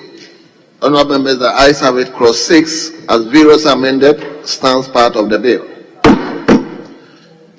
We turn to clause 7. Tenure of office of members of the board. Yes, Chairman. Clause 7. Yes, subclause 7. Subclause 1, sorry. Line 1, delete 5 and insert 4. It's asking us to what? Delete. Mr. Speaker, the justification is that we wanted the appointments to be coterminous with the president's tenure, so that you don't have an overlap where the appointed members to the board, the rendition from the AG read 5 years, and we are suggesting that the appointees must be coterminous to the one appointing authority, and for that matter, we have 4 years instead of the 5. Honorable members, all those in favor of the proposed amendment, say aye. Yes, Speaker. You see, let's learn to know transitions matter. Let's not encourage this excessive partisanship.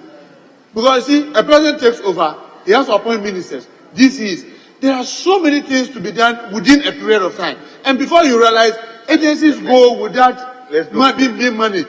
So the reason why there's 5 is to allow the overlap and time. By the moment you are doing it, everything conterminous with your term, what it means is that within a time, the whole country comes to a grand halt.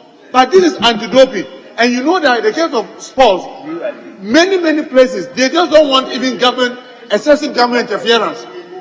So if a whole government anti-doping agency will have to be halted because there's no governing body until a government comes in, let's be careful, because we are talking about people with expertise.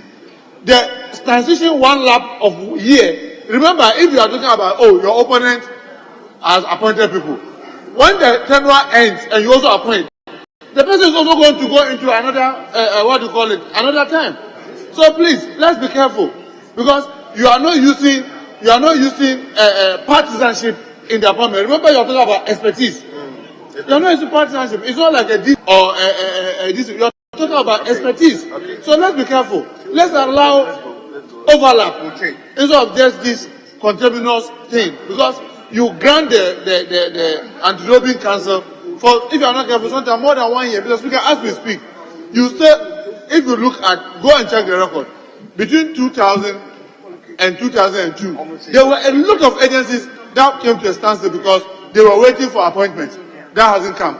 Go and check 2009 to 2010. You see a repetition. Go and check 2017 to almost 2018. You are having that kind of challenges. That's why if you look at the Bank of Ghana Act, when it came to this house, we said that they should be independent and let them finish their term. And you realize there was this overlap. It is to make sure that the country or a lot of activities don't grant simply because we've gone for election. Please, let's think beyond this election period. Thank you, Mr. Speaker.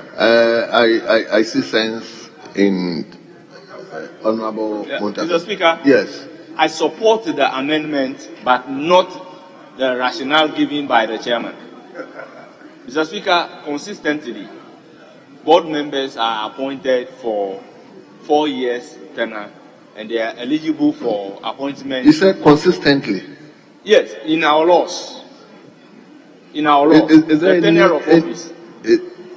In passing laws in this house, for consistency, in passing laws, other laws that we have passed. Okay. The board members, they are given 4 years term of office, and you are eligible for another. Can you listen to him? You are eligible for appointment of another term only, but it is not to make the tenure of office of the board member coterminous with that of the president. That is why, even in this bill, clause 77 is saying that where you are appointed as a member of the board and there is vacancy, the president may appoint another person for only the unexpired term of the person who created the vacancy. So, when you are appointed, whilst the government is 2 years, you have 4 years term to run. And at the end of the 4 years, you are eligible for appointment for another term of 4 years. But it is not to run coterminously with that of the president. As if 7 January, when the president comes to power, all the members of the board must be appointed that 7th January. And then the 7th January after 4 years, when you are going, all the board members must go. No. The board members, irrespective from the period of appointment, you have 4 years tenure of office to run, and after the 4 years, you are eligible for appointment of another 4 years. So, if you are appointed by a government, for instance, the NPP government, 2 years to the end of the term, your tenure of office will run 2 years into the NDC, and that NDC will do the appointment. That's the laws that we have been passing. So, Honorable Taka, if I got you, if we pass this bill, the president through the minister will get this board in place. But it doesn't mean it's going to be coterminous with the presidency, because the 4-year term may end. At the time, probably it may be another government or another leader. So it's not directly coterminous with the beginning and the end of a particular government. So as much as I understood where you were coming from, I think Honorable Ahiafo has given a clearer. Yes. Speaker, indeed, this House late the tenure. But the rationale, like you said, cannot be to equate it to the tenure of the presidency. This was the decision in Robson Dapemekpo versus Attorney General. Yourself. When the Supreme Court said, when I challenged the reappointing direction to DCEs by the president for them to continue in office, then the Supreme Court cleared it and said that they have a fixed term of 4 years. So if a DCE is, for instance, appointed this year, he is to continue in office until the end of 4 years, when his term of office will come to an end. But the Constitution determines when the appointment can be terminated, either by revocation by the president or death and all that. So statutorily, we have the power to determine how long an appointee should stay in office. We could even say 3 years, subject to a renewal for a further 3 years. We have that power. But it's the rationale that is creating the problem. I thank you. Well. So all those in favor of the proposed amendment by the chairman, say aye. All those against, say no. Honorable members, the ayes have it. The proposed amendment to clause 7, 1, clause 7V is hereby adopted. We move to clause 7VI. Chairman. Subclause 7, paragraph A. Before O, insert subsection 5 of section 6, which is a member of a board who refuses, the one we. So how will the rendition be?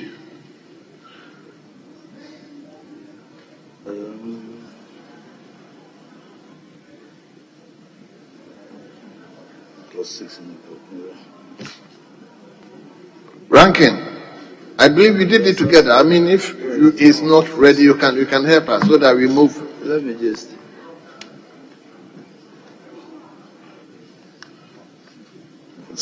Clause 7V, subclause 7, paragraph A, before all, insert subsection 5 of section 6.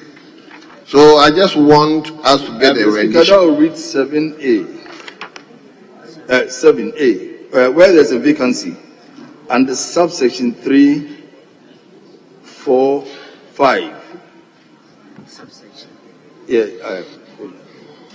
A member of the board who refuses or fails to pay a fine imposed ceases to be a member of the board. As we amended, yeah. Chairman, I didn't get it clearly.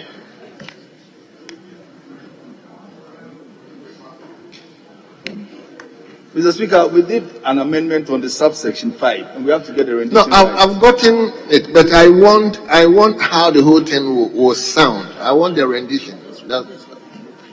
Yes, Honorable Hiafu, can you help me? Yeah. Subsection 5. Mr. Speaker, thank you very much for giving me the opportunity. The amendment is in respect of clause 7. Clause 7(7)(a). The current rendition reads, under subsection 3, 4, 5, or subsection 2 of section 9. Mr. Speaker, what is missing in this rendition is subsection 3, 4, and 5 of which section? So the amendment is proposing to insert after all subsection 5 of section 6. So it will then read that where a vacancy is created under subsection 3, 4, 5 of subsection 6 of subsection 5 of section 6 or subsection 2 of section 9. Mr. Speaker, that will be the new rendition. Very well.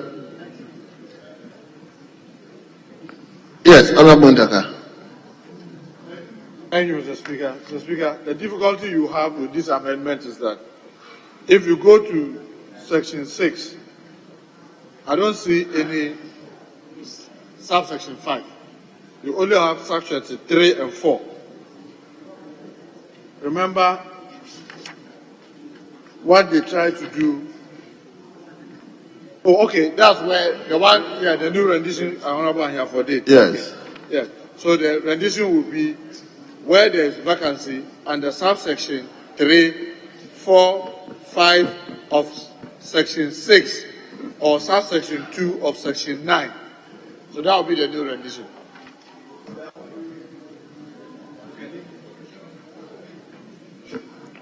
Mr. Speaker, I think we can conveniently leave it for drafters to tidy it up for us. Yes, Honorable Sina, we are leaving it with your team. Okay.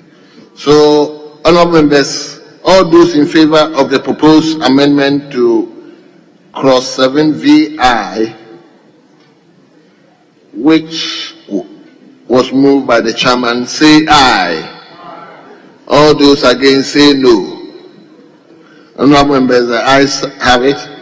The proposed amendment to clause 7, subclause 7, paragraph A, is hereby adopted.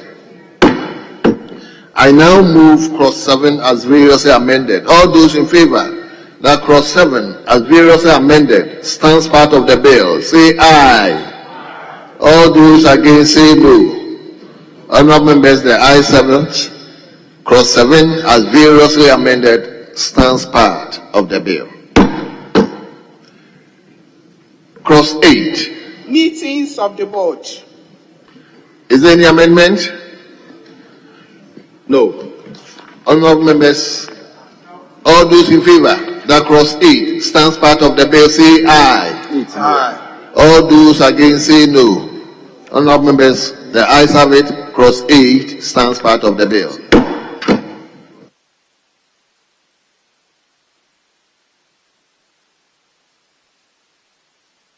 Clause 9. Disclosure of interest. Is there any amendment? Mr. Speaker, no. Very well. All those in favor that clause 9 stands part of the bill, say aye. All those against say no. The ayes have it. Clause 9 stands part of the bill. As you take them together. Mr. Speaker, I wanted you to do that at least if you take 10 at a go. Very well. Move faster. Very well. So, clause 10, clause 11, clause 12, clause 13, clause 14, clause 15, clause 16, clause 17, clause 18, clause 19, clause 20. Is there any proposed amendment to any of the clauses?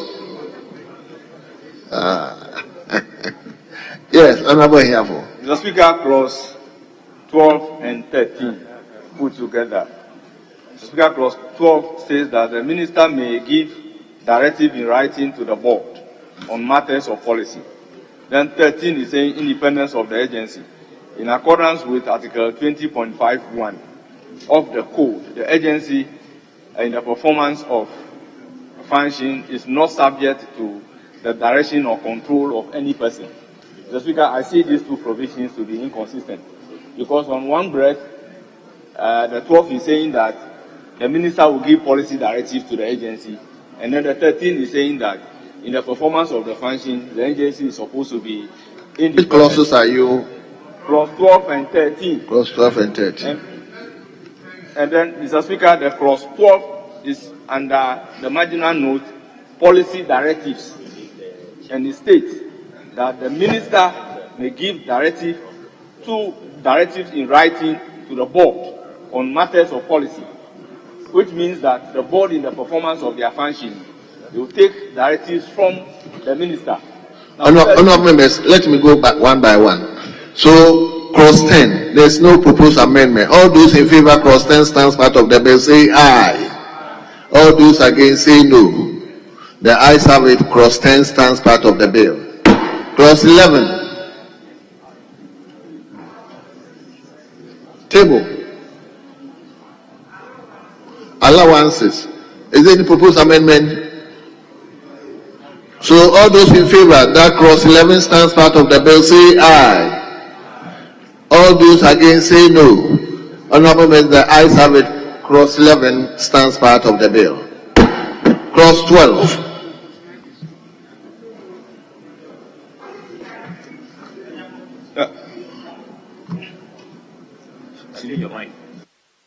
Policy directives. Mr. Speaker, under the policy directives, it states the minister may give directives in writing to the board on matters of policy. Mr. Speaker, we need to reconcile this with the following clause, which is independence of the agency, which states in effect that the agency must perform its function without direction or control of any person. Mr. Speaker, I'm just trying to imagine if that is the case, then what happened to the directives that the minister will be giving in writing to the board? Because it's by way of controlling the agency, that is why the minister responsible will have to give directives to the agency. Then on another breath, we are saying that the agency must function in line with the code without control of any person. So it means that one of these clauses may have to go because it seems to be inconsistent. Yes, Honorable BT Baba. Thank you very much, Mr. Speaker. To me, the operative word is may. And in some other cases, the minister has exercised some authority in the functions of the board. So I think what is here has already passed through WADA, the World Anti-Doping Agency. The ministry and a team, a technical team, met and discussed all these various clauses before it was put into a document and brought to us. The operative word does not mean that the minister will exercise absolute control. No. After all, the budget of that agency will have to pass through the ministry to the Ministry of Finance. And so we have a collaborative relationship that should exist between the ministry and the agency. And once the word body has not found anything violent about it, they encourage that the drafters should put it there. And that is why it is there, and I believe that we should allow it to go. Well. Yes, Honorable Ndaka. Mr. Speaker, I agree with Honorable Bernard Anyafo, but we can do this to cure the possible inconsistency. 12 should stand as it should be, because definitely there should be policy direction. You cannot have that agency operating without the policy direction. But when it comes to 13, we should, in my view, we should just delete there and then the direction to direct, so that the new rendition will be in accordance with Article 20.51 of the Code, and the agency in the performance of functions is not subject to direct control of any person. Now, when you say direct control, that means the day-to-day administration, so that the policy can stay, and then that one too can stay, without saying that, instead of saying it's not subject to the direction or control of any person. So you just say direct control. So when you say direct control, then now it takes the ambiguity. It means that the day-to-day things are not going to be done by any other person, but policy directive will be given. So, Mr. Speaker, I think we can take 12 as it stands. Then when we get to 13, I will then propose a new rendition, and then we can get it. Thank you. Well. So the question is, all those in favor that clause 12 stands part of the bill, say aye. All those against, say no. Honorable members, the ayes have it. Clause 12 is directed to stand part of the bill. Yes, now move to 13. Independence of the agency. Yes, any proposed amendment? Yes, Mr. Speaker. The proposed amendment is that clause 13, line 2, after 2, delete the direction or and in its place insert direct, so that the new rendition will be in accordance with Article 20.5.1 of the Code. The agency in the performance of its functions is not subject to direct control of any person. So, Mr. Speaker, performance of its functions is not subject to direct control of any person. I so move. Yes. Speaker, I agree perfectly on the principle, but to let you know that we need to avoid the use of the possessive, it. So instead of using it, then we use in the performance of the functions of the agency. But the Speaker, we can leave that to the drafters, and then they will tidy it out for us. Very well. So, yes. Mr. Speaker, I need a direction here. You do? This particular rendition, the clause 13, was a lift from the code which was signed on to. Which code? The anti-doping code. Do you have it here? For UNESCO. Do you have it here? No, yes. Because when they met, when Yes. WADA met with the local authority, they actually agreed to this rendition. And so I do not know whether the minister can help us, whether they will agree to these changes. Is not opposed to any amendments we make here. And I fully agree with Honorable Muntaka. You fully agree with Honorable Muntaka? Yes, Mr. Speaker. Honorable members, all those in favor of the proposed amendment by Honorable Member for Aswase, say aye. All those against, say no. Honorable members, the ayes have it. The proposed amendment is carried. Honorable members, all those in favor that clause 13 as amended stands part of the bill, say aye. All those against, say no. Honorable members, the ayes have it. Clause 13 is directed to stand part of the bill. We move to clause 14. Appointment of the Chief Executive Officer of the agency. Is there any proposed amendment? All those in favor? All those in favor that clause 14 stands part of the bill, say aye. All those against, say no. Honorable members, the ayes have it. Clause 14 is directed to stand part of the bill. Clause 15. Functions of the Chief Executive Officer. Is there any proposed amendment? All those in favor that clause 15 stands part of the bill, say aye. All those against, say no. Honorable members, the ayes have it. Clause 15 is directed to stand part of the bill.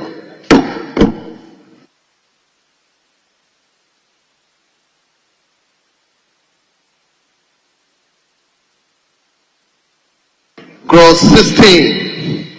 Appointment of the Deputy Chief Executive Officer of the agency. There's no proposed amendment. All those in favor that clause 16 stands part of the bill, say aye. All those against, say no. Honorable members, the ayes have it. Clause 16 is directed to stand part of the bill. Clause 17. Functions of the Deputy Chief Executive Officer. Honorable members, if there is no proposed amendment, the question is all those in favor that clause 17 stands part of the bill, say aye. All those against, say no. Honorable members, the ayes have it. Clause 17 is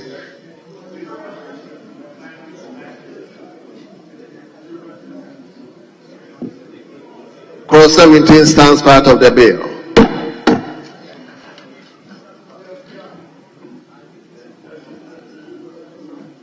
That's where you've passed 16 and 17. That's where, remember, we said the board tenure should be reduced to 4 years.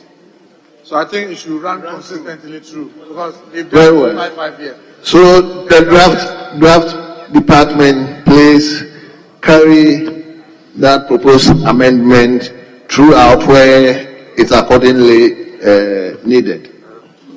Very well. So we move to clause 18. Removal of the Chief Executive Officer or Deputy Chief Executive Officer from office.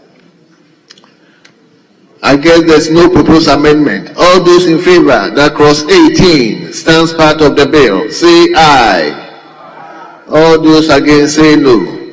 Honorable members, the ayes have it. Clause 18 is directed to stand part of the bill. Clause 19. Appointment of other staff of the agency. I guess there's no proposed amendment. All those in favor that clause 19 stands part of the bill, say aye. Honorable Ahiafo. Clause 19. The second line, it should be appointed in accordance with Article 195 of the Constitution. The appointment is missing here. The agency shall have... Which line? 19.1. 1, okay. The agency shall have other staff that are necessary for the efficient and effective performance of the functions of the agency in accordance with Article 195 of the Constitution. Is appointed in accordance with Article 195 of the Constitution. It's talking about that.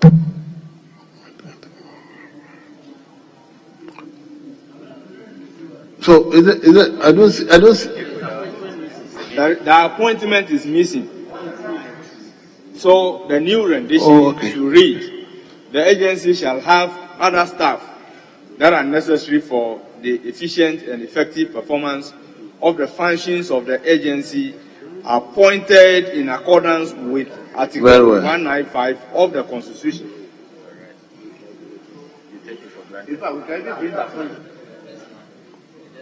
Honorable members, all those in favor of the proposed amendment by Honorable Ahiafo, say aye. All those against, say no. Honorable members, the ayes have it. The proposed amendment to clause 19 is carried. Now, all those in favor that clause 19 as amended stands part of the bill, say aye. All those against, say no. Mr. Speaker, just bear with me to take you back to 18, just to get clarity. What? 18, 18, yes. You see, the removal of the chief executive, C and D, he can be removed because of incompetence. And the question is, so how are you going to determine incompetence? And then D, when he's convicted by court. So if he drives, he overspeeds and the police arrest him and he goes to court and convicted, so that is a basis of removing him from office. Is this not too sweeping?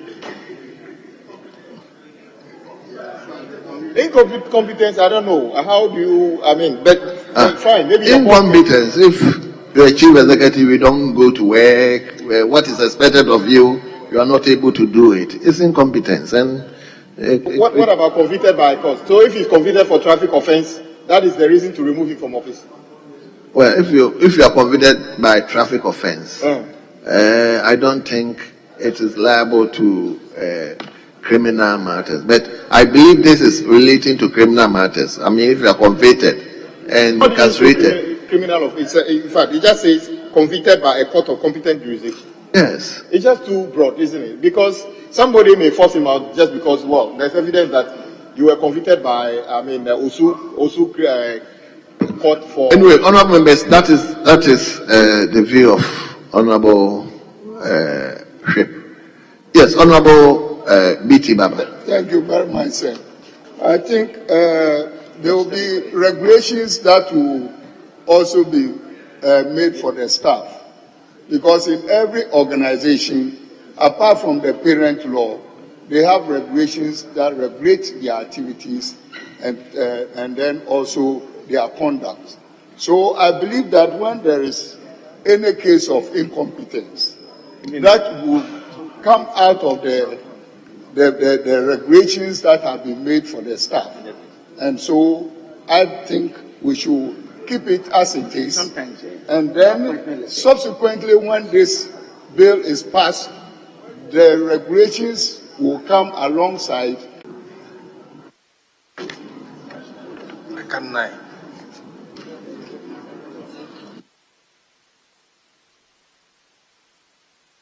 Honourable members, my attention is being drawn to clause 18, the new proposed amendment by Honourable Ehiafo. I'm told I should put the question. So all those in favour that clause 18D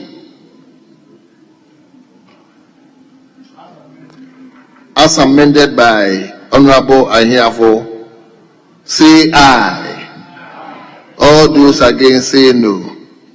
Honourable members, the ayes have it. Clause 18.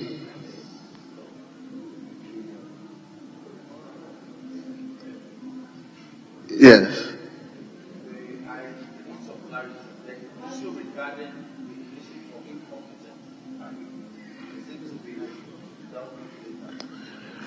The incompetence, I have directed that the interpretation session should give the discretion. Yes. So the clause 18C, members are looking at incompetence, what actually constitutes incompetence.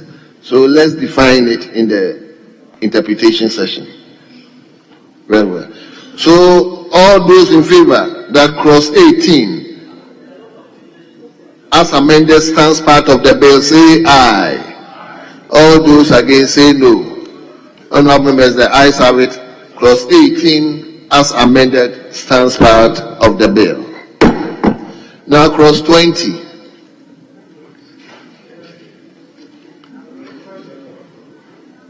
Clause 20. Table. Or you've already read it? Yes, I guess there's no proposed amendment. All those in favor that clause 20 stands part of the bill, say aye. All those against say no.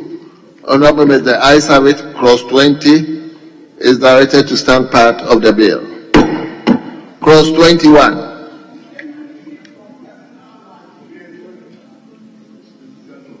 Very well. I'm told there's no proposed amendment. All those in favor that clause 21 stands part of the bill, say aye. All those against say no. Honourable members, the ayes have it. Clause 21 is directed to stand part of the bill. We move to clause 22.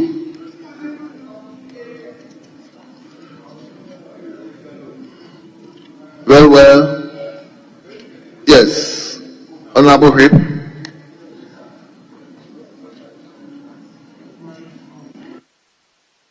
Yeah, Mr. Speaker. Clause 22(2). I read, for the purpose of paragraph A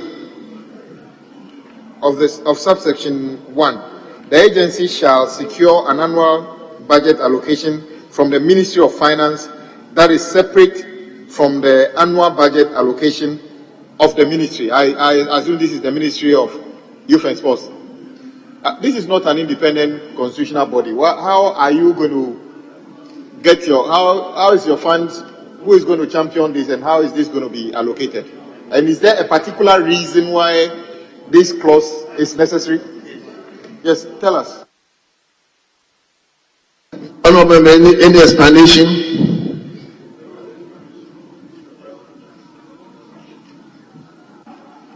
Yeah, Mr. Speaker, we were made to understand that the World Anti-Doping Agency could, as much as possible, respect an agency, local agency, entirely autonomous and has no influence whatsoever from the system or the government.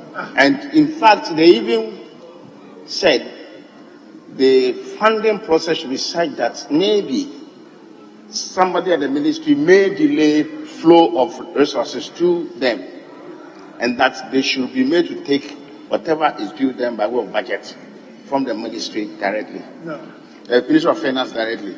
And in fact, with the memorandum accompanying the bill, has so much about how they think that is what is acceptable to the world body, so that at least our local agency that we are creating is seen to be independent and autonomous. That is what they want. And so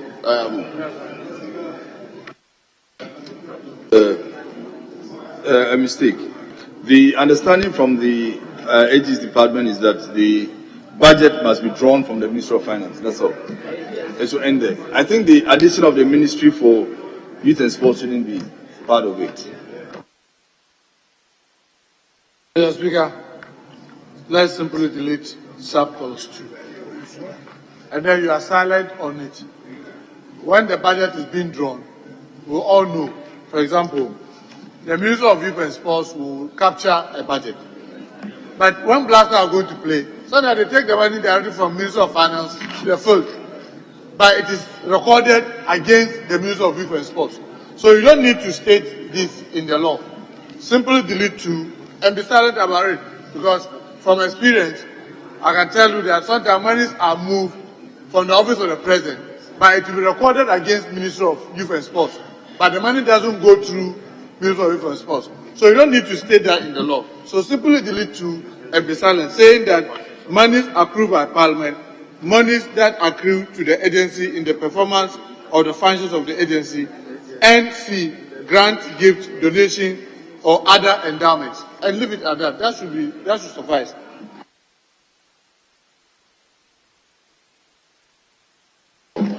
Speaker, indeed, I agree with the position by Honorable Muntaka, because yesterday when we were debating the principle, I indicated that the proposal that Ministry of Finance be the agency that will provide the annual budget, especially for the implementation of this law, the 250 million Ghana cedis, should actually be monies that the ministry itself should budget for. Because the Ministry of Finance can stultify your operations if you have an unscrupulous finance minister. So I agree that in enacting this provision, 2 should go. We don't need 2. So that it will be 1A, B, and C. Then we tidy it up. Mr. Speaker, I fully support that position, in the sense that most of the activities of the agency will be required by government in its operations. If they are not well funded, they are ostracized from the World Anti-Doping Agency. So most of the funding will come anyway. So I fully support what Honorable Muntaka suggested.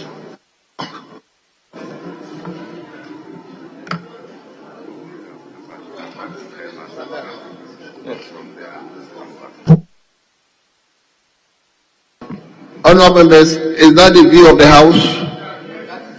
Very well. So all those in favour that clause 22 be deleted, say aye. All those against say no. Honourable members, the ayes have it.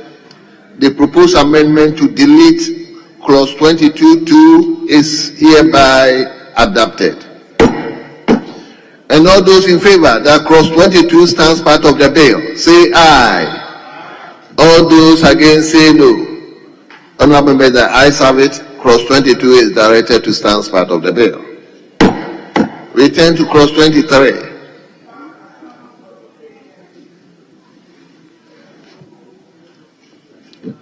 Yes, clause 23. Very well. I'm told there's no proposed amendment to clause 23. All those in favor that clause 23 stands part of the bill, say aye. All those against say no. Honourable members, the ayes have it. Clause 23 is directed to stand part of the bill. We turn to clause 24.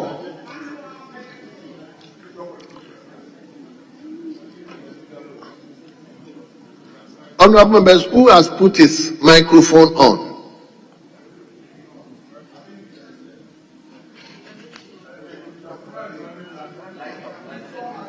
Very well. All those in favor that clause 24 stands part of the bill, say aye. All those against, say no. Honorable members, the ayes have it. Clause 24 is directed to stand part of the bill. We turn to clause 25.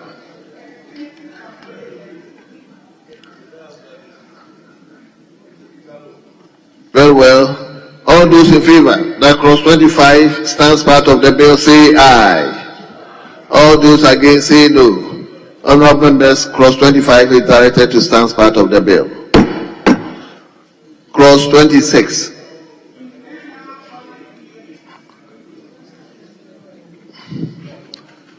Honorable members, all those in favor that clause 26 stands part of the bill, say aye. Honorable members, if you are here and you cannot respond, then there's a problem. All those in favor that clause 26 stands part of the bill, say aye. All those against, say no. Honorable members, the ayes have it. Clause 26 stands part of the bill. We move to clause 27. Account and audit. Yes, Honorable Ahiafo. Mr. Speaker, clause 27(1). It reads, the agency shall keep the books, records, returns of accounts, and other documents relating to the accounts of the agency in the form approved by the Auditor General. Mr. Speaker, the rendition should be, the agency shall keep the books of accounts, record, returns, and other documents relating to the account of the agency in the form approved by the Auditor General. So in line 1, where we have the after returns, delete of accounts, and rather insert it after books, then comma.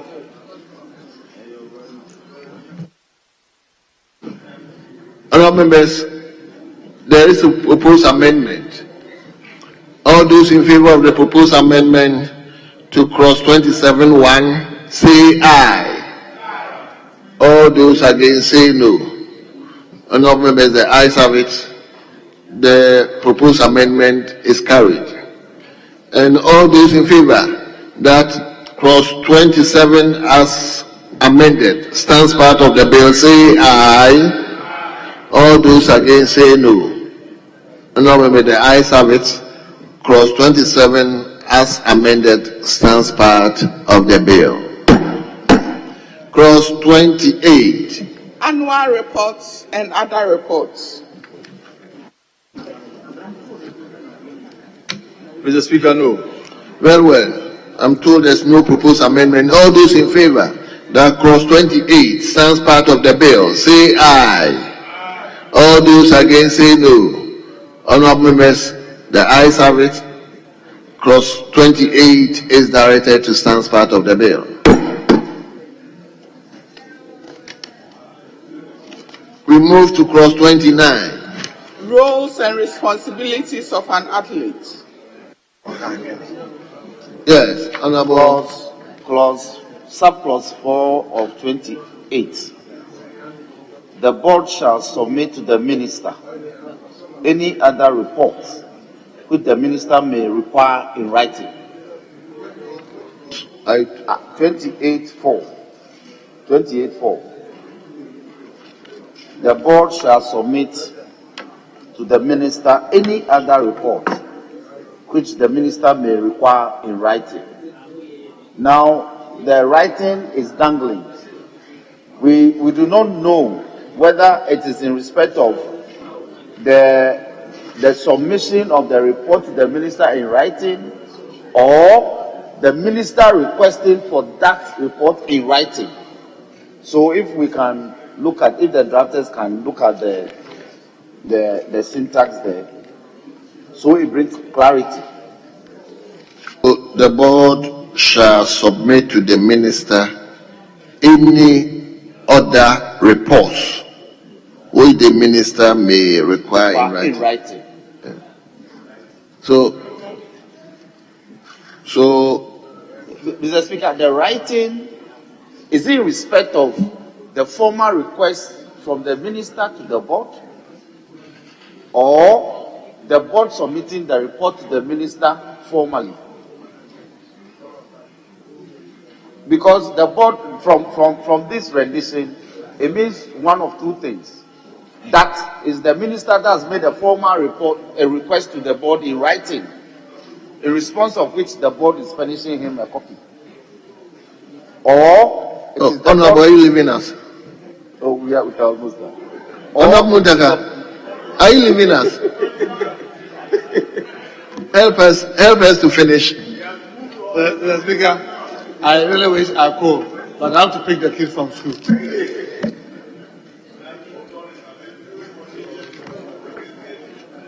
Yes. So, Mr. Speaker, my humble position is that if the writing is to refer to the communication from the board to the minister, then it should be brought forward that the board shall submit in writing to the minister any other report which the minister may require. Then we leave it there. I thank you. Yes, the committee members, are you in line with? Mr. Speaker, I think that particular clause sounds a bit clumsy, so I agree with the member's proposal. Very well. So cross 28. Cross 28. All those in favor of the proposed amendment, say aye. All those against, say no. The ayes have it. The proposed amendment is carried. And all those in favor that cross 28 as amended stands part of the bill, say aye. All those against, say no. Honorable members, cross 28 as amended stands part of the bill. Now 29. For 29, with your leave, I want us to go back to 27 and use the constitutional language. We can't be wrong using the constitutional language, or you direct that. You just give it. The documents are available now from the information that was given to us. All those in favor that cross 30 stands part of the bill. Chairman, you have something to say? Yes. Okay. Mr. Speaker, I disagree with Honorable Vitti. To the extent that we are yet to come up with the country code, I don't see how we can keep the rules and responsibilities of the. We don't even have it. I don't know what we are passing. I don't know what we are. So you support Honorable Anyafo? Yes. The regulations can come later, and that those definitions can be made. Mr. Speaker, I get the point Honorable Anyafo is making. That if you read what they are saying in 30, the roles and responsibility of an athlete, support personnel in the specified as specified in the Ghana anti-doping is as specified. Is yes. that then if you go to the definition, they have defined Ghana anti-doping a rule. Then further, if you go to code, you will realize that they are relying on the world. Let me read what code says. Code says the World Anti-Doping Code. So it probably means that they have lifted, whilst we are saying that we don't have our own, they are relying on an existing thing that we have signed on long ago. So to delete it would probably make sense to us here, but you should have probably created a problem for them. So, Mr. Speaker, once it's not anything, Honorable Anyafo's point was saying roles and responsibility. But I'm not even sure whether that actually hurts the bill in any way. If it doesn't, Mr. Speaker, let's leave it in there. I mean, if we implement it and we find out that it's not relevant, of course we can amend it. But if it's not there, and then we begin to implement and you realize that your laws don't conform to this, because the code is here, and we are said that to, as he said, we have signed on to that code, which is the World Anti-Doping Code already. So, Mr. Speaker, let's leave it in there. It's not the most harmful of the provisions. Yes. Mr. Speaker, my chief whip refers to the definition of Ghana anti-doping rules, and together let's look at the meaning. Ghana anti-doping rules means the rules made by the agency as extract from the code. If you look at clause 5, we are now establishing the agency, and we do not have any rules made by any agency because the agency is yet to be established. So if you want the rendition,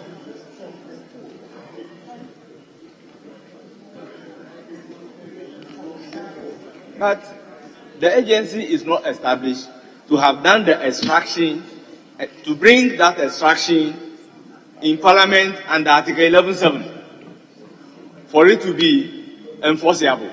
Because after the agency is established, under the power we are conferring in clause 33, they will do the extract from the code, bring it to this house under Article 11.7, and then the regulation will be given to the agency. But as we speak, yes, so as we speak, nothing exists. So if you are referring to rules, what are we referring to? So, but the code, has it been enacted? But is that Ghana anti-doping rules? The code, the international code is Ghana anti-doping rules? Honorable Yafo, is it not the case that Ghana has delayed the passage of this bill to the extent that we could go ahead and do the legislation for us to get the complete set of rules? So now, Mr. Speaker, we are late. So we need to do the law that will stand the test of the time. So I would prefer, like the amendment we did in clause 1, that this act, then we refer to it as law. So whether it is a rule, whether it is a regulation, whether it is this act, then it is covered. Instead of using a non-existent rules in the act that we are making. So we replace the rules by law. And whether it's a regulation that will come, whether whatever form it is. Very well. You understand? So I was thinking, if you say rules, is it different from responsibilities?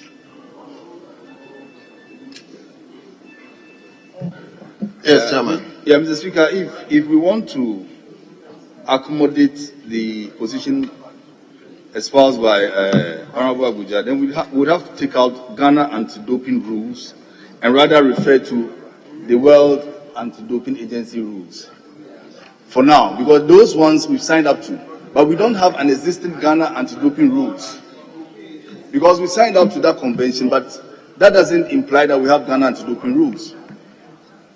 So basically, if you pass this, okay, that is also another angle. Yes, that's the only way we can cure the. Honorable Hiavo, did you hear what he said?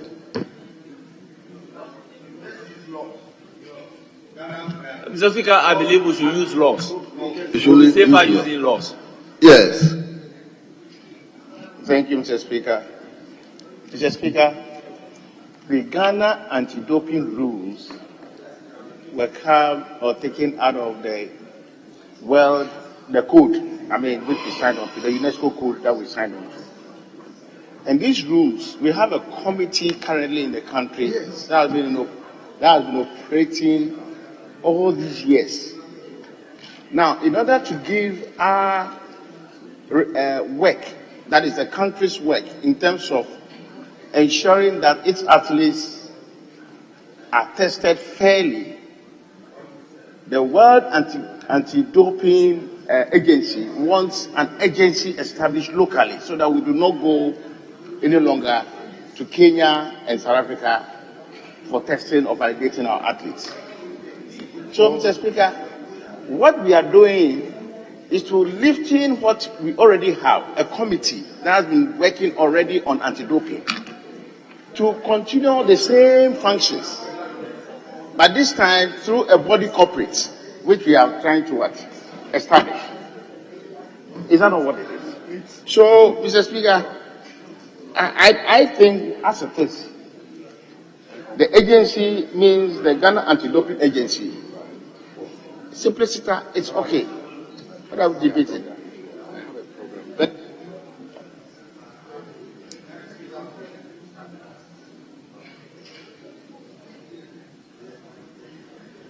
yes, Honorable Betty. Mr. Speaker, the whole import of this bill is to sanction the participation of our athletes. That when we qualify, we have the opportunity to participate in the next Olympics. And not only Ghana, but all athletes participating in the games, in the Accra Games, will have to qualify by way of the establishment of this agency. I think that everything here that has been captured by the drafters and brought before us have been thoroughly discussed and understood by members of the committee. And we argued extensively to be sure that we are not offending any law or the Constitution of Ghana. If we are saying that we want a law to back the work of the agency because it's non-existent, it means that we are not even prepared to host the games. And if we are not prepared to host the games, it will create a problem. And it is for the reason of this that everybody amongst us, Mr. Chairman, I don't think you want to disagree with me, that we all believe that this must come under a certificate of agency. We have barely some few days to the games. The elite athletes will not come to Ghana if we don't have this agency in place. The equipment and the facilities are there. So please, colleagues, we have gone too far with this bill. And we are coming to the honourable members, yes. Honourable members, let's move on with what has already been provided. So all those in favour that clause 30 stands part of the bill, say aye. All those against, say no. Honourable members, the ayes have it. Clause 30 is directed to stand part of the bill. Let's move to clause 31. Confidentiality. I guess there's no proposed amendment. All those in favour that clause 31 stands part of the bill, say aye. All those in favour that clause 31 stands part of the bill, say aye. Aye. All those against, say no. Honourable members, the ayes have it. Clause 31 is directed to stand part of the bill. Clause 32. Reporting suspected violation of an anti-doping rule. Mr. Speaker, no. Yes. If there's no proposed amendment, I put the question in. The question is all those in favour that clause 32 stands part of the bill, say aye. All those against, say no. Honourable members, the ayes have it.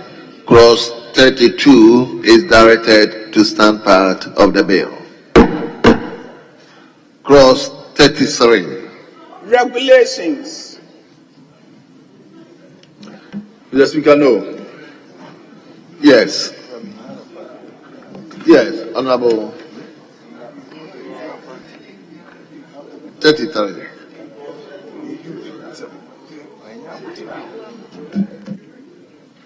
Clause 32(2).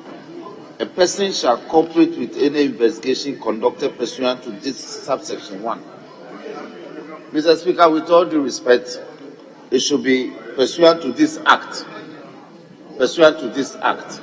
So that when the investigation relates to other portions of the law, the person is enjoined. Well, I'll share with you.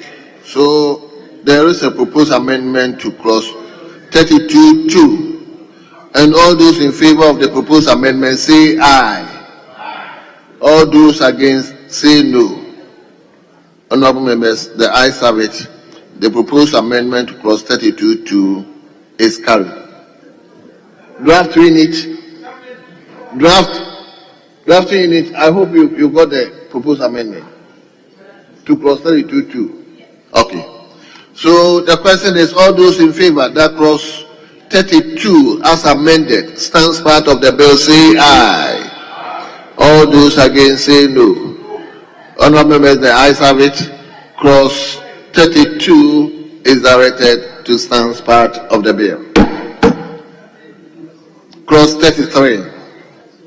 Regulations. Yes. No.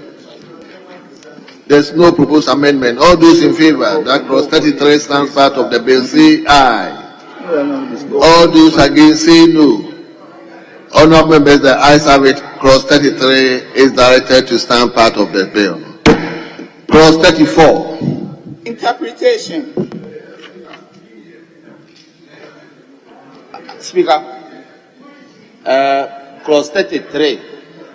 The problem we have encountered is that where we, by enactment, we empower the minister, the sector minister, to come back with legislative instruments. Once we don't tie them to time, sometimes it takes forever. We have some acts that are in existence for 10, 15 years. The sector ministers have not come back to this house to pass the legislative instrument. So as part of our new drafting style, we are pinning them to time, so that it's within 12 months. Within 12 months. So the minister may, in consultation with the board, by legislative instrument, make regulations. So we need to put time in there. We need to bind them to time. So the minister may, within 12 months, and in consultation with the board, by legislative instrument, make regulations to A and B. B, have you heard that? Have you heard? You and your minister, within 1 year, should come to the house with the regulations. So the proposed amendment to 30, is it 33? 33. The proposed amendment, all those in favor of the proposed amendment say aye. All those against say no. Honorable members, the ayes have it. The proposed amendment to 33 is carried.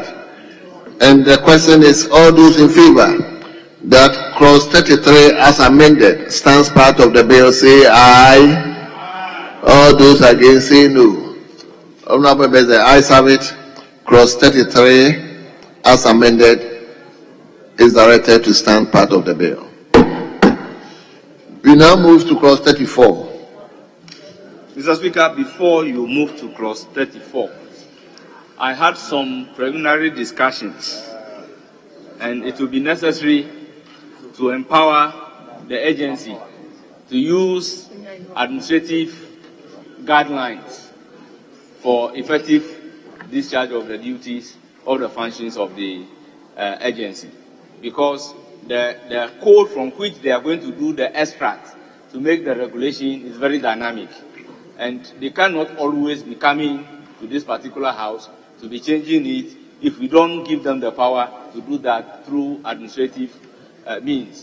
So the drafters can help us so that we'll have clause 34 and the interpretation will become clause 35, so that we introduce a rendition that will empower the agency to come out with administrative guidelines to regulate the affairs of the agency.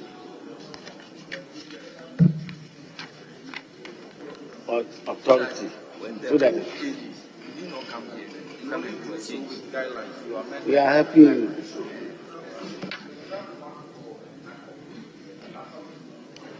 So you are saying clause 34 should rather become clause 34 would then become 35, and there will be a new clause as 34.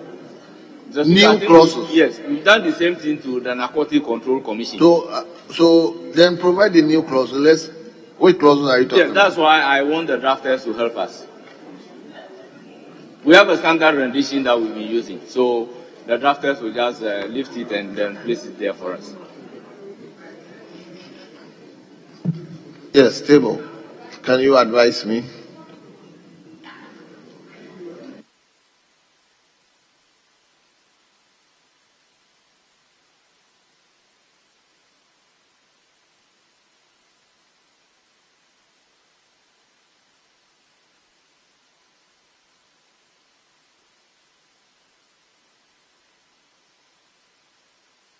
Honorable Ehiafo, are you saying we should have the administrative guidelines as part of the laws? We should have it as part of the laws. And that should precede the interpretation. After regulation, you should go to administrative guidelines before you come to interpretation. Very well. So, drafters, please take note. I mean, we will handle this behind the scenes. So, Mr. Speaker, if it cannot be done, I'm not too fixated. So then let me direct the drafters to look at the narcotics and is it Bank of Ghana?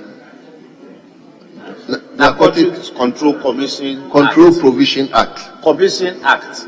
Narcotic Control Commission Act. And that of is it Bank of Ghana or something? Yes, it's a new law that we enacted. And then the new law we enacted recently under Trade, Ministry of Trade, we created a provision to give them the power to issue administrative guidelines. As we speak, they haven't come with the guidelines, but they are. So drafters, let me direct that you provide administrative guidelines for this particular act and push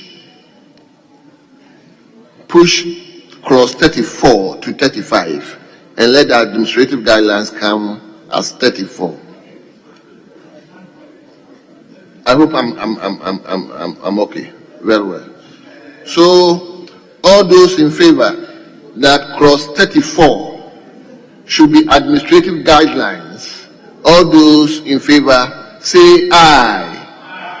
All those against say no. The ayes have it. Clause 34 to entails administrative guidelines is hereby adopted. And that all those in favor that clause 34 stands part of the bill with the new provisions as administrative guidelines say aye. All those against say no. The ayes have it. Clause 34 now stands part of the bill as administrative guidelines. So now 35 becomes interpretation. Is there any amendment? Yes. Mr. Speaker, interpretation of recreational sports activity. That's line 2 after stressful. Insert on. Minor. So the rendition becomes recreational sports activity means a sports activity that is perceived to be less physically and mentally stressful insertion of on persons who participate in the sports activity. Very well. All those in favor of the proposed amendment by the chairman to clause 35 say aye.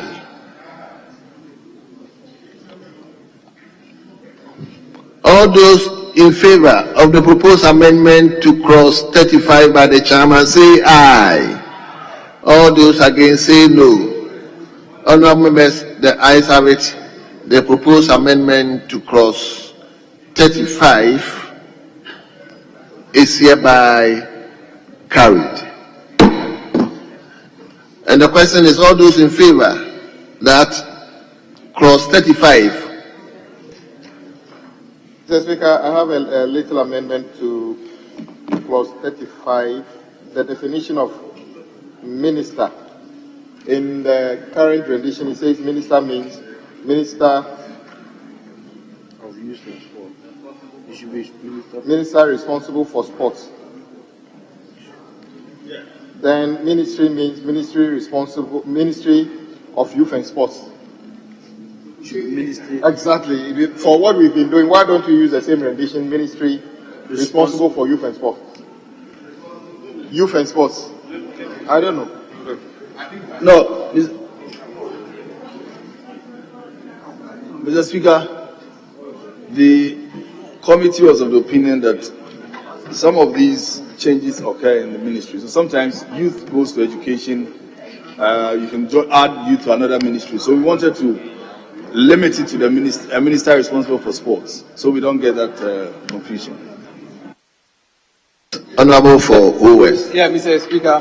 So the same goes with the ministry responsible for youth and sports, because youth and sports could be shared among any ministry anytime at all by any. But if you have the rendition here, the ministry for youth and sports, and then you now have the minister responsible for youth and sports, then you are confusing the two. The ministry should also read as ministry responsible for youth and sports. I support the Chief Whip's rendition. Thank you, Mr.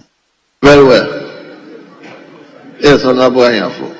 Mr. Speaker, for instance, when I become a president, I'm going to create a ministry responsible for youth. When you become president? Yes. Separate. And when is that coming? Mr. Speaker, it will come very soon. Separate from sports. Very soon. So, How soon? Mr. Speaker, I support the proposal of Kwame, but when we come to the ministry, then we can amend it to state ministry responsible for sports, so that we can have minister responsible for sports. So tomorrow, if it is sports, culture, education, it will still be covered by the law. It's okay. Yes. Sit down. Go. It's okay. So all those in favor of the proposed amendment by Honorable Anyafo, say aye. Aye. All those against, say no. Say no. Let me hear. Say no. Honorable members, the ayes have it. The proposed amendment is carried. Honorable members, I think I directed that the interpretation session will come out with what is it competence?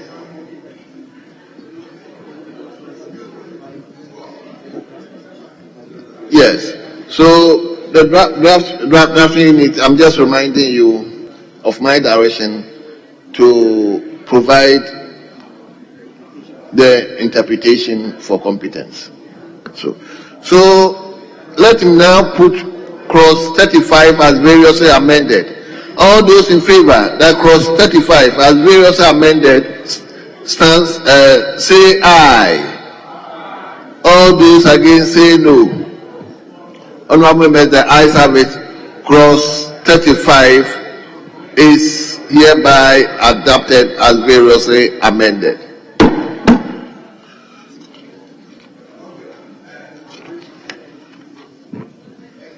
Long title.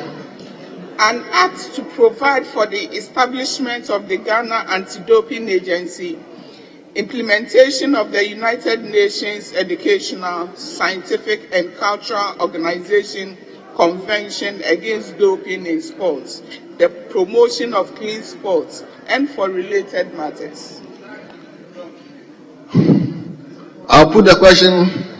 All those in favor of the long title say aye. All those against say no. Honorable members, the ayes have it.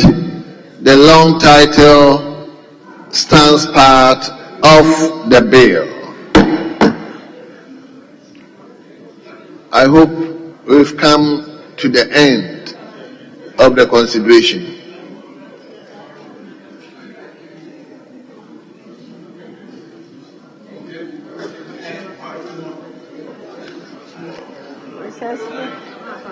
Thank you, Mr. Speaker. Mr. Speaker, I seek your I want to apply for the third reading. Ma, I'll come to you, but I want to pass this particular law today. Okay. So I want to pass it. So we move to, let me invite you to page 17. Page 17, item listed 48. By the Minister for Youth and Sports. Thank you so much, Mr. Speaker. Mr. Speaker, I rise to move that item number 48 on the order paper be taken. I so move. Thank you. The motion has been moved. Any seconder? Mr. Speaker, I second the motion. I second the motion. This is procedural motion.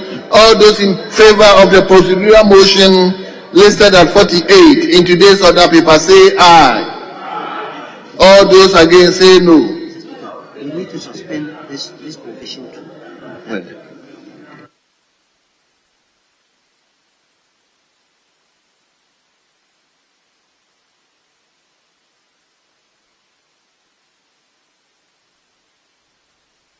Mr. Speaker, the bill was introduced under a certificate of urgency. It was referred to a committee.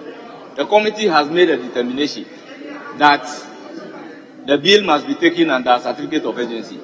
So just now we are moving a procedural motion. Why? Law.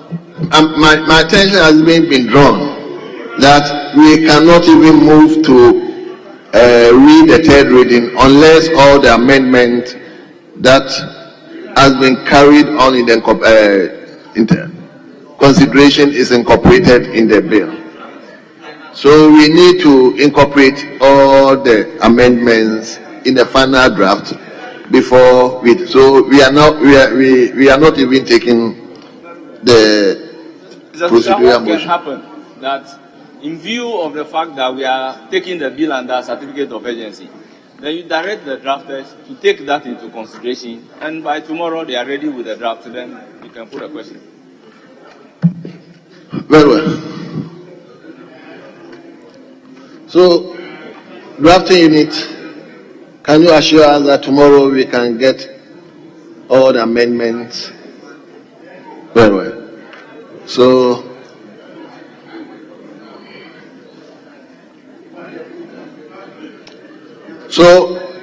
leader, you can now come with.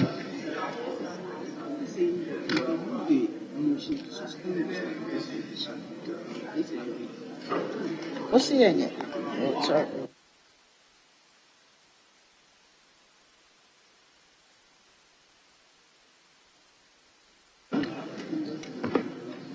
Chairman, let me come. Did you come under certificate of agency?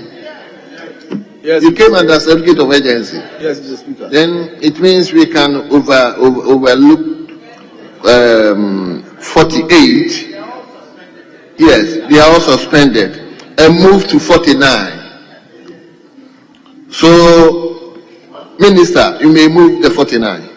Thank you so much, Mr. Speaker. Mr. Speaker, I rise to move that Ghana Anti-Doping Bill 2024 be now read the third time. I so move. Thank you, Mr. Speaker. Members, the Minister have moved the motion for the bill to be read the third time. Any seconder? Mr. Speaker, I second the motion. Honourable members, I will put the question, and the question is: all those in favor that clause 49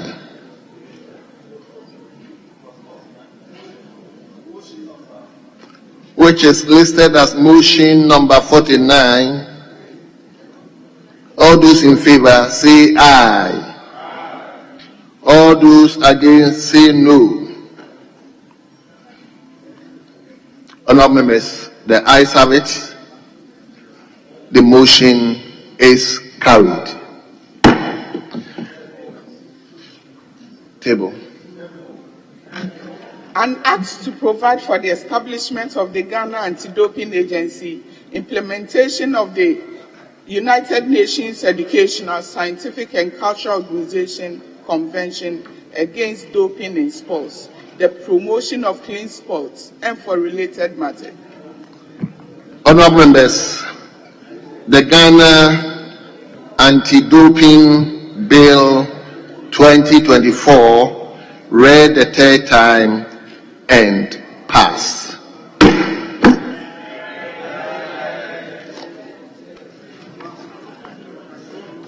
Yes.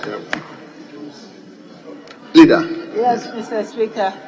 I think the time is about 5 p.m.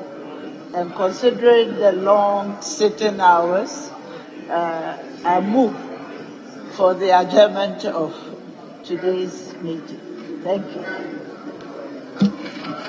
Yes, Mr. Speaker, we have done more than 5 hours according to our standing orders, and we thank colleagues for the endurance and support. So we are in your hands, Mr. Speaker. Well. So we've gone past 3 p.m. and therefore we don't need any motion. You are all in my hands. And as such, what? You should continue to work. Mr. Speaker, you see, this is government business. Look at this side of the house. The left side, your left side. Members of my minority are rather doing the business of government. And our colleagues on your right side are not in the house.